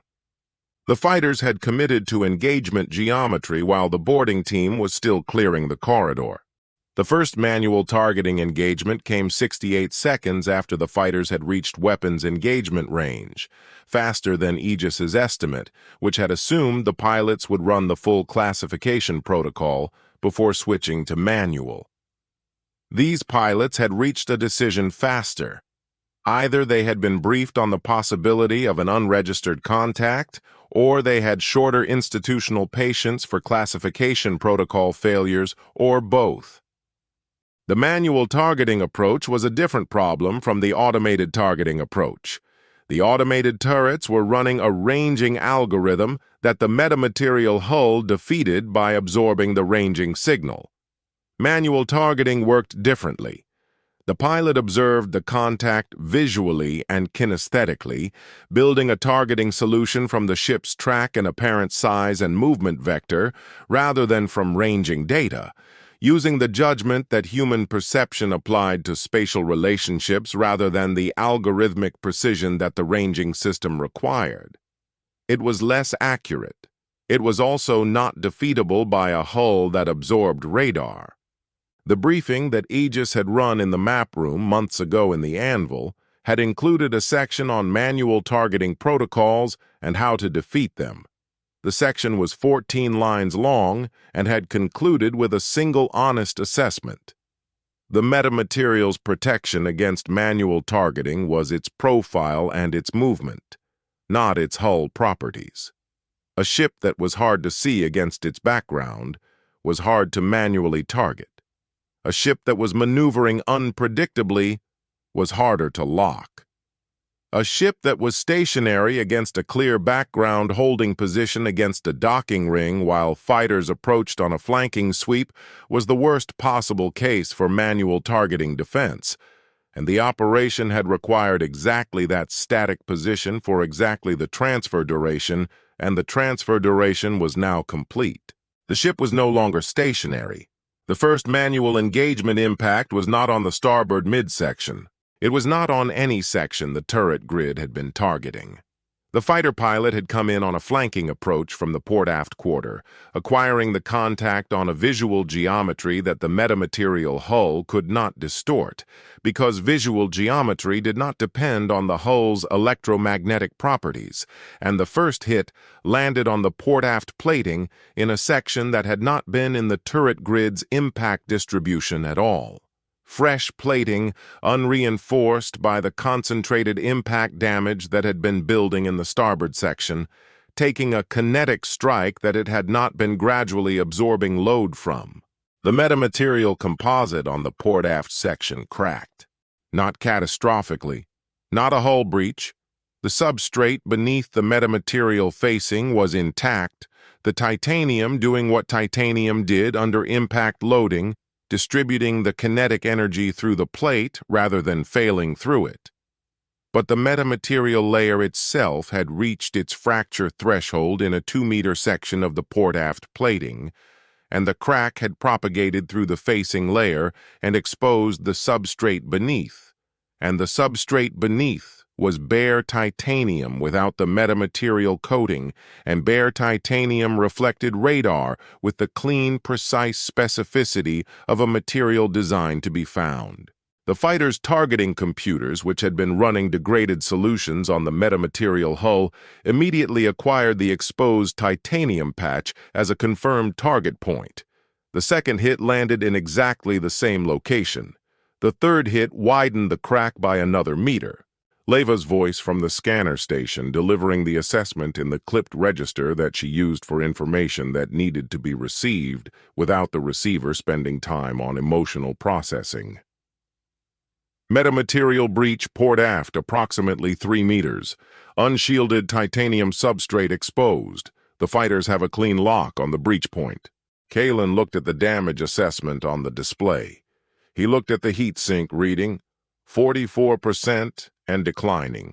The Anvil's repair work holding everywhere except where the fighters had found the gap and were now hitting the same gap in sequence, each impact widening the exposed area slightly, each widening giving the fighters' targeting solution a larger confirmed contact point. The exposed titanium patch was a problem that was getting larger in real time. Every hit widened the fracture boundary. Every widened fracture gave the fighters' targeting computers a cleaner return, which meant a more accurate fire solution, which meant the next hit was more likely to land near the previous hit rather than at its edge, which meant the patch was growing in the specific location that the fighters were most able to target. A self-reinforcing failure. The kind the planning had not fully modeled because the planning had modeled the metamaterial as binary, either intact or breached, not a dynamic damage accumulation with a feedback mechanism. Aegis had known. Aegis had included the brittle composite failure mode in the technical constraint summary. Kalen had read it and had planned the strike duration to end before any sustained manual targeting could build this kind of concentrated damage. The fighters had been faster than the estimate. He made a note, in the part of his mind that kept notes for future operations, that estimates about how long human pilots would follow a failing automated protocol before switching to judgment were probably optimistic and should be adjusted. The turret grid was still firing. The fighters were firing. The lateral thrusters were working the frigate away from the docking ring, the ship accelerating into the envelope that would break the turret grid's targeting geometry. The heat sink was at 43%. The fuel was in the tanks. The fuel was in the tanks. Doss, get us out of here. Chapter 14, The Escalation, Part 2. The bridge was hot. Not uncomfortable hot.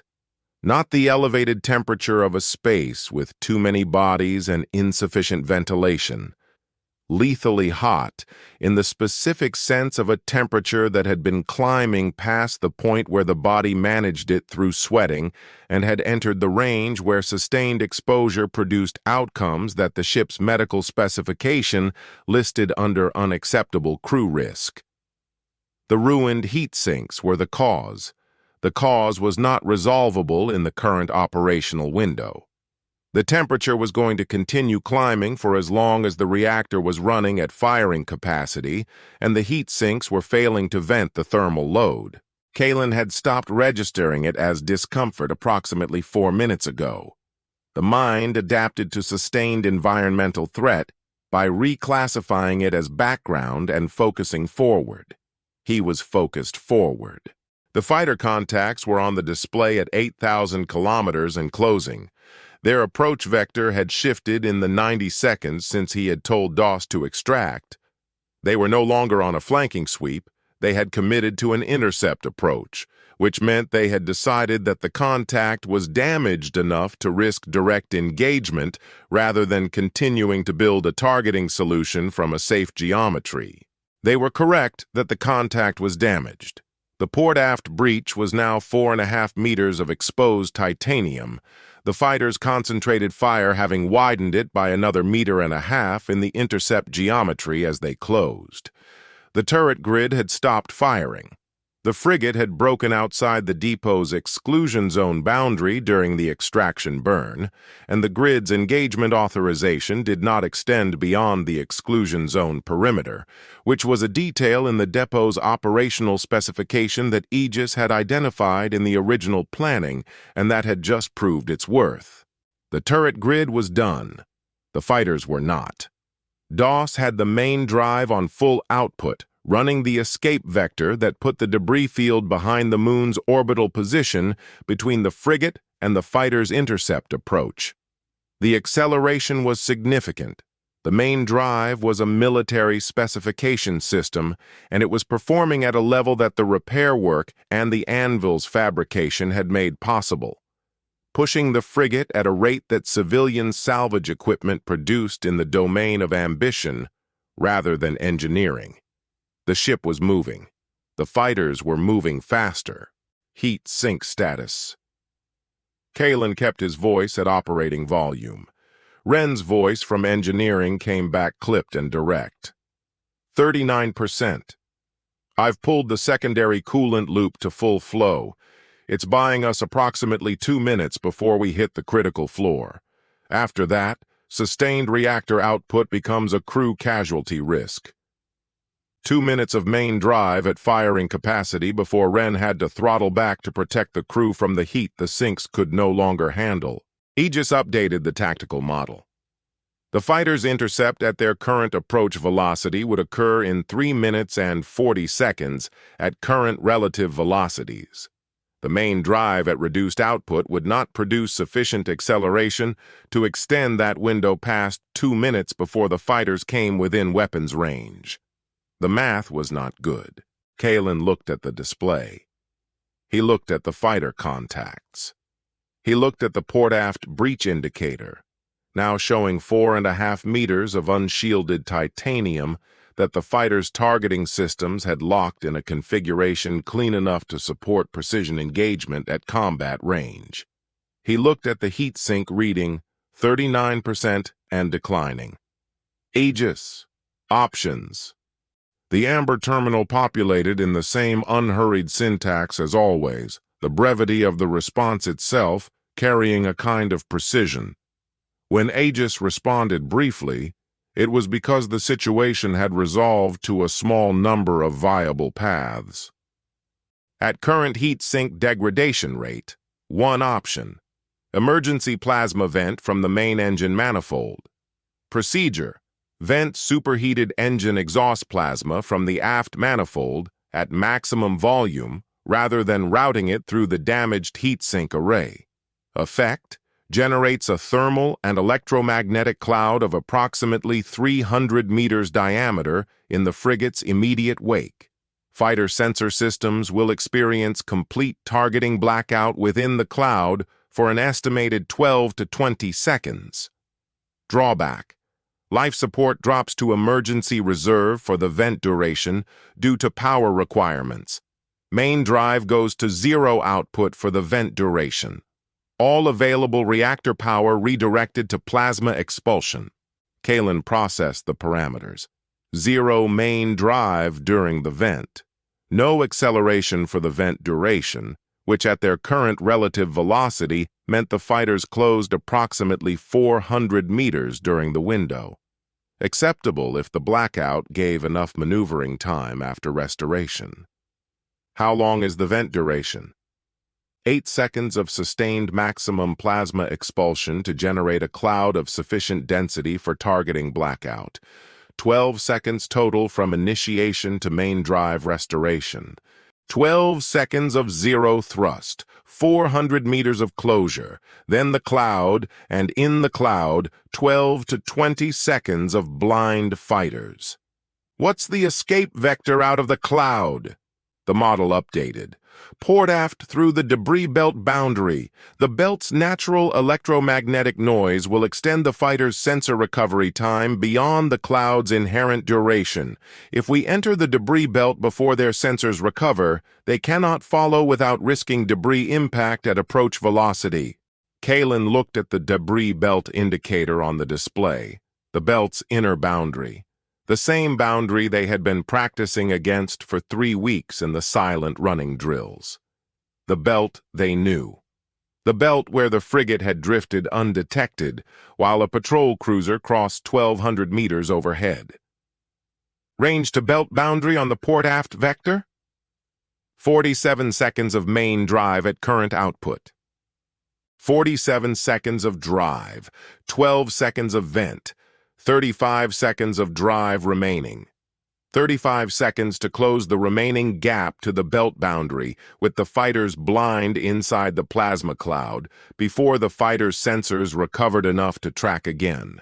He ran the problem one more time, not because he was uncertain, because a problem this consequential warranted a second complete run before committing. The numbers held. Wren! On my mark! Full plasma vent from the aft manifold. All power to the vent. Life support to reserve. Main drive to 0. A pause. 1 second, 2. Not hesitation. Wren completing his own calculation of what the vent would do to the engineering bay's thermal environment, which was already operating at the upper edge of crew-safe temperature.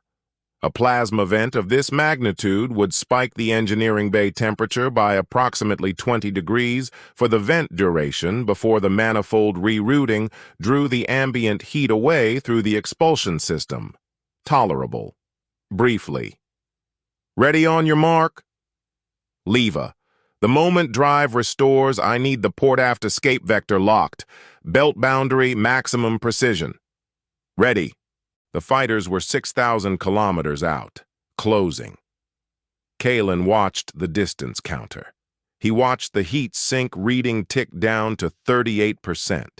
He felt the bridge temperature against his skin, his shirt soaked through, the hot metal smell of a ship running past its thermal margins. He thought about Vor's weld passes holding the starboard section through everything the turret grid had put into it. He thought about the port-aft breach, 4.5 meters of exposed titanium pointing at 3 fighters with clean targeting locks and closing. He thought about 83 years of waiting in the dark. Mark. The main drive cut. The deceleration was instantaneous in its absence. Not a sensation of slowing, but a cessation of thrust that the body registered as a sudden, complete silence from the drives that had been running hard for the past 4 minutes. In that silence, a half-second gap of no external force on the ship, just the momentum of everything that had been accelerating and was now coasting. Then the plasma vent opened. The sound it made inside the ship was not the sound of the bore laser discharge or the turret impacts or the drive burn. It was a sound from a different register entirely, a deep, sustained exhalation, a release of pressure at a scale that involved the full volume of the main engine manifold system. The superheated plasma that the ruined heat sinks had been failing to process for the past 14 minutes, finding a sudden, massive outlet through the aft manifold venting ports and expanding outward into the ship's wake in a cloud that was, by Aegis's estimate, approximately 300 meters in diameter and approximately 4,000 degrees at its core. The fighters flew into it at approach velocity, not by accident, by inevitability.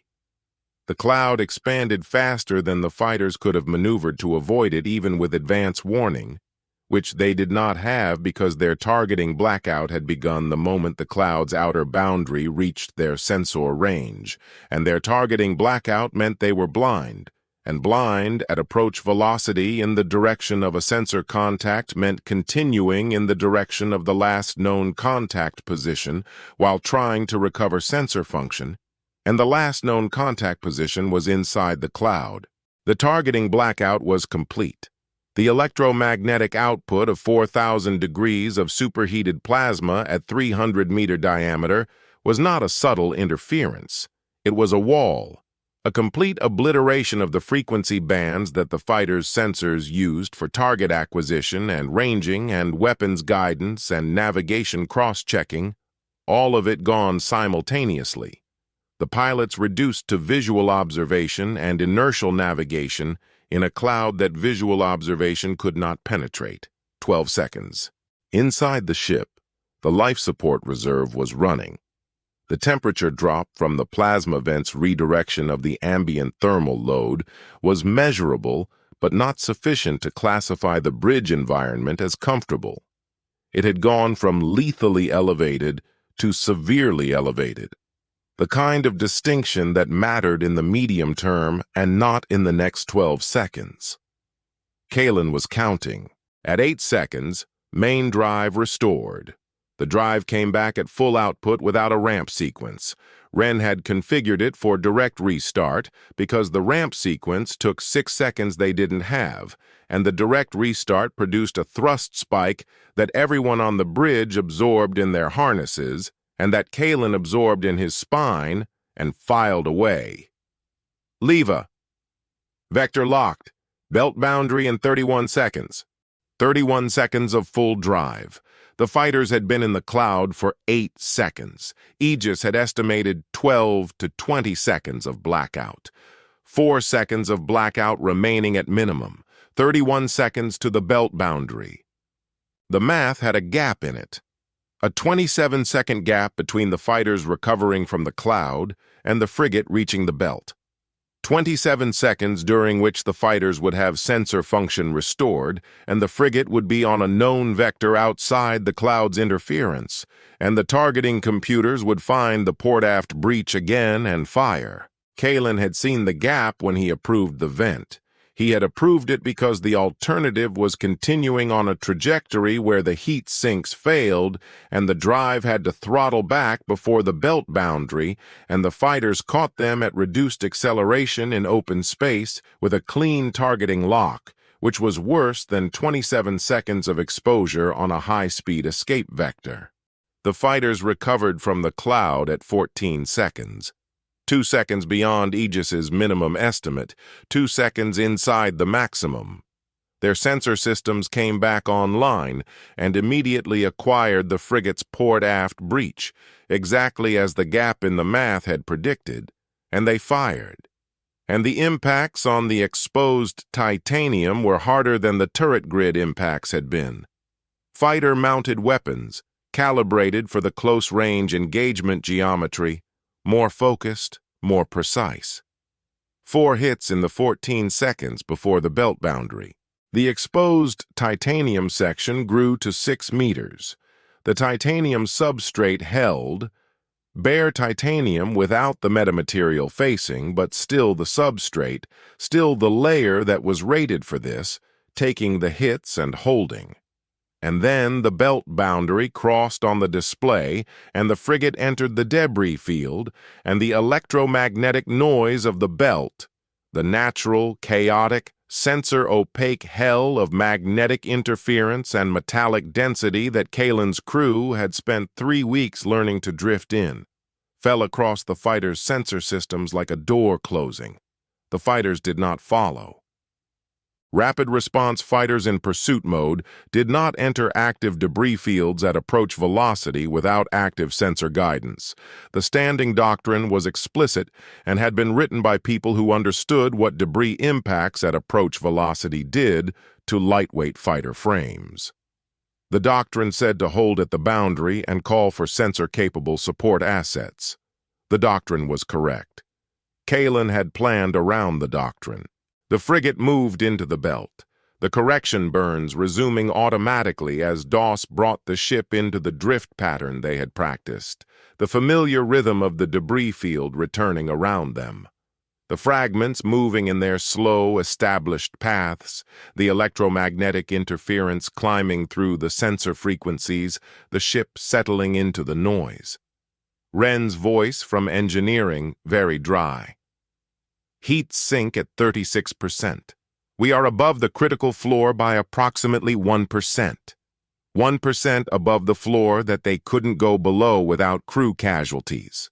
Kalen sat down in the command chair. It was the first time he had sat during the entire engagement. The bridge was still hot, severely elevated, not lethally elevated, the thermal environment improving as the plasma vent's effect continued to draw ambient heat through the manifold system, and away. His hands, he noticed, were steady.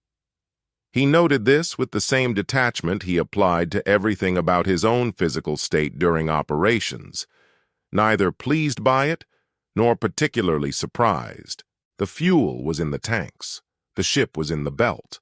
The fighters were at the boundary, calling for support that would take time to arrive. They had the time. They had planned for that time. The debris belt, the relay buoys, the sub-frequency network, all of it was ready for exactly this interval, the window between the strike and the moment the Hegemony assembled a response capable of following them into the noise. The damage was significant. The breach was 6 meters. 2 heat sinks had failed entirely during the engagement, and a third was at reduced capacity. The laser battery in the port-aft mount had taken a direct impact during the fighter engagement, and Darren was already in the corridor running the damage assessment on it. The ship was damaged. The ship was functional. The difference between those two things was the work of 6 months in a hidden asteroid and a crew that had stopped being a collection of individuals and had become something else. Kalen looked at the amber terminal. The amber light held steady, patient as it had always been. Aegis, Damage Assessment and Recovery Priority List. The terminal populated with the list, formal and comprehensive, beginning with the heat sink replacement protocol that was the most critical item and proceeding through the structural repairs, the laser battery assessment, the metamaterial breach remediation options. The work was already beginning. It had not stopped. Chapter 15, The Escalation, Part 3.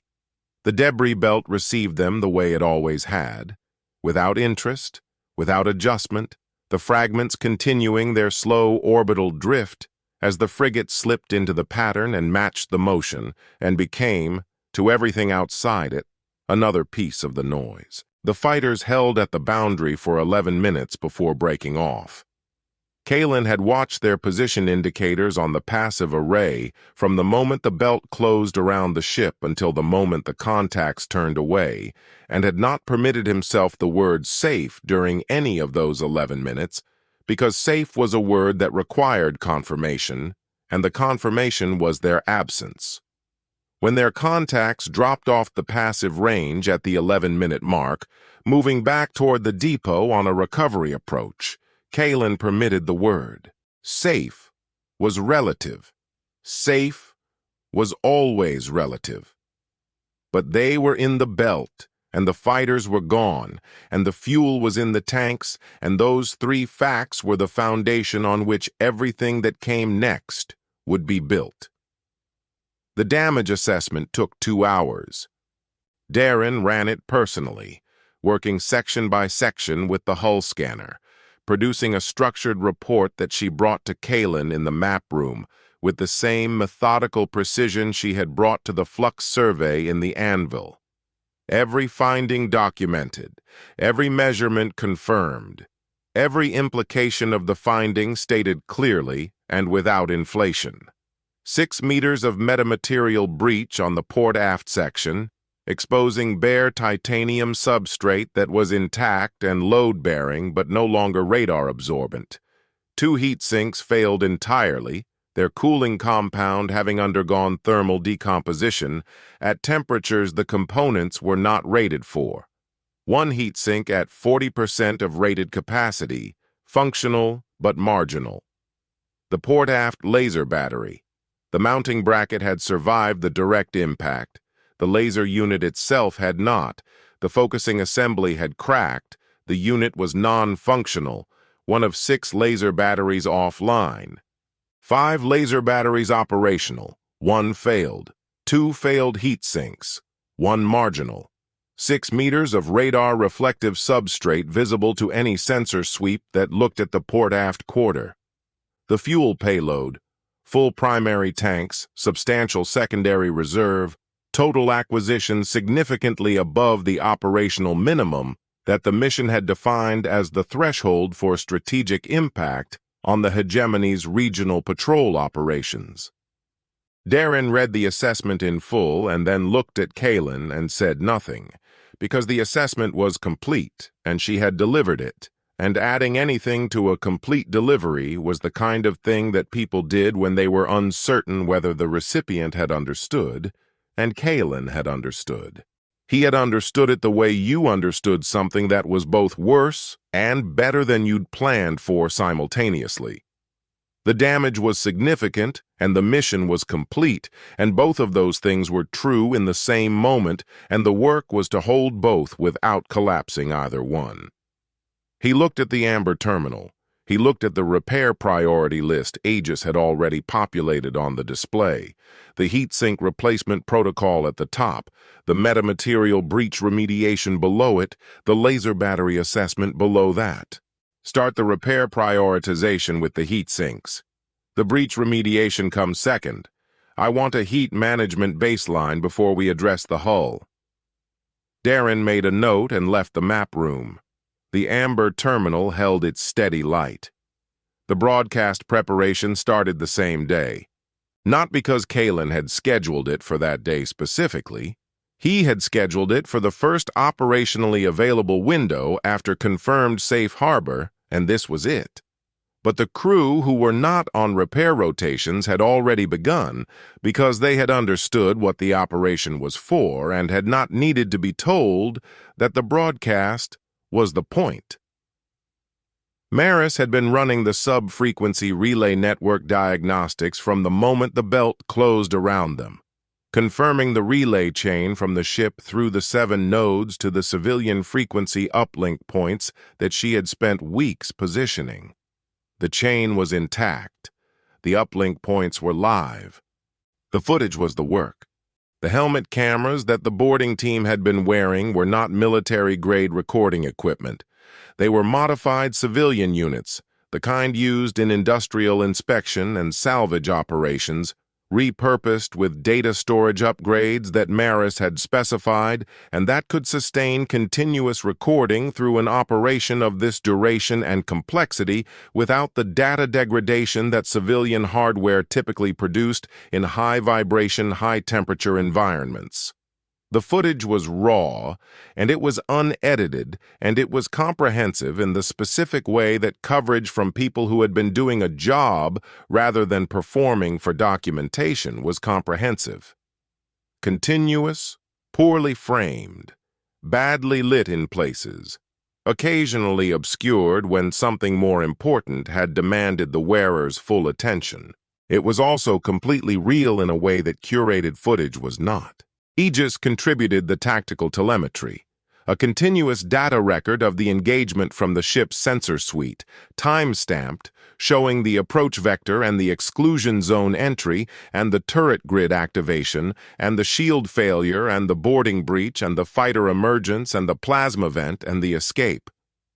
The data was 83-year-old military record format, the timestamps in a notation system that the current Hegemony's administrative infrastructure had not used in decades, its authenticity as legible as its age. No one constructing a fabricated record would have chosen to fabricate it in a deprecated notation system. Maris spliced the footage and the telemetry together at the workstation she had set up in the ship's secondary communications bay, the same bay with the door frozen at 45 degrees that they had passed on their first walk through the interior. She had propped the door open further with a salvaged bracket and worked in the amber light from the passageway, her hands moving through the edit sequence with the focused precision of someone who understood exactly what the output needed to accomplish. Not a production, not a message crafted for impact. The raw record of what had happened, arranged in the order it had happened, with the telemetry running alongside the helmet footage so that anyone watching it could see simultaneously what the participants had seen and what the ship's sensors had recorded. 2 perspectives on the same event, neither of them filtered or shaped. The depot's shields failing in a bloom of light that the telemetry measured in precise electromagnetic terms, while the helmet footage showed the same bloom from behind a docking ring breach point as a flash that lit up the corridor. The turret grid firing and the hull absorbing it and continuing to hold position, the telemetry's impact data running alongside the boarding team's footage of the manifold corridor, fuel flowing, hoses connected, work continuing while the ship took hits outside. The registry query returns, screenshotted from Aegis's tactical log, null, null, null, null. 40-second intervals, 8 consecutive returns. A warship that the Hegemony's own administrative database insisted had been scrapped 80 years ago, boarding the Hegemony's own fuel depot and draining its reserves, while the depot's watch center tried to reach regional command through a priority queue showing 40 minutes. The fighters in slipspace, pre-positioned. Someone standing contingency. Maris had included it with a timestamp and no commentary because commentary would have been less powerful than the fact.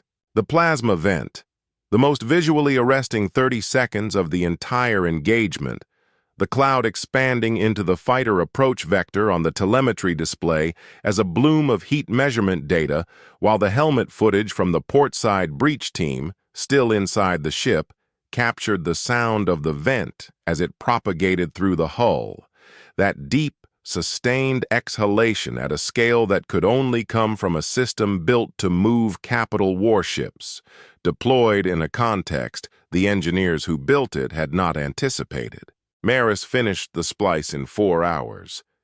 She ran it once without stopping and sat quietly for a moment at the end of it, and then came to find Kalen in the map room.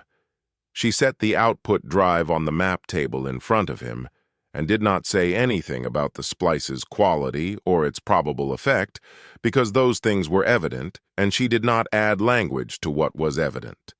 One word: ready. The transmission went out on all 7 relay nodes simultaneously, pushing to the civilian frequency uplink points at the full bandwidth the sub-frequency network could sustain. Not encrypted, the opposite of encrypted. Broadcast on the open civilian bands, the frequencies that every receiver in the sector monitored for weather and transit and public safety announcements. Not targeted at any specific recipient. Available to everyone. The Hegemony's communications monitoring infrastructure watched the high-frequency military and commercial bands. The sub-frequency relay network was below their monitoring threshold. The uplink points were civilian hardware, legally owned, transmitting on civilian frequencies, indistinguishable to an automated monitoring system from a standard civilian broadcast. The Hegemony's communications sensors had no mechanism for this. They monitored what they had been built to monitor. They were very good at monitoring what they had been built to monitor. This was not that. Kalen stood on the bridge when the transmission went out, watching the relay confirmation indicators come through on Maris's network display as each node confirmed broadcast, the 7 nodes lighting in sequence as the signal propagated through the chain. He was not watching the civilian frequencies. He was watching the ship, the damage indicators, the heat sink repair progress that Wren was running in engineering, the hull scanner data that was confirming the breach perimeter as Darren's repair team began the remediation process, the 5 remaining laser batteries running their diagnostic cycles in the ready configuration. He was watching the ship because the ship was what he was responsible for, and the broadcast was already out, and what happened in the sector as a result of the broadcast was no longer in his hands. It was in the hands of every person in the outer rim who was about to watch a ship made of garbage and salvage wire and stripped mining lasers take on a Hegemony fuel depot and walk away. Maris monitored the civilian frequency bands from the secondary communications bay, tracking the broadcast's propagation across the relay network's coverage footprint. The signal moved at the speed the civilian infrastructure allowed, not instantaneous, not the high-speed military relay that the Hegemony used for priority traffic, but steady and persistent and covering, relay by relay, a progressively larger section of the outer rim's populated zones. Mining settlements, transit hubs, agricultural platforms, the sprawling settlement clusters at the edges of the administered sectors where the Hegemony's infrastructure was present but thin. Every civilian receiver within range of an uplink point received it. The first civilian response appeared on the sub-frequency monitoring channel 43 minutes after the broadcast began. Not a coherent message, a fragment, 1 relay hop away, from a mining collective 3 sectors over. 2 words transmitted on a sub-frequency band, in the specific register of something sent quickly by someone who hadn't planned to send it, and had done so because the alternative was not saying it at all. Maris read it to Kalen without inflection. The second response came 4 minutes later from a different direction entirely. A transit hub in the sector's southern quadrant. Not 2 words, but a longer message, part question and part statement. The kind of thing sent by someone who had watched the footage once and then watched it again and was now trying to reconcile what they had seen with what they had been told for the length of their lives about the administration's invincibility. By the time Kalen left the bridge to check the heatsink repair status in engineering, the monitoring channel was active with sporadic transmissions from across the relay coverage area, each one different in length and register and content, each one sharing the specific quality of a person who had been given information they had not expected and was now processing it in real time. The hegemony was not invincible. The footage showed that it was not invincible. Not in an abstract way, not in the theoretical way of a political argument, but in the concrete, observable, time-stamped and telemetry-confirmed way of a military installation whose shields had failed in 2 seconds and whose turret grid had fired for 12 minutes at a vessel it could not accurately target, and whose watch center had been told to maintain protocol compliance while a boarding party drained its fuel reserves. That was the thing about evidence. Arguments could be countered. Evidence could be disputed. But footage from a helmet camera showing your hand closing a fuel line quick connect while the ship outside took turret hits and kept holding, that was a different kind of information. It lodged in a different part of the processing space. It was not the kind of thing that an administration could send a correction notice about, because the correction notice had to explain what the footage was, and any explanation that accounted for all of it arrived at the same place the footage did. Kalen reached engineering. Wren was up to his elbows in the secondary heatsink housing, working by feel and by the scanner readout propped against the manifold casing, his movements economical and practiced, the work going at the pace that the work required and not faster.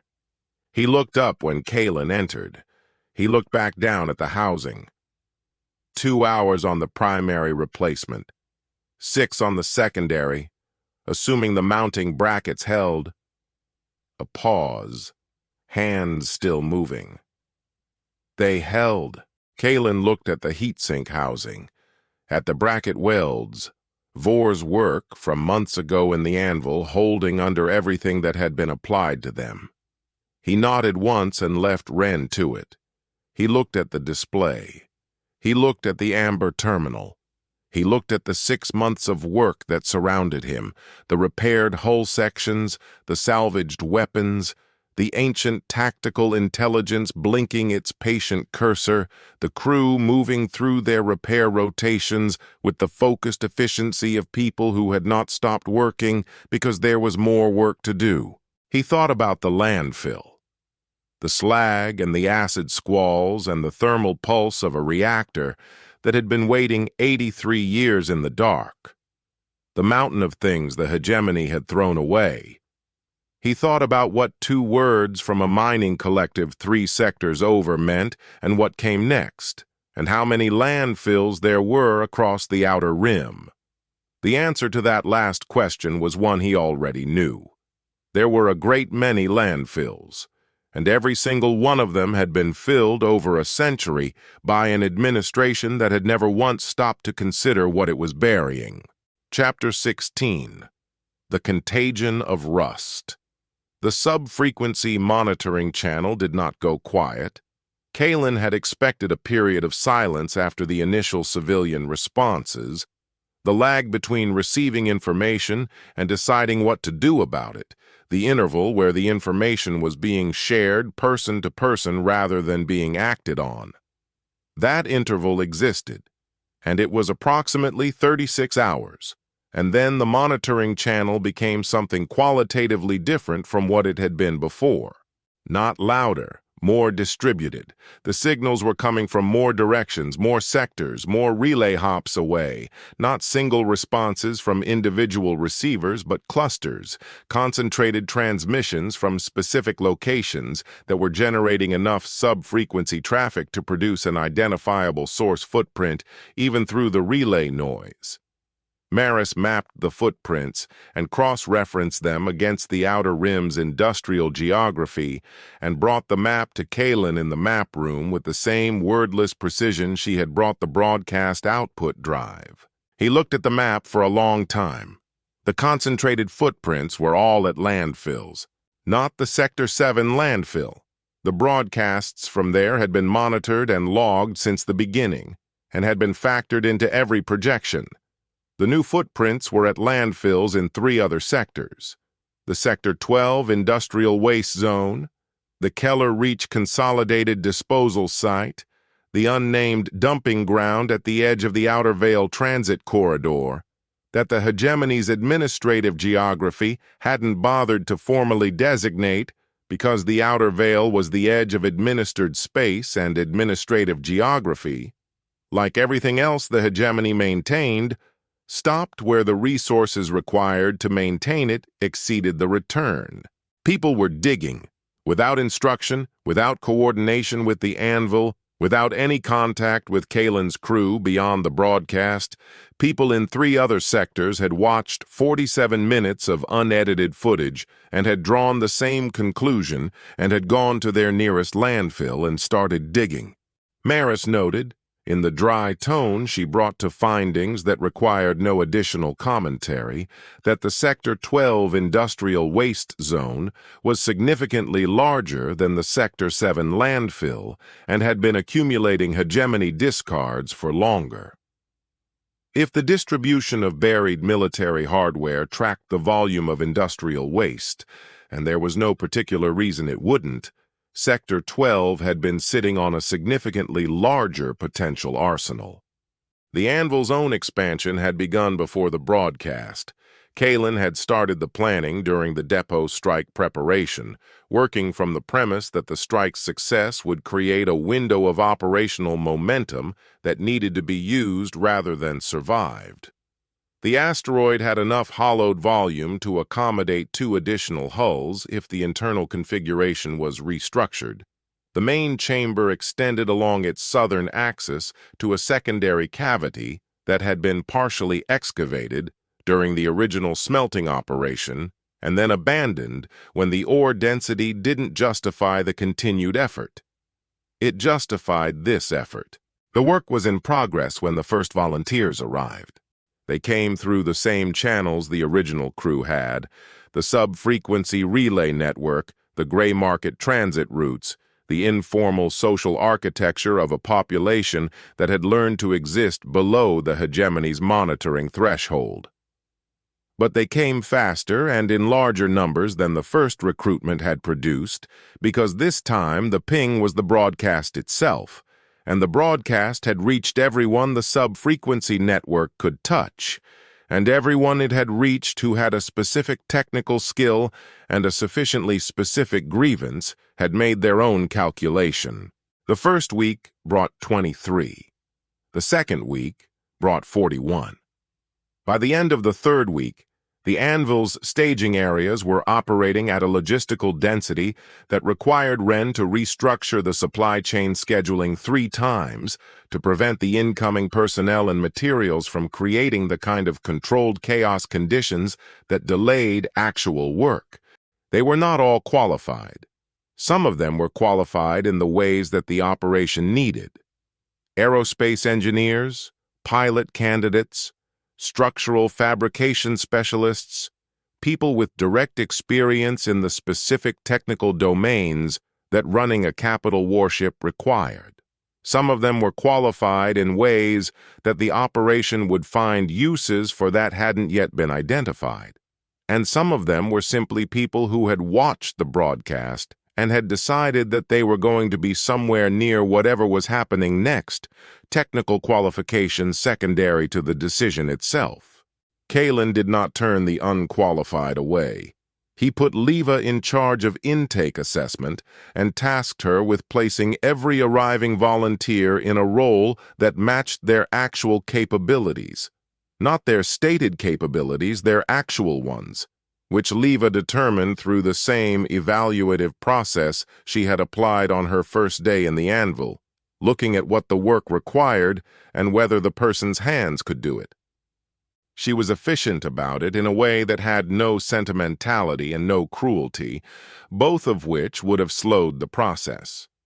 A volunteer who arrived claiming aerospace engineering credentials and demonstrated in the first practical assessment that their experience was theoretical rather than hands-on, was redirected to materials handling, supply logistics, or one of the dozen support functions that the expanded operation required and that did not demand the specific expertise they had claimed.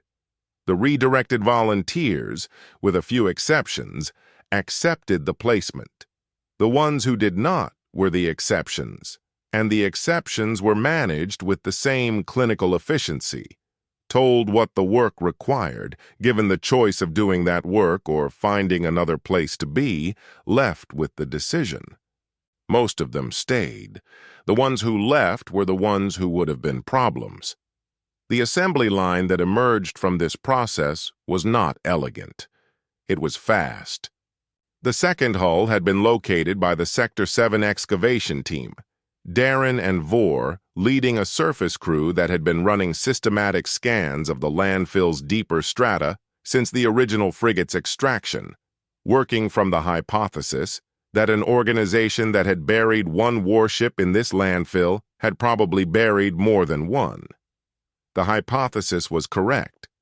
The second hull was smaller, a patrol craft, roughly 60 meters, buried at 22 meters depth rather than 40, which made the extraction substantially less complex than the original operation had been. They had her out in 9 hours. The third hull took longer to find and longer to extract, the scans requiring 3 separate attempts before resolving a return that Darren was confident enough to act on, and the extraction requiring the rebuilt crawler array and a weather window that the landfill's acid storm cycle did not provide until the 17th day after they started looking. When she came out, she was larger, 110 meters, an intermediate hull class between the patrol craft and the frigate, with a reactor that had not survived burial at the same integrity level as Hull 774's, but that was serviceable with work. Everything required work. The work was the point. The assembly line's efficiency metric, as Wren calculated it from the original frigate's retrofit timeline versus the second hull's parallel work, was improving at a rate that suggested the third hull's retrofit would complete in approximately half the time the second would take. Not because the third hull was easier, because the crew had now done this before, and doing something before changed what it cost to do it again, and doing it again in parallel with people who were learning the process for the first time, but learning it from people who had already solved the problems, meant that the solved problems didn't repeat. Governor Vane ordered the subspace communications blackout on the 42nd day after the broadcast. Not the local communications suppression that had been deployed during the original excavation window. A full outer rim blackout, system-wide, covering every subspace communications frequency from the inner sector's administrative relay down to the civilian broadcast bands. Every uplink point in the outer rim went dark. The sub-frequency relay network went dark. The mining collective transmissions and the transit hub responses and the clusters of activity from the sector landfills, all of it cut simultaneously, replaced by the specific quality of silence that electronic suppression produced in a monitored frequency band. The order had been coming for days. Maris had been watching the Hegemony's administrative traffic patterns on the monitoring channels she could still access, reading the indicators of a bureaucratic apparatus that was moving toward a decision it had been architecturally resistant to making because the decision required acknowledging that the situation it was responding to was real rather than a malfunction. The acknowledgement, when it came, had come in the specific form that Vane's administration was built for. A systemic, top-down response that treated the problem as an administrative one. The broadcast was the contagion. The network was the vector. Remove the vector. The hegemony had been doing exactly this for 100 years, with political dissent and trade violations and population movements it found inconvenient. cutting the communication infrastructure of the spaces it wanted to quiet and treating the resulting silence as resolution. It was a reasonable strategy for a problem that the network was actually causing. The broadcast was already out. The broadcast had already done its work. But Vane's model did not account for that, because Vane's model was built on the assumption that the problem was the transmission, not what the transmission had done to the people who had received it. Cut the transmission, and you cut the problem. The transmission was cut. The problem remained, but the model did not have a category for that distinction. Kalen had been waiting for it because the blackout was the predictable action of an administration that had no other tools in this range. Cut the broadcast, cut the communication, strangle the network that was carrying the contagion by eliminating the network. It was the correct strategic response to the problem as Vane understood it. Kalen had planned around Vane's understanding. Maris worked through the implications on her monitoring display as the blackout propagated across the frequency bands, her voice carrying the flat informational register that meant the analysis was complete, and the conclusion was not a surprise. He just blinded himself. The Outer Rim sensor network runs on the same subspace relay infrastructure as the civilian broadcast system. The localized sensor grids, the patrol coordination systems, the automated threat monitoring, the depot facility networks, all of them use the subspace relay for real-time data aggregation. He cut the civilian broadcast, and he cut his own sensor network in the same action. The Hegemony's Outer Rim patrol grid had just lost its real-time coordination capability. The automated threat monitoring that fed the patrol schedule algorithm had lost its data feed. The depot facilities that had been receiving continuous threat assessment updates from the regional command station were now operating on their last cached data, which was 42 days old, which was from before the fuel depot strike, which described a sector where the primary threat category was smuggling and the anomaly category was empty. Kalen looked at Maris's display. He looked at the blackout propagation map. The Outer Rim going dark sector by sector as the suppression order reached each relay node, the civilian channels and the Hegemony's own sensor aggregation channels going dark together because they ran on the same infrastructure, and the administrator who had ordered the blackout had either not known that or had decided that eliminating the broadcast was worth the operational cost. Maris kept working. The patrol cruisers still have their onboard sensors. Short range. They can operate without the relay network for immediate tactical awareness. But the coordination that lets the patrol grid function as a grid, the shared threat picture, the route optimization, the rapid response pre-positioning, that's gone. Every cruiser is now operating independently on its onboard data.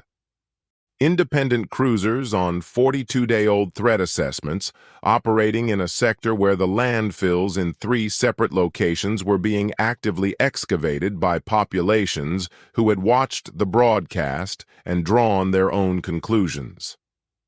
A sector that was, from the outside, completely silent.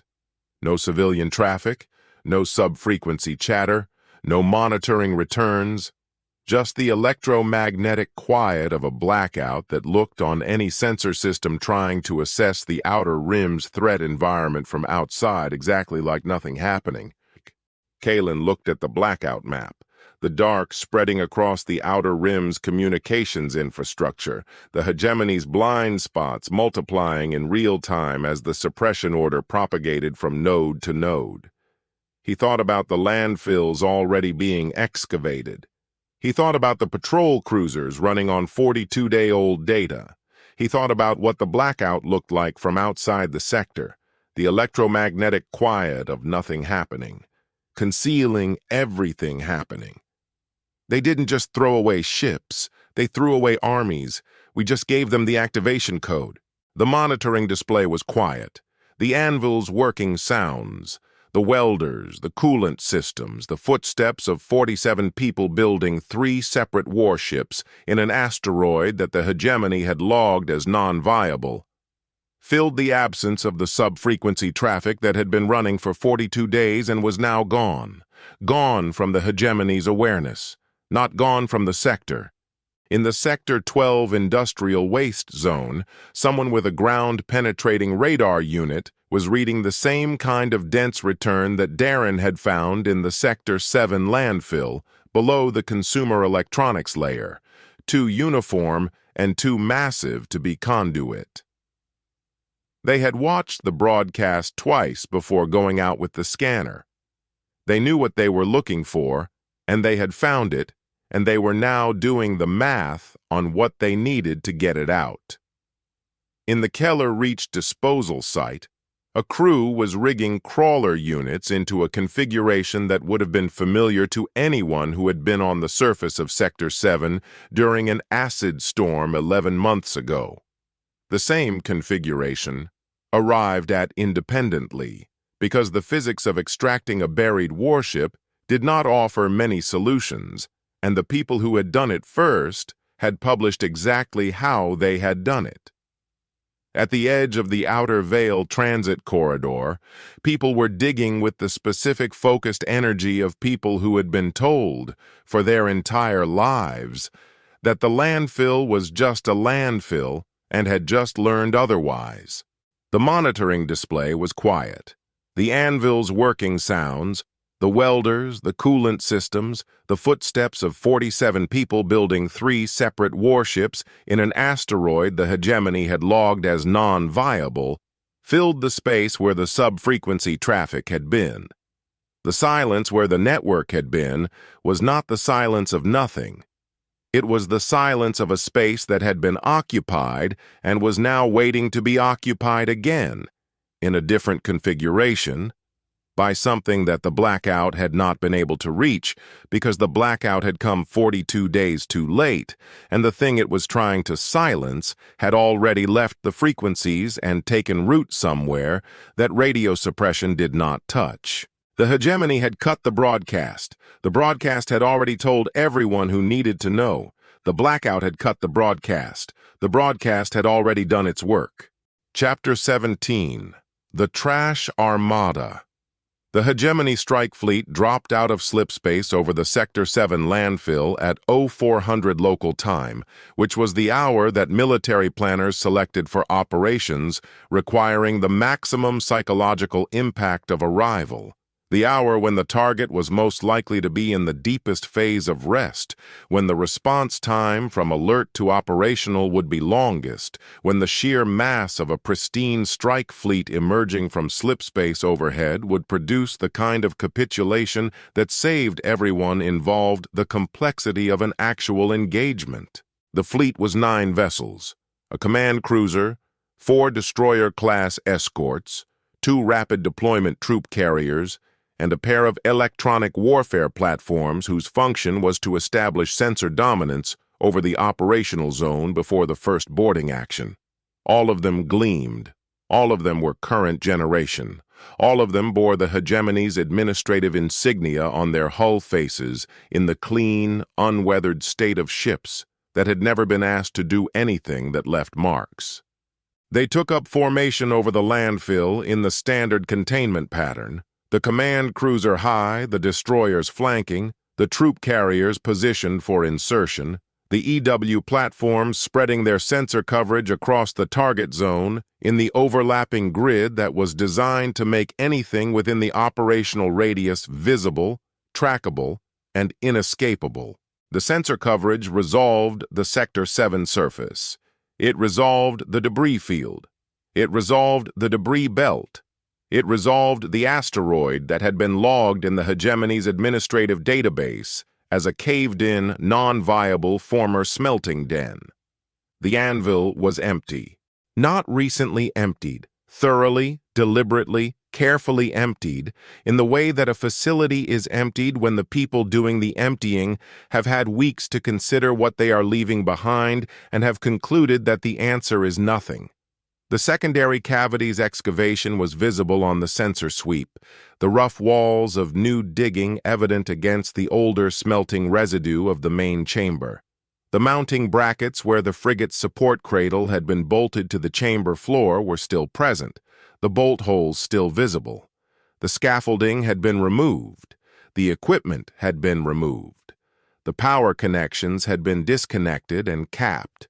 The Hegemony's sensor grid resolved a clean, empty space that had once held something significant and now held only the evidence that something significant had been there. Aboard the command cruiser, the fleet commander reviewed the sensor data with the expression of a man whose operational plan had been built around a fixed target and had just been informed that the target was not fixed. Not absent. The intelligence that had positioned the strike fleet here was solid, the Anvil's identification as the rebel operational base confirmed through multiple independent sources. The base had been real. The evacuation was real. The fleet had arrived at the correct location and found that the correct location was no longer the right location, and those two facts were both true simultaneously, and the operational doctrine had no efficient resolution for their coexistence. The evacuation timeline, the fleet commander noted, was consistent with the blackout order. The communication suppression had been intended to isolate the rebels.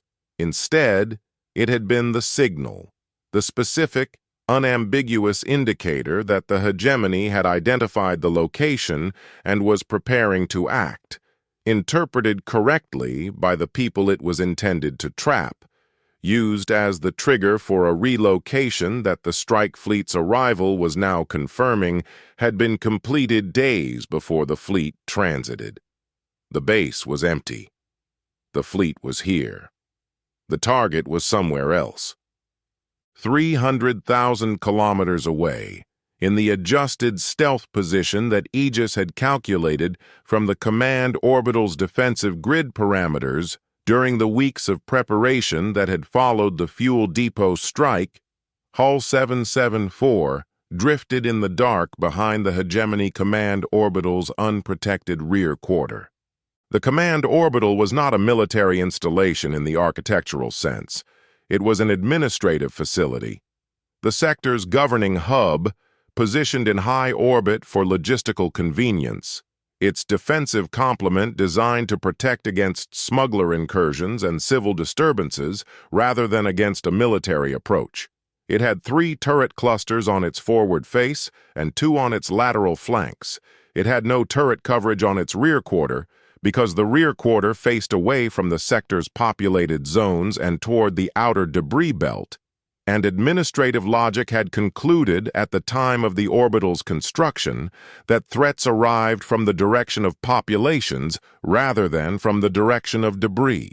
Administrative logic had not accounted for a 190-meter warship that could drift inside a debris belt undetected for months while learning the orbital's patrol patterns, approach corridors, and defensive geometry. Behind the orbital, in a loose formation that would have looked, to anything attempting to resolve it on an active sensor sweep, like the debris belt's outer fringe, like a cluster of industrial waste drifting on the belt's natural orbital gradient, was the Vanguard. The patrol craft was 60 meters, and her name was what Darren's excavation team had stenciled on her hull face during the extraction. Found. She ran dark, her reactor at minimum, her crew of 11 holding position in the focused silence that the silent running drills had made second nature. The intermediate hull was 110 meters with a serviceable reactor and 2 of her borrowed laser batteries operational, and her metamaterial coverage at 40% of the frigate's original specification. Less than ideal, more than nothing, exactly what the Anvil's assembly line had been able to produce in the time available, and exactly sufficient for what she was here to do.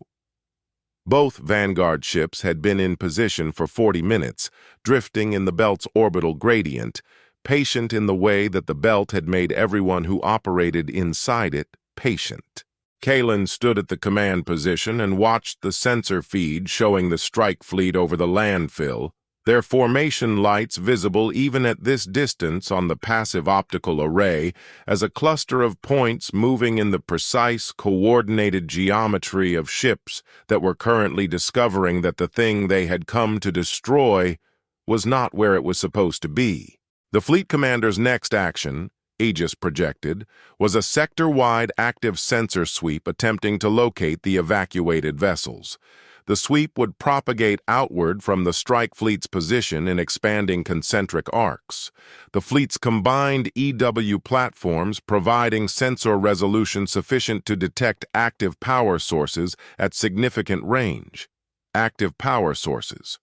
The frigate's reactor was at minimum sustainable output. The Vanguard's reactors were at minimum sustainable output. The command orbital's own electromagnetic signature. The massive, constant output of a facility that was running all its administrative and life support systems on full power was between the sensor sweep's origin point and the rebel fleet's position, providing exactly the kind of electromagnetic shadow that minimum output reactors needed to disappear into. The fleet was looking in the wrong direction. The command orbital's own power signature, the massive, constant electromagnetic output of a facility running all its administrative and life support systems at full capacity, sat between the sensor sweep's origin point and the rebel fleet's position, providing exactly the kind of signature shadow that minimum output reactors needed to disappear into. The EW platforms were excellent. The sensor coverage was comprehensive. The sweep was finding everything it was designed to find in the direction it was designed to look. The orbital's rear quarter had no turrets. Leva had the approach geometry dialed from weeks of preparation, the precise thruster sequence that would move the frigate from its stealth position to weapons range of the orbital's command bridge without crossing the field of view of any of the orbital's active sensor arrays. DOS had the sequence loaded. The Vanguard ships had their own approach vectors, coordinated through Maris's tethered relay system, each ship assigned a specific orbital section to cover. Kalen looked at the command orbital on the display. He looked at the strike fleet over the landfill, 300,000 kilometers away, sweeping for a target they were not going to find because the target had moved while they were in transit and was now behind them. He thought about a diagnostic scanner pulsing against a hull buried in 40 meters of garbage. He thought about the warm surface of a reactor housing under a glove. He thought about the words scrapped and buried and what the distance between them was worth. He thought about the people in the Sector 12 landfill who were digging right now, in the electromagnetic silence of the blackout, with crawler units rigged in the same configuration and ground-penetrating radar units that were probably reading the same kind of dense, impossible return that Darren had read a year ago in the Sector 7 slag. He thought about the activation code, the broadcast, the footage, the evidence that lodged in a different part of the processing space from arguments. He thought about what those people would see when the blackout lifted. The approach burn was 8 seconds. 8 seconds of lateral thruster output, the Vanguard ships burning in their coordinated arcs, and then silence. Drives off, ships coasting, the orbital growing from a point of administrative light to a structure with mass and the specific vulnerability of a facility built by people who made a reasonable assumption about which direction threats came from. The frigate reached weapons range at the 2-minute 40 mark. The Vanguard took their assigned positions at the 2-minute 50 mark. The orbital filled the forward display, its running lights arranged in the grid of a facility built for efficiency rather than camouflage, its rear face dark and unmonitored. The command bridge viewport was visible on the optical array as a lit rectangle in the forward section. Administrative lights. A sector's hub that had not yet been informed that the sector it administered had changed. 300,000 kilometers away, a pristine strike fleet swept the empty anvil for something that was behind them. Aegis had designated the targets weeks ago, working through the orbital's systems architecture from the construction records in its database. The communications array first, to sever the long-range relay before a coherent distress transmission could fully propagate. The sensor relay cluster second, to blind the orbital's tactical awareness.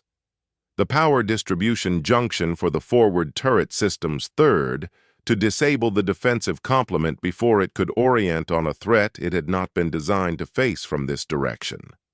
Surgical, specific, the minimum engagement required to make the orbital unable to coordinate a response rather than the maximum engagement required to destroy it. The orbital did not need to be destroyed. It needed to know it could have been. Kalen opened the direct channel to the orbital's administrative communications frequency, not encrypted, not scrambled, the same open civilian band that the broadcast had used 8 weeks ago, the frequency that every receiver in the sector monitored, the frequency that the blackout had silenced. The moment this transmission went out, it would no longer be silent.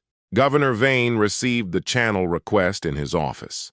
The correct temperature, the correct white, the viewport showing the sector's transit lanes, all of them appearing quiet and controlled in the way that the model predicted, the way the model had been predicting for 30 years, the way the model had been wrong about for the past year without Vane having been given a framework that could accommodate that wrongness. A strike fleet 300,000 kilometers away finding an empty asteroid. A communications request arriving from an unknown origin point on the administrative frequency. The viewport showing a sector that looked quiet and was not. The administrative frequency. He noted that detail with the part of his processing that was still operating on protocol.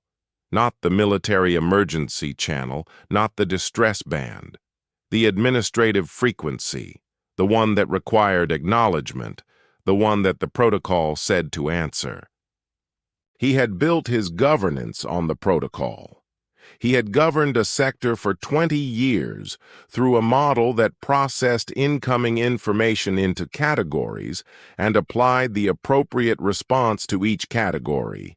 And the model had worked, and the model had continued to work after the depot strike, and had continued to work after the broadcast, and had continued to work after the blackout, and the model had been wrong about every single one of those things in a way that the model itself had no category for.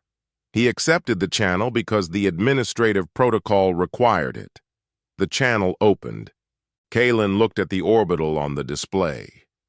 He looked at the amber terminal behind him, its light steady and unchanged from the moment it had first powered on in the dark under the landfill a year ago.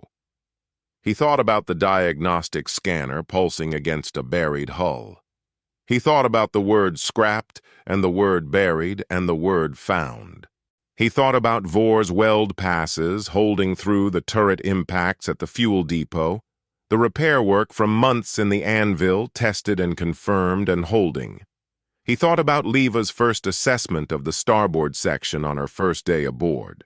Clinical, accurate, the evaluation of someone deciding whether the people doing the work were serious. He thought about Wren with his hand on the reactor throttle in the silent running drill, maintaining output level by feel, and about Wren in the engineering bay afterward, telling him the heat sink brackets had held. He thought about Darren's flux survey mapping 60% metamaterial coverage across a hull that the Hegemony's own ban had tried to erase, and about what that coverage had done to a fleet that had been told an unregistered contact couldn't exist. He thought about the diagnostic scanner pulsing against a buried hull. He thought about the warm surface of a reactor housing under a glove. He thought about the Sector 12 radar return and the Keller Reach crawler rigs and the people at the edge of the Outer Veil corridor digging with the specific energy of people who had just learned that the landfill was not what they had been told it was. He thought about the activation code. There were a great many landfills. Every single one of them filled over a century by an administration that had never once considered what it was burying. He let the silence sit for 3 seconds, long enough for the governor to understand that the channel was open and the voice coming through it was not a malfunction. 3 seconds for the model to exhaust its protocol. Then, in the voice he used for findings that could not be unfound, for numbers that were the only numbers available, for decisions already made. They wanted to bury us in the dark. Let's show them what we built in the shadows.